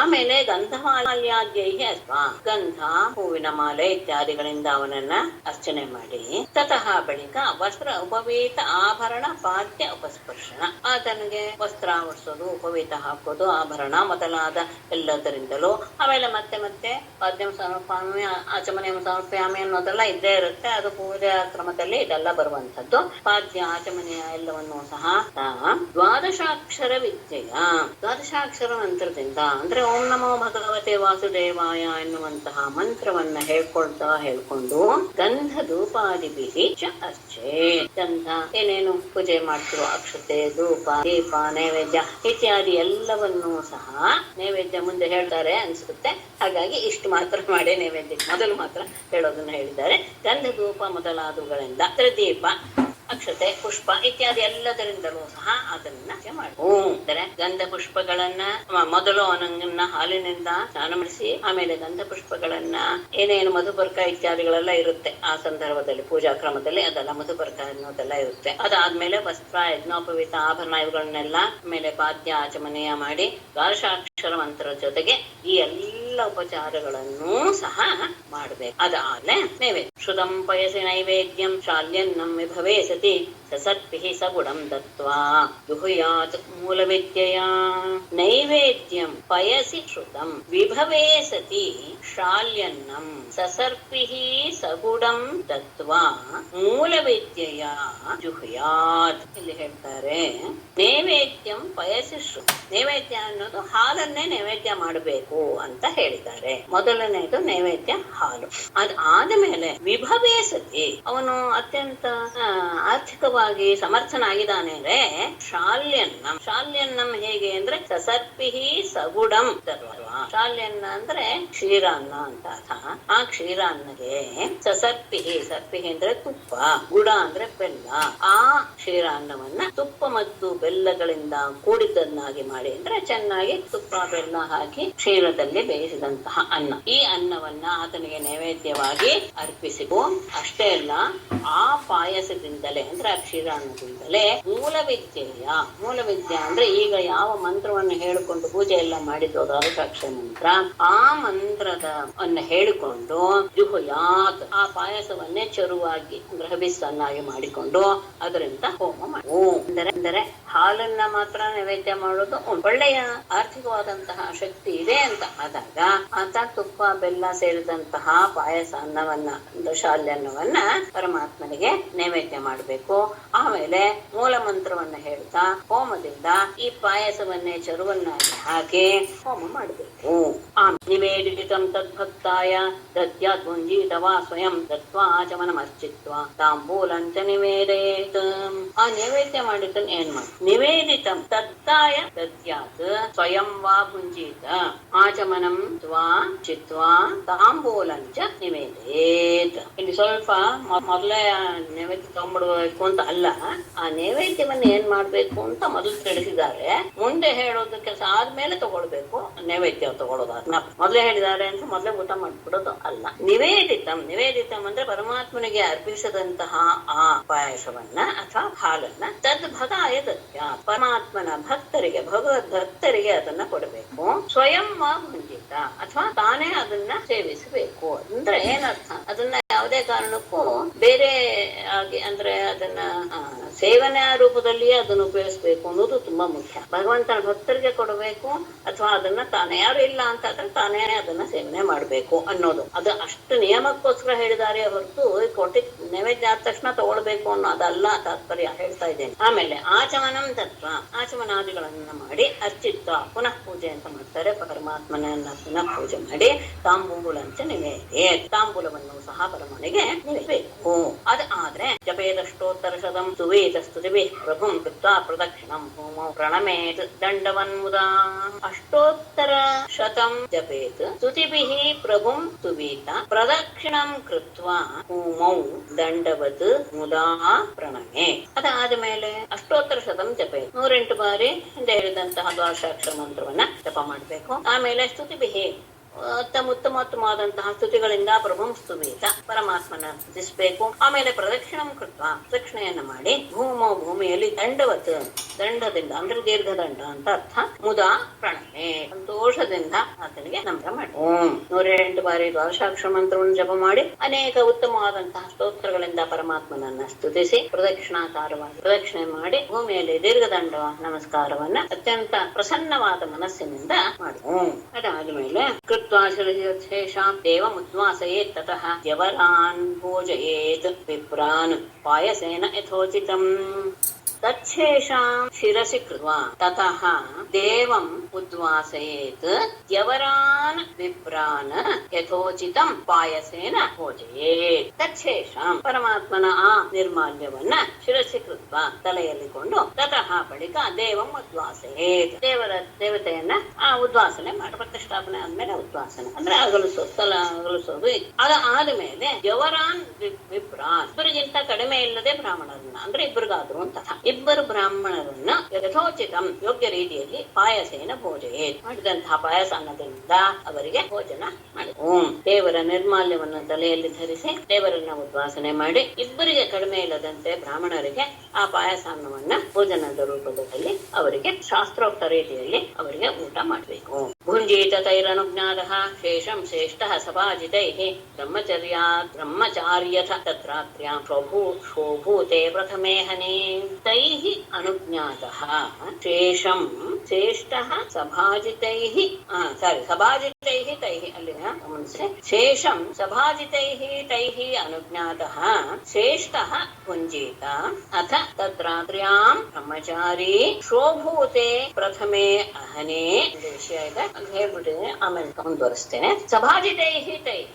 ಪೂಜಿಸಲ್ಪಟ್ಟಂತ ಅಂದ್ರೆ ಬ್ರಾಹ್ಮಣರಿಗೆ ಭೋಜನವನ್ನೆಲ್ಲ ಮಾಡಿ ಅವರನ್ನ ಸತ್ಕಾರ ಮಾಡಿದ್ಮೇಲೆ ಹೀಗೆ ಸತ್ಕರಿಸಲ್ಪಟ್ಟಂತಹ ಅವರಿಂದ ಶೇಷಂ ಅಂತ ಇದೆ. ಶೇಷಂ ಅಂದ್ರೆ ಉಳಿದದ್ದನ್ನ ಅಂದ್ರೆ ಪ್ರಸಾದದ ಅವಶೇಷವನ್ನ ಸಭಾಜಿತೈಃ ತೈಃ ಪೂಜಿಸಲ್ಪಟ್ಟಂತಹ ಬ್ರಾಹ್ಮಣರಿಂದ ಅನುಜ್ಞಾತಃ ಅನುಮತಿಯನ್ನು ಪಡೆಯಲ್ಪಟ್ಟವನಾಗಿ ಶ್ರೇಷ್ಠ ತನ್ನ ಇಷ್ಟ ಜನರೊಡನೆ ಭುಂಜೀತ ಅದನ್ನ ಸ್ವೀಕರಿಸಬೇಕು.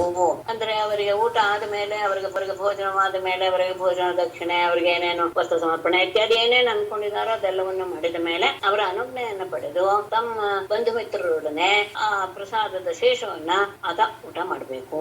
ಆಮೇಲೆ ಬಳಿಕ ತದ್ರಾತ್ರ್ಯಾಂ ಬ್ರಹ್ಮಚಾರಿ ಆ ರಾತ್ರಿಯಲ್ಲಿ ಬ್ರಹ್ಮಚರ್ಯದಿಂದ ಇದ್ದು ಶೋಭೂತೆ ಪ್ರಥಮೆ ಮರುದಿನ ಪ್ರಾತಃ ಕಾಲದಲ್ಲಿ ಮೊದಲನೇ ದಿವಸ ಮುಗಿದು ಎರಡನೇ ದಿವಸ ಆದ್ಮೇಲೆ ಪ್ರಥಮೆ ಶೋಭೂತೆ ನಾಳೆ ಆದಾಗ ಮತ್ತೆ ಅದೇ ರೀತಿಯಾಗಿ ಸ್ನಾತ ಶುಚಿ ಯಥೋಕ್ತೇನ ವಿಧಿನಾ ಸುಸಮಾಹಿತಃ ವಯಸ್ಸಾ ಸ್ನಾಪಯಿತ್ವಾರ್ಚೇತ್ ಯಾವತ್ ವ್ರತ ಸಮಾಪನಂ. ಇದು ಮೊದಲನೇ ದಿವಸ ಏನ್ ಮಾಡ್ಬೇಕು ಅಂತ ಹೇಳಿ ಆಗಿದೆ. ಇದೇ ರೀತಿಯಾಗಿ ಎಲ್ಲ ದಿವಸಗಳನ್ನು ಮಾಡುವ. ಪ್ರಥಮೆ ಆದ್ಮೇಲೆ ಸ್ನಾತಃ ಶುಚಿ ಯಥೋಕ್ತೇನ ವಿಧಿನಾ ಸುಸಮಾಹಿತಃ ವಯಸ್ಸಾ ಸ್ನಾಪಯಿತ್ವಾ ಯಾವತ್ ವ್ರತ ಸಮಾಪನಂ ಚೇತ್. ಪ್ರಥಮೆ ಹನಿ ಶೋಭೂತೆ ಪ್ರಥಮೆ ಹನಿ ಅಂದ್ರೆ ಅವತ್ತು ಕಳೆದು ಮರುದಿನ ಆಗಿ ಸ್ನಾತಃ ಶುಚಿ ಸ್ನಾನ ಮಾಡಿ ಶುಭ್ರನಾಗಿ ಯಥೋಕ್ತೇನ ವಿಧಿನ ಹಿಂದೆ ಹೇಳಿದಂತಹ ಶಾಸ್ತ್ರದ ವಿಧಿಯಿಂದ ಸುಸಮಾಹಿತ ಏಕಾಗ್ರ ಚಿತ್ತದಿಂದ ಪಯಸ ಸ್ನಾಪಯಿತ್ವ ಪರಮಾತ್ಮನನ್ನ ಹಾಲಿನಿಂದ ಅಭಿಷೇಕ ಮಾಡಿಸಿ ಯಾವತ್ ವ್ರತ ಸಮಾಪನಂ ವ್ರತ ಸಮಾಪ್ತಿ ಆಗುವವರೆಗೂ ಅಂದ್ರೆ 12 ದಿನಗಳವರೆಗೂ ಸಹ ಅರ್ಚಿತ್ ಇದೇ ರೀತಿಯಾಗಿ ಪರಮಾತ್ಮನನ್ನ ಆರಾಧಿಸಬೇಕು. 12 ದಿನಗಳವರೆಗೆ ಈ ರೀತಿಯಾಗಿ ಬೆಳಿಗ್ಗೆ ಎದ್ದು ಸ್ನಾನ ಮಾಡಿ ಶುಚಿರ್ಭೂತನಾಗಿ ಶಾಸ್ತ್ರೋಕ್ತವಾದ ರೀತಿಯಲ್ಲಿ ಏಕಾಗ್ರತೆಯಿಂದ ಹಾಲಿನಿಂದ ಪರಮಾತ್ಮನಿಗೆ ಅಭಿಷೇಕ ಮಾಡಿ ಹಿಂದೆ ಹೇಳಿದ ರೀತಿಯಲ್ಲಿ ಎಲ್ಲ ರೀತಿಯ ಪೂಜೆಯನ್ನು ವ್ರತ ಸಮಾಪನ ಆಗುವವರೆಗೂ ಸಹ ಮಾಡಬೇಕು. ವಯೋಭಕ್ಷೋ ವ್ರತಮಿದಂ ತೆರೇತ್ ವಿಷ್ಣುರ್ಜನಾ ಧೃತಃ ಪೂರ್ವವಜ್ಜುಹ್ಯಾದಜ್ಞಂ ಬ್ರಾಹ್ಮಣಾಂಶಾಭಿಭೋಜಯೇತ್. ಇದಂ ವ್ರತಂ ಪಯೋಭಕ್ಷಃ ವಿಷ್ಣುರ್ಜನಾ ಧೃತಃ ಚರೇತ್ ಪೂರ್ವವತ್ ಅಗ್ನಿಂ ಜುಹಯಾತ್ ಅಪಿ ಚ ಬ್ರಾಹ್ಮಣಾನ್ ಅಷ್ಟೇ ಅಲ್ಲ, ಹಿಂದೆ ಹೇಳಿದ ಹಾಗೆ ಪ್ರತಿದಿನವೂ ಆಗ್ಬೇಕು. ಏನಂತ ಇದಂ ವ್ರತಂ ಈ ವ್ರತವನ್ನ ವಯೋಭಕ್ಷಃ ಅವನು ಕೇವಲ ಪಯಸ್ಸನ್ನ ಮಾತ್ರ ಸ್ವೀಕರಿಸಿದವನಾಗಿ ಇನ್ನೇನು ತಗೊಳ್ಳೋ ಹಾಗಿಲ್ಲ. 12 ದಿನ ಅವನು ಪರಮಾತ್ಮಗೆ ನೈವೇದ್ಯ ಮಾಡಿದಂತಹ ಹಾಲನ್ನು ಮಾತ್ರ ಸ್ವೀಕರಿಸ್ತಾ ವಿಷ್ಣುರ್ಚನಾತೃತಃ ಪರಮಾತ್ಮನ ಪೂಜೆಯಲ್ಲಿಯೇ ತನ್ನ ಮನಸ್ಸನ್ನ ನೆಲೆಗೊಳಿಸಿಕೊಂಡು ಚರೇತ್ ಹೀಗೆ ಆಚರಿಸಬೇಕು. ಅಷ್ಟೇ ಎಲ್ಲ ಅಪೂರ್ವವತ್ತು ಹಿಂದೆ ಹೇಳಿದ ಹಾಗೆ ಅಗ್ನಿಂ ಜುಹಯಾತ್ ಆ ಅಗ್ನಿಗೆ ಆ ಪಯಸ್ಸಿನಿಂದ ಆ ಶಾಲ್ಯನ್ನದಿಂದ ಹೋಮ ಮಾಡಬೇಕು, ಚರುವನ್ನು ಮಾಡಿ. ಅಷ್ಟೇ ಅಲ್ಲ ಬ್ರಾಹ್ಮಣನಪಿ ಭೋಜಯೇ ಬ್ರಾಹ್ಮಣರಿಗೂ ಸಹ ಭೋಜನ ಮಾಡಿಸು. ಪ್ರತಿದಿನವೂ 12 ದಿನವೂ ಸಹ ಪರಮಾತ್ಮನ ಪೂಜೆಯಲ್ಲಿಯೇ ತನ್ನ ಮನಸ್ಸನ್ನು ನೆಲೆಗೊಳಿಸಿ ಕೇವಲ ಪಯಸ್ಸನ್ನು ಮಾತ್ರ ಆಹಾರವಾಗಿ ಸ್ವೀಕರಿಸ್ತಾ ಹಿಂದೆ ಹೇಳಿದ ರೀತಿಯಲ್ಲಿ ಪ್ರತಿದಿನವೂ ಸಹ ಹೋಮ ಮಾಡಿ ಬ್ರಾಹ್ಮಣರಿಗೆ ಭೋಜನ ಮಾಡಿಸೋದು ಎಲ್ಲವನ್ನು ಮಾಡಬೇಕು. ಏವಂತು ಹರಃ ಕುರ್ಯಾತ್ ದ್ವಾದಶಾಹಂ ಪಯೋವ್ರತಃ ಹರೇರಾರಾಧನಂ ಹೋಮಂ ಅರ್ಹಣಂ ದ್ವಿಜತರ್ಪಣಂ.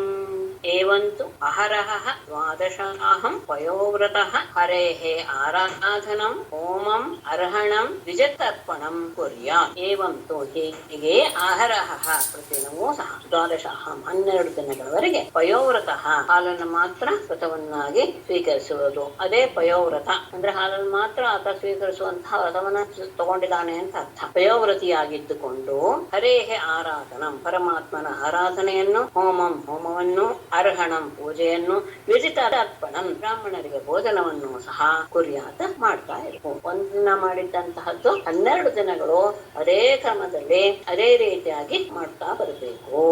ಪ್ರತಿಪದ್ದಿನಮಾರಭ್ಯ ಯಾವತ್ ಶುಕ್ಲ ತ್ರಯೋದಶಿ ಬ್ರಹ್ಮಚರ್ಯಂ ಅಧ ಸ್ವಪ್ನಂ ಸ್ನಾನಂ ತ್ರಿಶ್ರವಣಂ ಚರೇತ್. ಪ್ರತಿಪದ್ದಿನಂ ಆರಭ್ಯ ಯಾವತ್ ಶುಕ್ಲ ತ್ರಯೋದಶಿ ಅನ್ವಯ ಅದಾಗೆ ಇದೆ. ಬ್ರಹ್ಮಚರ್ಯಂ ಅಧ ಸ್ವಪ್ನಂ ಸ್ನಾನಂ ತ್ರಿಶ್ರವಣಂ ಸ್ನಾನಂ ಚರೇತ್. ಬದಲಾವಣೆ ಇದ್ರೆ ಬೇಕಾದ್ರೆ ಪ್ರತಿಪದ್ದಿನಂ ಆರಭ್ಯ ಪ್ರಥಮಾತಿಥಿಯಿಂದ ಆರಂಭಿಸಿ. ಮೊದಲನೇದು ಪ್ರತಿಪತ್ ಅಂತ ಹೇಳ್ತಾರೆ. ಅಂದಿನಿಂದ ಆರಂಭಿಸಿ ಯಾವತ್ ಶುಕ್ಲ ತ್ರಯೋದಶಿ ಶುಕ್ಲ ಪಕ್ಷದ ತ್ರಯೋದಶಿಯವರೆಗೆ ಬ್ರಹ್ಮಚರ್ಯದ ವ್ರತದಲ್ಲಿದ್ದುಕೊಂಡು ಅಧಸ್ವಪ್ನಂ ನೆಲದ ಮೇಲೆ ಮಲಗುತ್ತಾ ಸ್ನಾನಂ ತ್ರಿಶ್ರವಣಂ 3 ಹೊತ್ತು ಸಹ ಸ್ನಾನ ಮಾಡ್ತಾ ಈ ವ್ರತವನ್ನ ಚರೇತ್ ಆಚರಣೆ ಮಾಡಿ.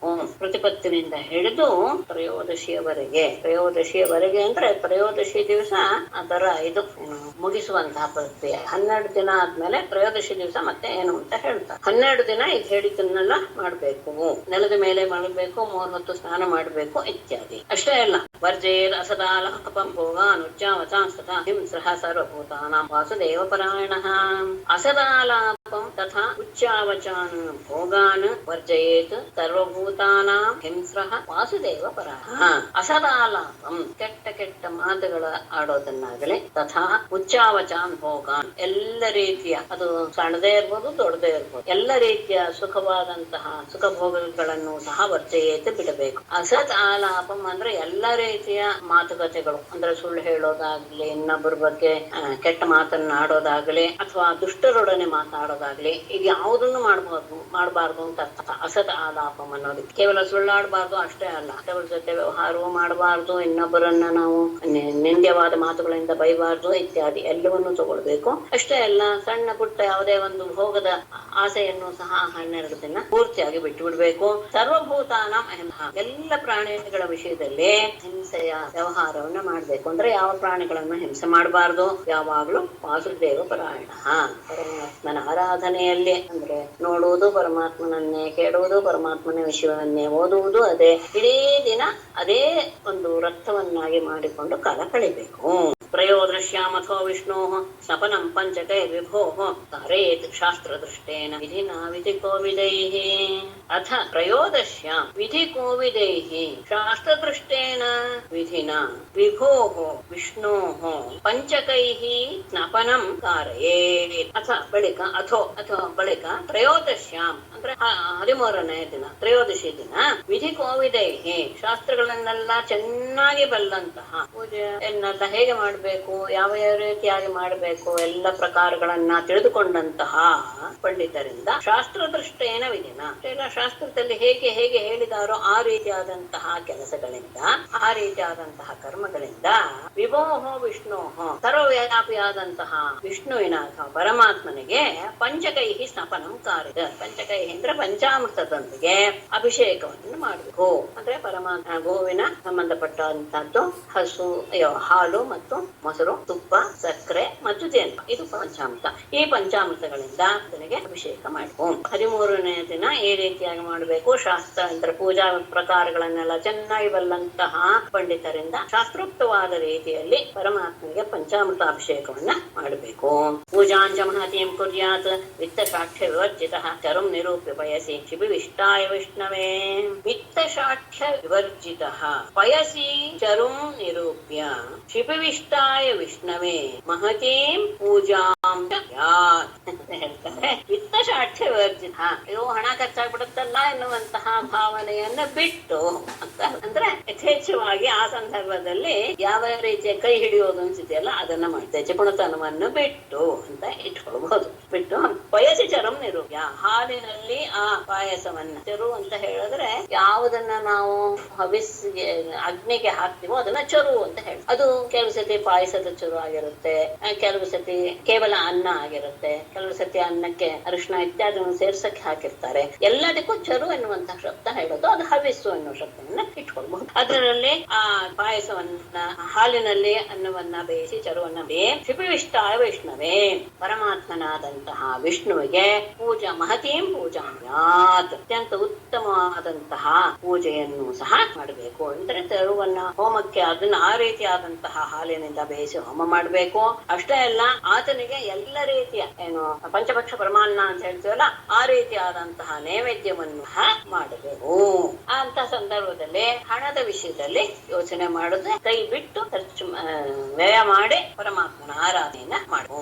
ತೇನ ಶ್ರುತೇನ ತೇನ ಪುರುಷಂ ಯಜೇತ ಸುಸಮಾಹಿತಃ ನೈವೇದ್ಯಂಚ ಅತಿಗುಣವತ್ ದದ್ಯಾತ್ ಪುರುಷ ತುಷ್ಟಿದಂ. ಶ್ರುತೇನ ತೇನ ಸುಸಮಾಹಿತಃ ಪುರುಷಂ ಯಜೇತ ಪುರುಷ ತುಷ್ಟಿದಂ ನೈವೇದ್ಯಂ ಅತಿಗುಣವತ್ ದದ್ಯಾತ್. ಶ್ರುತೇನ ತೇನ, ವೇದದಲ್ಲಿ ಹೇಳಿರುವಂತಹ ಆ ಪುರುಷ ಸೂಕ್ತದಿಂದ ಸುಸಮಾಹಿತಃ ಏಕಾಗ್ರ ಚಿತ್ತದಿಂದ, ಹಿಂದೆ ನಾವು ಹೇಳಿದ್ವಲ್ಲ ಹಾಲಿನಲ್ಲಿ ಬೇಯಿಸಿದಂತಹ ಚರು, ಆ ಚರುವನ್ನ ಹೋಮ ಮಾಡಬೇಕು. ಅಷ್ಟೇ ಅಲ್ಲ, ಪುರುಷ ತುಷ್ಟಿದಂ, ಪರಮಾತ್ಮನಿಗೆ ತೃಪ್ತಿಯಾಗುವ ರೀತಿಯಲ್ಲಿ ಅತಿಗುಣವತ್ ನೈವೇದ್ಯಂ ಚ, ಅತ್ಯಂತ ಉತ್ತಮವಾದಂತಹ ನೈವೇದ್ಯವನ್ನ ಆತನಿಗೆ ಸಮರ್ಪಿಸಬೇಕು. ಅಂದ್ರೆ ನೈವೇದ್ಯ ಮಾಡುವಂತಹದ್ದರಲ್ಲಿ ಎಲ್ಲ ರೀತಿಯ ಪಂಚಭಕ್ಷ ಪರಮಾನ್ನಗಳು ಇರಬೇಕು. ಇದನ್ನ ಹಾಲಿನಲ್ಲಿ ಬೇಯಿಸಿದಂತಹ ಚರುವನ್ನ ಹಿಂದೆ ಹೇಳಿದಂತಹ ರೀತಿಯಲ್ಲಿ ಪುರುಷ ಸೂಕ್ತ ಮಂತ್ರಗಳನ್ನು ಹೇಳ್ತಾ ಯಾಗವನ್ನ ಮಾಡಬೇಕು ಏಕಾಗ್ರತದಿಂದ. ಅದಲ್ಲೇ ಆಚಾರ್ಯಂ ಜ್ಞಾನ ಸಂಪನ್ನಂ ವಸ್ತ್ರಾಭರಣಧೇನುಭಿಃ ದೋಷೇತ್ ಋತ್ವಿಜಶ್ಚೈವ ತದ್ವಿದ್ಯಾರಾಧನಂ ಹರೇಃ. ಜ್ಞಾನ ಸಂಪನ್ನಂ ಆಚಾರ್ಯಂ ಚ ಏವ ಋತ್ವಿಜಃ ವಸ್ತ್ರಾಭರಣಧೇನುಭಿಃ ತೋಷಯೇತ್ ತತ್ ಹರೇಃ ಆರಾಧನಂ ವಿಧಿ. ಇದಾದ ಮೇಲೆ ಜ್ಞಾನ ಸಂಪನ್ನಂ, ಅತ್ಯಂತ ಜ್ಞಾನಿಗಳಾದಂತಹ ಆಚಾರ್ಯಂ ಗುರುವನ್ನು, ಚ ಏವ ಹಾಗೆಯೇ ಋತ್ವಿಜರನ್ನು ಯಾಗ ಮಾಡಿಸಿದಂತಹ ಋತ್ವಿಜರನ್ನು ಸಹ ವಸ್ತ್ರಾಭರಣ ಧೇನುಭಿ, ಅವರವರಿಗೆ ಯೋಗ್ಯವಾದ ರೀತಿಯಲ್ಲಿ ಬಟ್ಟೆ, ಆಭರಣ, ಹಸು ಈ ಮೊದಲಾದವುಗಳನ್ನ ದಾನ ರೂಪವಾಗಿ ಕೊಟ್ಟು ತೋಷಯೇ ಸಂತೋಷ ಪಡಿಸಬೇಕು. ಯಾಕೆಂದ್ರೆ ತತ್ ಹೀಗೆ ಮಾಡುವುದಿದೆಯಲ್ಲ, ಅದು ಹರೇಹ ಆರಾಧನಂ ವಿಧಿ. ಇದೇ ನಿಜವಾಗಿ ಪರಮಾತ್ಮನ ಆರಾಧನಾ ಅಂತ ನೀನು ತಿಳ್ಕೊ. ಅತ್ಯಂತ ಜ್ಞಾನಿಗಳಾದಂತಹ ಗುರುಗಳಿಗೆ ಮತ್ತು ಯಾಗ ಮಾಡಿಸಿದಂತಹ ಋತ್ವಿಜರಿಗೆ ಎಲ್ಲರಿಗೂ ಸಹ ಅವರಿಗೆ ಮನಸ್ಸಿಗೆ ತೃಪ್ತಿಯಾಗುವ ರೀತಿಯಲ್ಲಿ ವಸ್ತ್ರವನ್ನ, ಆಭರಣವನ್ನ, ಹಸುಗಳನ್ನ ಕೊಟ್ಟು ಅವರಿಗೆ ಸಂತೋಷವಾಗುವ ರೀತಿಯಲ್ಲಿ ನಡ್ಕೊಳ್ಬೇಕು. ಅವರು ಸಂತೋಷ ಪಡುವುದೇ ನಿಜವಾಗಿಯೂ ಹರಿಯ ಆರಾಧನೆ ಆಗಿದೆ. ಭೋಜಯೇತ್ತಾನ್ ಗುಣವತ ಸದನ್ನೇನ ಶುಚಿಸ್ಮಿತೆ ಅನ್ಯಾಚ ಬ್ರಾಹ್ಮಣಾನ್ ಶಕ್ತ್ಯ ಏತ ತತ್ರ ಸಮಾಗತಾಃ. ಶುಚಿಸ್ಮಿತೆ ಗುಣವತ ಸದನ್ನೇನ ತಾನ್ ಅನ್ಯಾನ್ ಬ್ರಾಹ್ಮಣಾನ್ ಚ ಶಕ್ತ್ಯ ಭೋಜಯೇತ್ ಚ ತತ್ರ ಏ ಸಮಾಗತಾಃ. ಶುಚಿಸ್ಮಿತೆ ಪ್ರಿಯಳೆ ಸಂಬೋಧನೆ, ಅದು ಅವಳಿಗೆ ಪತ್ನಿಗೆ. ಗುಣವತ ಅತ್ಯಂತ ಉತ್ತಮವಾದಂತಹ, ಸದನ್ನೇನ ರುಚಿಯಾದಂತಹ ಆ ಆಹಾರದ, ತಾನ್ ಅಂದ್ರೆ ಬಂದಂತಹ ಹಿಂದೆ ಹೇಳಿದಂತಹ ಜ್ಞಾನ ಸಂಪನ್ನರಾದಂತಹ ಆಚಾರ್ಯರು ಮತ್ತು ಋತ್ವಿಜರು, ಅಷ್ಟೇ ಅಲ್ಲ ಅನ್ಯಾನ್ ಬ್ರಾಹ್ಮಣ, ಉಳಿದ ಬ್ರಾಹ್ಮಣಾದಿಗಳನ್ನು ಸಹ ಶಕ್ತಿಯ ತನಗೆ ಎಷ್ಟು ಸಾಮರ್ಥ್ಯವಿದೆಯೋ ಆ ಶಕ್ತಿಗೆ ಅನುಸಾರವಾಗಿ ಪೂಜೆಯೇ ಅವರಿಗೆ ಭೋಜನ ಮಾಡಿಸಬೇಕು. ಅಷ್ಟೇ ಅಲ್ಲ ಚ ಮತ್ತು ಏತತ್ರ ಸಮಾಹ, ಆ ಕಾರ್ಯಕ್ರಮಕ್ಕೆ ಯಾರ್ಯಾರು ಬಂದಿರೋ ಅವರಿಗೂ ಸಹ ಭೋಜನವನ್ನ ಮಾಡಿಸಬೇಕು. ಅತ್ಯಂತ ಉತ್ತಮವಾದಂತಹ ಯೋಗ್ಯವಾದಂತಹ ಆ ಆಹಾರ ಪದಾರ್ಥಗಳಿಂದ ಏನು ಮಾಡಿದೀವೋ ಪಂಚಭಕ್ಷ ಪರಮಾನ್ನ ಅಂತೆಲ್ಲ, ಆ ಎಲ್ಲ ಅದ್ಭುತವಾದಂತಹ ಆಹಾರವನ್ನ ಬಂದಂತಹ ಆಚಾರ್ಯರಿಗೂ ಋತ್ವಿಜರಿಗೂ ಉಳಿದ ಬ್ರಾಹ್ಮಣರಿಗೂ ಸಹ ಭೋಜನ ಮಾಡಿಸಿ, ಮತ್ತೆ ಅಲ್ಲಿ ಯಾರ್ಯಾರು ಬಂದಿದಾರೋ ಅವರಿಗೂ ಸಹ ದಕ್ಷಿಣಾಂ ಗುರವೇ ದದ್ಯಾತ್ ಯಥಾರ್ಹತಃ ಅನ್ನಾದ್ಯೇನಾಶ್ವಪಾಶ್ಚ ರೇಣಯೇ ಸಮುಪಾಗತಾನ್. ಗುರವೇ ಚ ಋತ್ವಿಭ್ಯಃ ಯಥಾರ್ಹತಃ ದಕ್ಷಿಣಾಂ ದದ್ಯಾತ್ ಸಮುಪಾಗತಾನ್ ಅನ್ನಾತ್ ಆಶ್ವಪಾಕಾನ್ ಏನ ಪ್ರೀಣಯೇ. ಗುರವೇ ಬಂದಂತಹ ಗುರುಗಳಿಗೂ ಋತ್ವಿಜರಿಗೂ ಸಹ ಯಥಾರ್ಹತಃ ಅವರವರ ಯೋಗ್ಯತೆಗೆ ತಕ್ಕ ಹಾಗೆ ದಕ್ಷಿಣಾಂ ದದ್ಯಾತ್ ದಕ್ಷಿಣೆಯನ್ನ ಕೊಡಬೇಕು.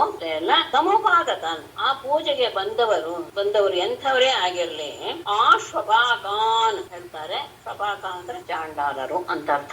ಯಾರು ಬಂದಿದಾರೋ ಎಲ್ಲರನ್ನೂ ಸಹ ಅನ್ನಾತ ಏನ ಪ್ರೀಣಯೇ, ಅವರಿಗೆ ಆಹಾರ ಕೊಟ್ಟು ಎಲ್ಲರೂ ತೃಪ್ತರಾಗುವ ಹಾಗೆ ಮಾಡಬೇಕು. ಕಾರ್ಯಕ್ರಮಕ್ಕೆ ಬಂದವರು ಎಂಥವರೇ ಆಗಿರಬಹುದು, ಯಾವ ಜಾತಿಯವರೇ ಆಗಿರಬಹುದು, ಎಲ್ಲರಿಗೂ ಸಹ ಒಳ್ಳೆಯ ರೀತಿಯಲ್ಲಿ ಭೋಜನ ಮಾಡಿಸಿ ಅವರೆಲ್ಲರೂ ತೃಪ್ತಿ ಪಡುವ ಹಾಗೆ ಅವರನ್ನ ಭೋಜನ ಮಾಡಿಸಿ ಕಳಿಸ್ಕೊ. ಯಾಕೆ ಅಂತ ಹೇಳಿದ್ರೆ ಅದೇನೆ ಪರಮಾತ್ಮನಿಗೆ ಬಹಳ ಇಷ್ಟವಾದಂತಹ ವಿಷಯ. ಗುರುಗಳಿಗೆ ಋತ್ವಿಜರಿಗೆ ಎಲ್ಲರಿಗೂ ಸಹ ಯೋಗ್ಯ ರೀತಿಯಲ್ಲಿ ಅವರವರ ಸ್ಥಾನ ಮರ್ಯಾದೆ ಯೋಗ್ಯ ರೀತಿಯಲ್ಲಿ ದಕ್ಷಿಣೆಯನ್ನು ಕೊಟ್ಟು, ಕಾರ್ಯಕ್ರಮಕ್ಕೆ ಬಂದಂತಹ, ವ್ರತಕ್ಕೆ ಬಂದಂತಹ, ಹೋಮಕ್ಕೆ ಬಂದಂತಹ ಪ್ರತಿಯೊಬ್ಬರಿಗೂ ಸಹ ಜಾತಿ ಭೇದವನ್ನ ಎಣಿಸದೆ ಚಾಂಡಾಲನವರಿಗೂ ಸಹ ಅವರಿಗೆ ತೃಪ್ತಿಯಾಗುವ ಹಾಗೆ ಭೋಜನವನ್ನು ಮಾಡಿ. ಭುಕ್ತವತ್ಸು ಚ ಸರ್ವೇಷು ದೀನಾಂಧ ಕೃಪಣೇಶು ಚ ವಿಷ್ಣೋ ತತ್ ಪ್ರೀಣನಂ ವಿದ್ವಾನ್ ಜೀತ ಸಹ ಬಂಧುಭಿಃ. ಸರ್ವೇಷು ದೀನ ಅಂಧ ಕೃಪಣೇಶು ಚ ತವತ್ಸು ವಿಷ್ಣೋ ತತ್ ಪ್ರೀಣನಂ ವಿದ್ವಾನ್ ಬಂಧುಭಿಃ ಸಹ ಭುಂಜ. ಸರ್ವೇಷು ಎಲ್ಲರೂ ಸಹ ಎಂತೆಂಥವರು, ದೀನ ಅಂಧ ಕೃಪಣೆ ಅತ್ಯಂತ ಬಡವರು, ಕುರುಡರು, ಕೈಲಾಗದವರು ಎಲ್ಲರೂ ಸಹ ತವತ್ಸು ಊಟ ಮಾಡಿದ ಮೇಲೆ ವಿಷ್ಣು ತತ್ ಪ್ರೀಣನಂ ವಿದ್ವಾನ್, ವಿಷ್ಣು ಇದರಿಂದ ಸಂತೋಷಗೊಂಡ ಎಂದು ಭಾವಿಸಿದಂತಹ ಯಾರು ವ್ರತ ಮಾಡಿದಂಥವನು ಬಂಧುಭಿಹಿ ಸಹ ಭುಂಜಿತ, ನಮ್ಮ ಬಂಧು ವರ್ಗದವರೊಡನೆ ಬಂದಂತವರು ಎಂಥವರೇ ಇರಲಿ, ಅತ್ಯಂತ ದೀನರು, ಕುರುಡರು, ಕೈಲಾಗದೇ ಇರೋರು, ಅಂಗಹೀನರು ಎಲ್ಲರಿಗೂ ಸಹ ಸರಿಯಾದ ರೀತಿಯಲ್ಲಿ ಭೋಜನ ಮಾಡಿಸಿ ಅವರೆಲ್ಲರೂ ಸಹ ಊಟ ಮಾಡಿದ ಮೇಲೆ ಅವರು ಊಟ ಮಾಡಿದ್ದರಿಂದಲೇ ಪರಮಾತ್ಮ ತೃಪ್ತಿಯಾದ ಎನ್ನುವಂತಹದ್ದನ್ನ ಭಾವಿಸ್ತಾ ಈ ವ್ರತ ಮಾಡಿದಂತಹ ವ್ಯಕ್ತಿಯು ಸಹ ತನ್ನ ಬಂಧು ಮಿತ್ರರೊಡನೆ ಊಟ ಮಾಡಿ. ನೃತ್ಯವಾದಿತ್ರ ಗೀತೈಶ್ಚ ಸ್ತುತಿಭಿಃ ಸ್ವಸ್ತಿ ವಾಚಕೈಃ ಕಾರಯೇತ್ ತಥಾಭಿಶ್ಚ ಪೂಜಾಂ ಭಗವತೋನ್ವಹಂ. ನೃತ್ಯವಾದಿತ್ರ ಗೀತೈಃ ಸ್ತುತಿಭಿಃ ಸ್ವಸ್ತಿ ವಾಚಕೈಃ ಸ್ತುತಿಭಿಃ ಅನ್ವಹಂ ತತ್ಕಥಾಭಿಶ್ಚ ಭಗವತಃ ತತ್ಕಥಾಭಿಶ್ಚ ಪೂಜಾಂ ಕಾರಯೇತ್. ನೃತ್ಯವಾದಿತ್ರ ಗೀತೈಃ ಅಂದ್ರೆ 12 ದಿನವೂ ಸಹ ಹೀಗೆ ಪೂಜೆ ಮಾಡ್ಬೇಕು. ಏನು ನೃತ್ಯ, ವಾದನಗಳಿಂದ ಸಂತೋಷಪಡಿಸುವುದು, ವಾದ್ಯಗಳನ್ನ ನುಡಿಸುವುದು, ಗೀತೆಯನ್ನ ಹೇಳುವುದು, ಆಮೇಲೆ ಮಂಗಳಕರವಾದಂತಹ ಮಾತುಗಳು ಮತ್ತು ಸ್ತುತಿಭಿಹಿ ಪರಮಾತ್ಮನ ಸ್ತುತಿಸುವಂತಹ ಶ್ಲೋಕಗಳು, ಇವುಗಳಿಂದ ಅನ್ವಹಂ ಪ್ರತಿದಿನವೂ ಸಹ ಕಥಾಭಿಶ್ಚ ಅಷ್ಟೇ ಅಲ್ಲ ಪರಮಾತ್ಮನ ಕಥೆಗಳನ್ನ ಹೇಳ್ತಾ ಭಗವತಃ ಪೂಜಾಂ ಕಾಯೇತ್ ಪರಮಾತ್ಮನ ಪೂಜೆಯನ್ನ ಮಾಡುವ. ಬೆಳಗಿನಿಂದ ಈ ವ್ರತ ಹೋಮ ಇತ್ಯಾದಿಗಳೆಲ್ಲ ಆದ್ಮೇಲೆ ಭೋಜನ ಪರ್ಯಂತ ಇದಾಯ್ತು. ಆಮೇಲೆ ಸಂಜೆ ನೃತ್ಯ, ಗೀತ, ಸಂಗೀತ ಮತ್ತು ಪರಮಾತ್ಮನ ಸಂಬಂಧಪಟ್ಟಂತಹ ಕಥೆಗಳು, ಒಳ್ಳೆಯ ಸ್ತುತಿಗಳು, ಪರಮಾತ್ಮನ ಸ್ತುತಿಗಳು, ಸ್ವಸ್ತಿವಾಚನ ಇವುಗಳ ಮೂಲಕವೂ ಸಹ ಪರಮಾತ್ಮನ ಪೂಜೆಯನ್ನು ಮಾಡಬೇಕು. ಏತತ್ ಪಯೋವ್ರತಂ ನಾಮ ಪುರುಷಾರಾಧನಂ ಪರಂ ಪಿತಾಮಹೇನ ಅಭಿಹಿತಂ ಮಯಾ ತೇ ಸಮುದಾಹೃತಂ. ಏತತ್ ಪಯೋವ್ರತಂ ನಾಮ ಪರಂ ಪುರುಷಾರಾಧನಂ ಪಿತಾಮಹೇನ ಅಭಿಹಿತಂ ಮಯಾ ತೇ ಸಮುದಾಹೃತಂ. ಏತತ್ ಪಯೋವ್ರತಂ ನಾಮ, ಪಯೋವ್ರತ ಎನ್ನುವ ಹೆಸರಿನ ಪರಂ ಪುರುಷಾರಾಧನಂ ಬಹಳ ಶ್ರೇಷ್ಠವಾದಂತಹ ಪರಮಾತ್ಮನನ್ನ ಆರಾಧಿಸುವಂತಹ ಒಂದು ಪೂಜೆ. ಪಿತಾಮಹೇನ ಅಭಿಹಿತಂ, ಇದನ್ನ ನಮ್ಮನು ನನಗೆ ಹೇಳಿದಾನೆ, ನಾನು ಮಯಾತೆ ಸಮುದಾಯಂ ಅದನ್ನ ನಾನು ನಿನಗೆ ತಿಳಿಸಿದ್ದೇನೆ. ಇದು ಪರಮಾತ್ಮನಿಗೆ ಅತ್ಯಂತ ಶ್ರೇಷ್ಠವಾದಂತಹ ಪೂಜೆ. ಇದು ಪಯೋವ್ರತ ಎನ್ನುವಂತಹ ಪೂಜೆ. ಇದು ನನಗೆ ತಿಳಿಸ್ಕೊಟ್ಟಿದ್ದಾನೆ, ಅದನ್ನ ನಾನು ನಿನಗೆ ತಿಳಿಸಿದ್ದೇನೆ. ತ್ವಂಚಾನೇನ ಮಹಾಭಾಗೆ ಸಂಜ್ಞಾಚೀರ್ಣೇನ ಕೇಶವಂ ಆತ್ಮನಾ ಶುದ್ಧ ಭಾವೇನ ನಿಯತಾತ್ಮಾ ಭಜ ಅವ್ಯಯಂ. ಮಹಾಭಾಗೆ ತ್ವಂಚ ಅನೇನ ಸಮ್ಯಕ್ ಚಿಕೀರ್ಣೇನ ಶುದ್ಧ ಭಾವೇನ ಆತ್ಮನಾ ನಿಯತಾತ್ಮ ಅವ್ಯಯಂ ಕೇಶವಂ ಚ. ಮಹಾಭಾಗೆ ಪೂಜ್ಯಳೆ, ಅನೇನ ಈ ರೀತಿಯಾದಂತ ಹೇಳಿದಂತಹ ವ್ರತದಿಂದ ತ್ವಂಚ ನೀನು ಸಹ ಅನೇನ ಸಮ್ಯಕ್ ಚೀರ್ಣೆ ಈ ರೀತಿಯಾಗಿ ಸಮ್ಯಕ್ ಚೀರ್ಣೇನ ಅಂದ್ರೆ ಜಿತೇಂದ್ರಿಯಳಾಗಿ ಶುದ್ಧ ಭಾವೇನ ಆತ್ಮನ ಅತ್ಯಂತ ಪರಿಶುದ್ಧವಾದಂತಹ ಮನಸ್ಸಿನಿಂದ ಕೂಡಿದು ನಿಯತಾತ್ಮ ಇಂದ್ರಿಯಗಳನ್ನ ವಶಪಡಿಸಿಕೊಂಡು ಅವ್ಯಯಂ ಅವಿನಾಶಿಯಾದಂತಹ ಕೇಶವಂ ಪರಮಾನನ್ನು ಭಜ ಅರಸು. ನೀನು ಸಹ ಅತ್ಯಂತ ಯೋಗ್ಯ ರೀತಿಯಲ್ಲಿ ಮನಸ್ಸನ್ನ ಪವಿತ್ರಗೊಳಿಸಿಕೊಂಡು ಯಾವಾಗ್ಲೂ ಶುದ್ಧ ಭಾವದಿಂದ ಇತ್ತು ಇಂದ್ರಿಯಗಳನ್ನ ವಶಪಡಿಸಿಕೊಂಡು ಅವಿನಾಶಿಯಾದಂತಹ ಪರಮಾತ್ಮನನ್ನ ಈಗ ನಾನು ಹೇಳಿದಂತಹ ವ್ರತದ ಮೂಲಕ ಅವನನ್ನ ನೀನು ಆರಾಧನೆ ಮಾಡು. ಅಯಂ ವೈ ಸರ್ವಯಜ್ಞಾಖ್ಯ ಸರ್ವವ್ರತಮಿತಿ ಸ್ಮೃತಂ ತಪಸ್ಸಾರಮಿದಂ ಭದ್ರೇ ದಾನಂಚ ಈಶ್ವರ ತರ್ಪಣಂ.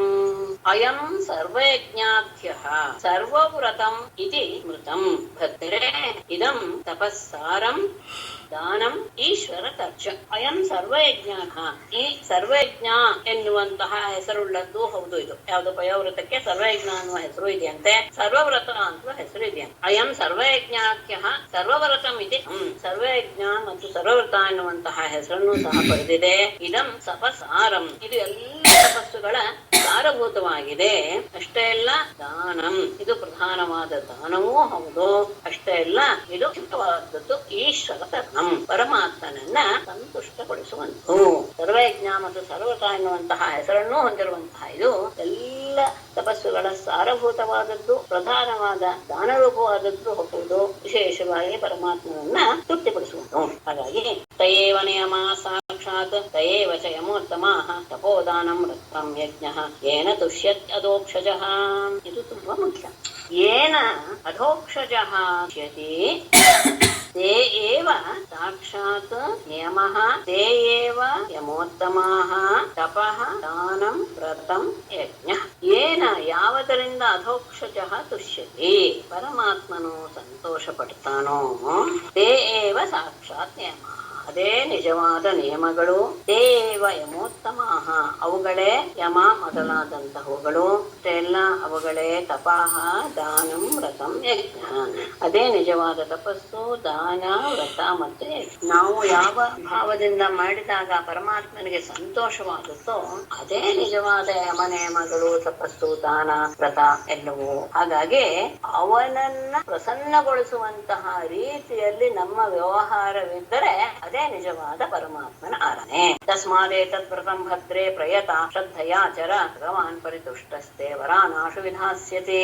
ಭದ್ರೇ ಪ್ರಯತ, ತಸ್ಮಾತ್ ಪ್ರಯತ ಏತದ್ ವ್ರತಂ ಶ್ರದ್ಧೆಯ ಚರ ಪರಿತುಷ್ಟಃ ಭಗವಾನ್ ತೇ ಆಶು ವರಾಧಾತಿ. ಭದ್ರೇ ಮಂಗಳಕರಲೇ, ತಸ್ಮಾತ್ ಆದ್ದರಿಂದ ಪ್ರಯತ್ನ ಪೂರ್ವಕವಾಗಿ ಏತದ್ ವ್ರತಂ, ಈಗ ನಾನು ಹೇಳಿದಂತಹ ವ್ರತವನ್ನು ಶ್ರದ್ಧೆಯ ಚರ, ಶ್ರದ್ಧೆಯಿಂದ ನೀನು ಆಚರಣೆ ಮಾಡು. ಪರಿತುಷ್ಟ ಭಗವಾನ್, ಇದರಿಂದ ಸಂತೋಷಗೊಂಡ ಪರಮಾತ್ಮ ತೇ ನಿನಗೆ ಆಶು ಬಹಳ ಬೇಗನೆ ವರಾನ್ ವಿಧಾತೆ, ನಿನ್ನ ಇಚ್ಛೆಗಳನ್ನೆಲ್ಲ ಅವನು ಪೂರೈಸ್ತಾನೆ. ನೀನು ಈ ರೀತಿಯಾಗಿ ಬಹಳ ಪ್ರಯತ್ನ ಪೂರ್ವಕವಾಗಿ ಶ್ರದ್ಧೆಯಿಂದ ನಾನು ಹೇಳಿದಂತಹ ವ್ರತವನ್ನು ಮಾಡು. ಇದರಿಂದ ಸಂತೋಷಗೊಂಡಂತಹ ಪರಮಾತ್ಮ ನಿನಗೆ ನಿನ್ನ ಎಲ್ಲ ಇಚ್ಛೆಯನ್ನು ಸಹ ಬೇಗನೆ ಪೂರ್ಣಗೊಳಿಸ್ತಾನೆ. ತಸ್ಮಾದೇತದ್ ವ್ರತಂ ಭದ್ರೇ ಪ್ರಯತ ಶ್ರದ್ಧೆಯ ಚರ ಭಗವಾನ್ ಪರಿತುಷ್ಟಸ್ತೆ ವರಾನಾಶು ವಿಧಾಸ್ಯತೆ.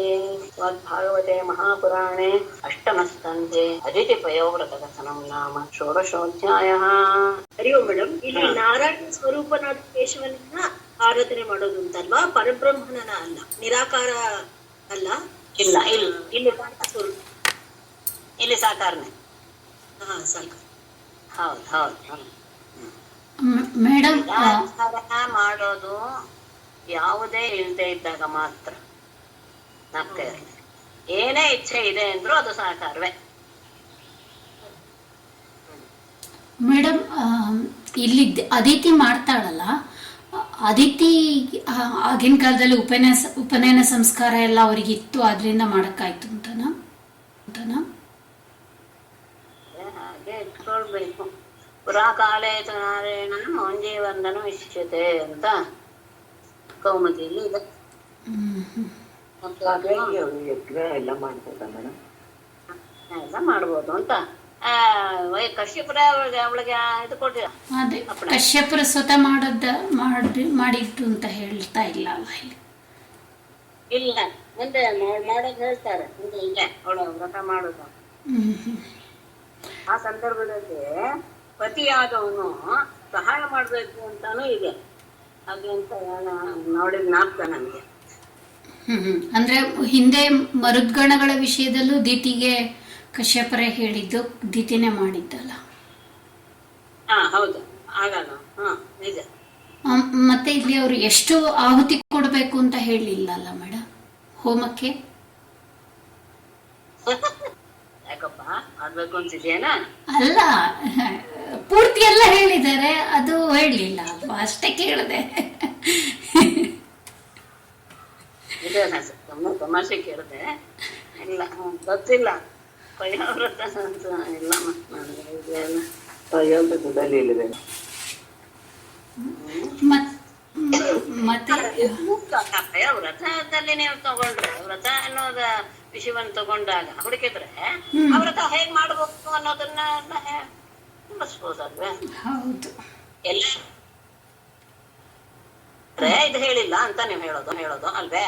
ನನ್ನ ಪ್ರಕಾರ ಜಪ 108 ಬಾರಿ ಹೇಳಿದಾರೋ ಇಲ್ವಾ?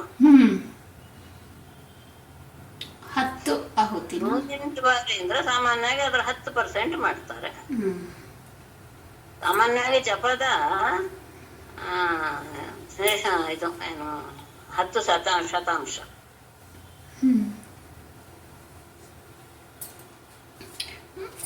ಇರ್ಬೋದು. ಮೇಡಮ್ 40ನೇ ಶ್ಲೋಕದಲ್ಲಿ ಶ್ರುತಂ ಪಯಸಿ ಅಂತ ಇದೆಲ್ಲ, ಶ್ರುತಂ ಅಂದ್ರೆ ಏನು? ಸಂಸ್ಕೃತದಲ್ಲಿ ಹೇಳಿರುವಂತಹ ರೀತಿಯಲ್ಲಿ ಅಂತ.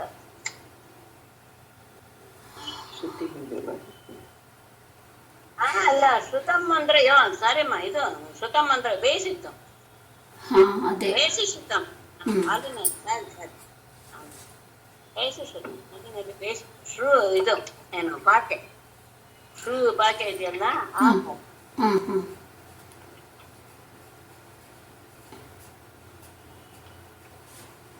ಆಮೇಲೆ ಯಾವಾಗ್ಲೂ ಇಂದ್ರ ಅಂದ್ರೆ ಅದಿತಿಯ ಮಗ ಅಂತಾನೆ ನಮ್ಗೆ ಕಲ್ಪನೆ ಬರೋದಲ್ಲ, ಆದಿತ್ಯರಲ್ಲಿ ಬರೋದು ಅಂತ ಹಂಗೆ ಅಲ್ವಾ? ಈಗ ಬೇರೆ ಬೇರೆ ಮನ್ವಂತರ ಬೇರೆ ಬೇರೆಯವರು ಇಂದ್ರರಾದ್ರಲ್ಲ ಅವಾಗ ಎಲ್ಲ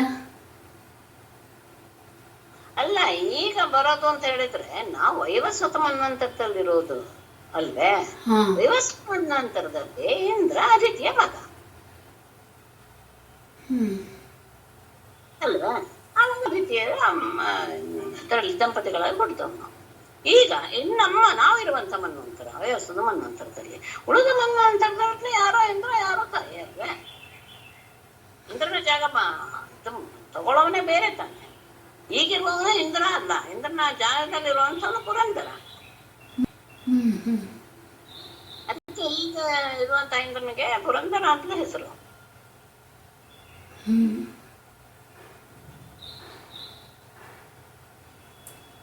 ಈ ಕಶ್ಯಪರ ನಿರ್ಲಿಪ್ತತೆ ಮಾತ್ರ ಹೌದು. ಅವ್ರ ಮಕ್ಕಳು ಎಲ್ರಿಗೂ ಆಗಲ್ಲ. ಅದಕ್ಕೆ ಅದು ಎಲ್ಲರನ್ನು ಏನೋ ಸಂಭಾಳಿಸ್ಕೊಂಡು ಹೋದ್ರು. ಗೃಹಸ್ಥರಾದ್ರೂ ಹೇಗಿರ್ಬೇಕು ಅನ್ನೋದಕ್ಕೆ ಕಶ್ಯಪ ಉದಾಹರಣೆ.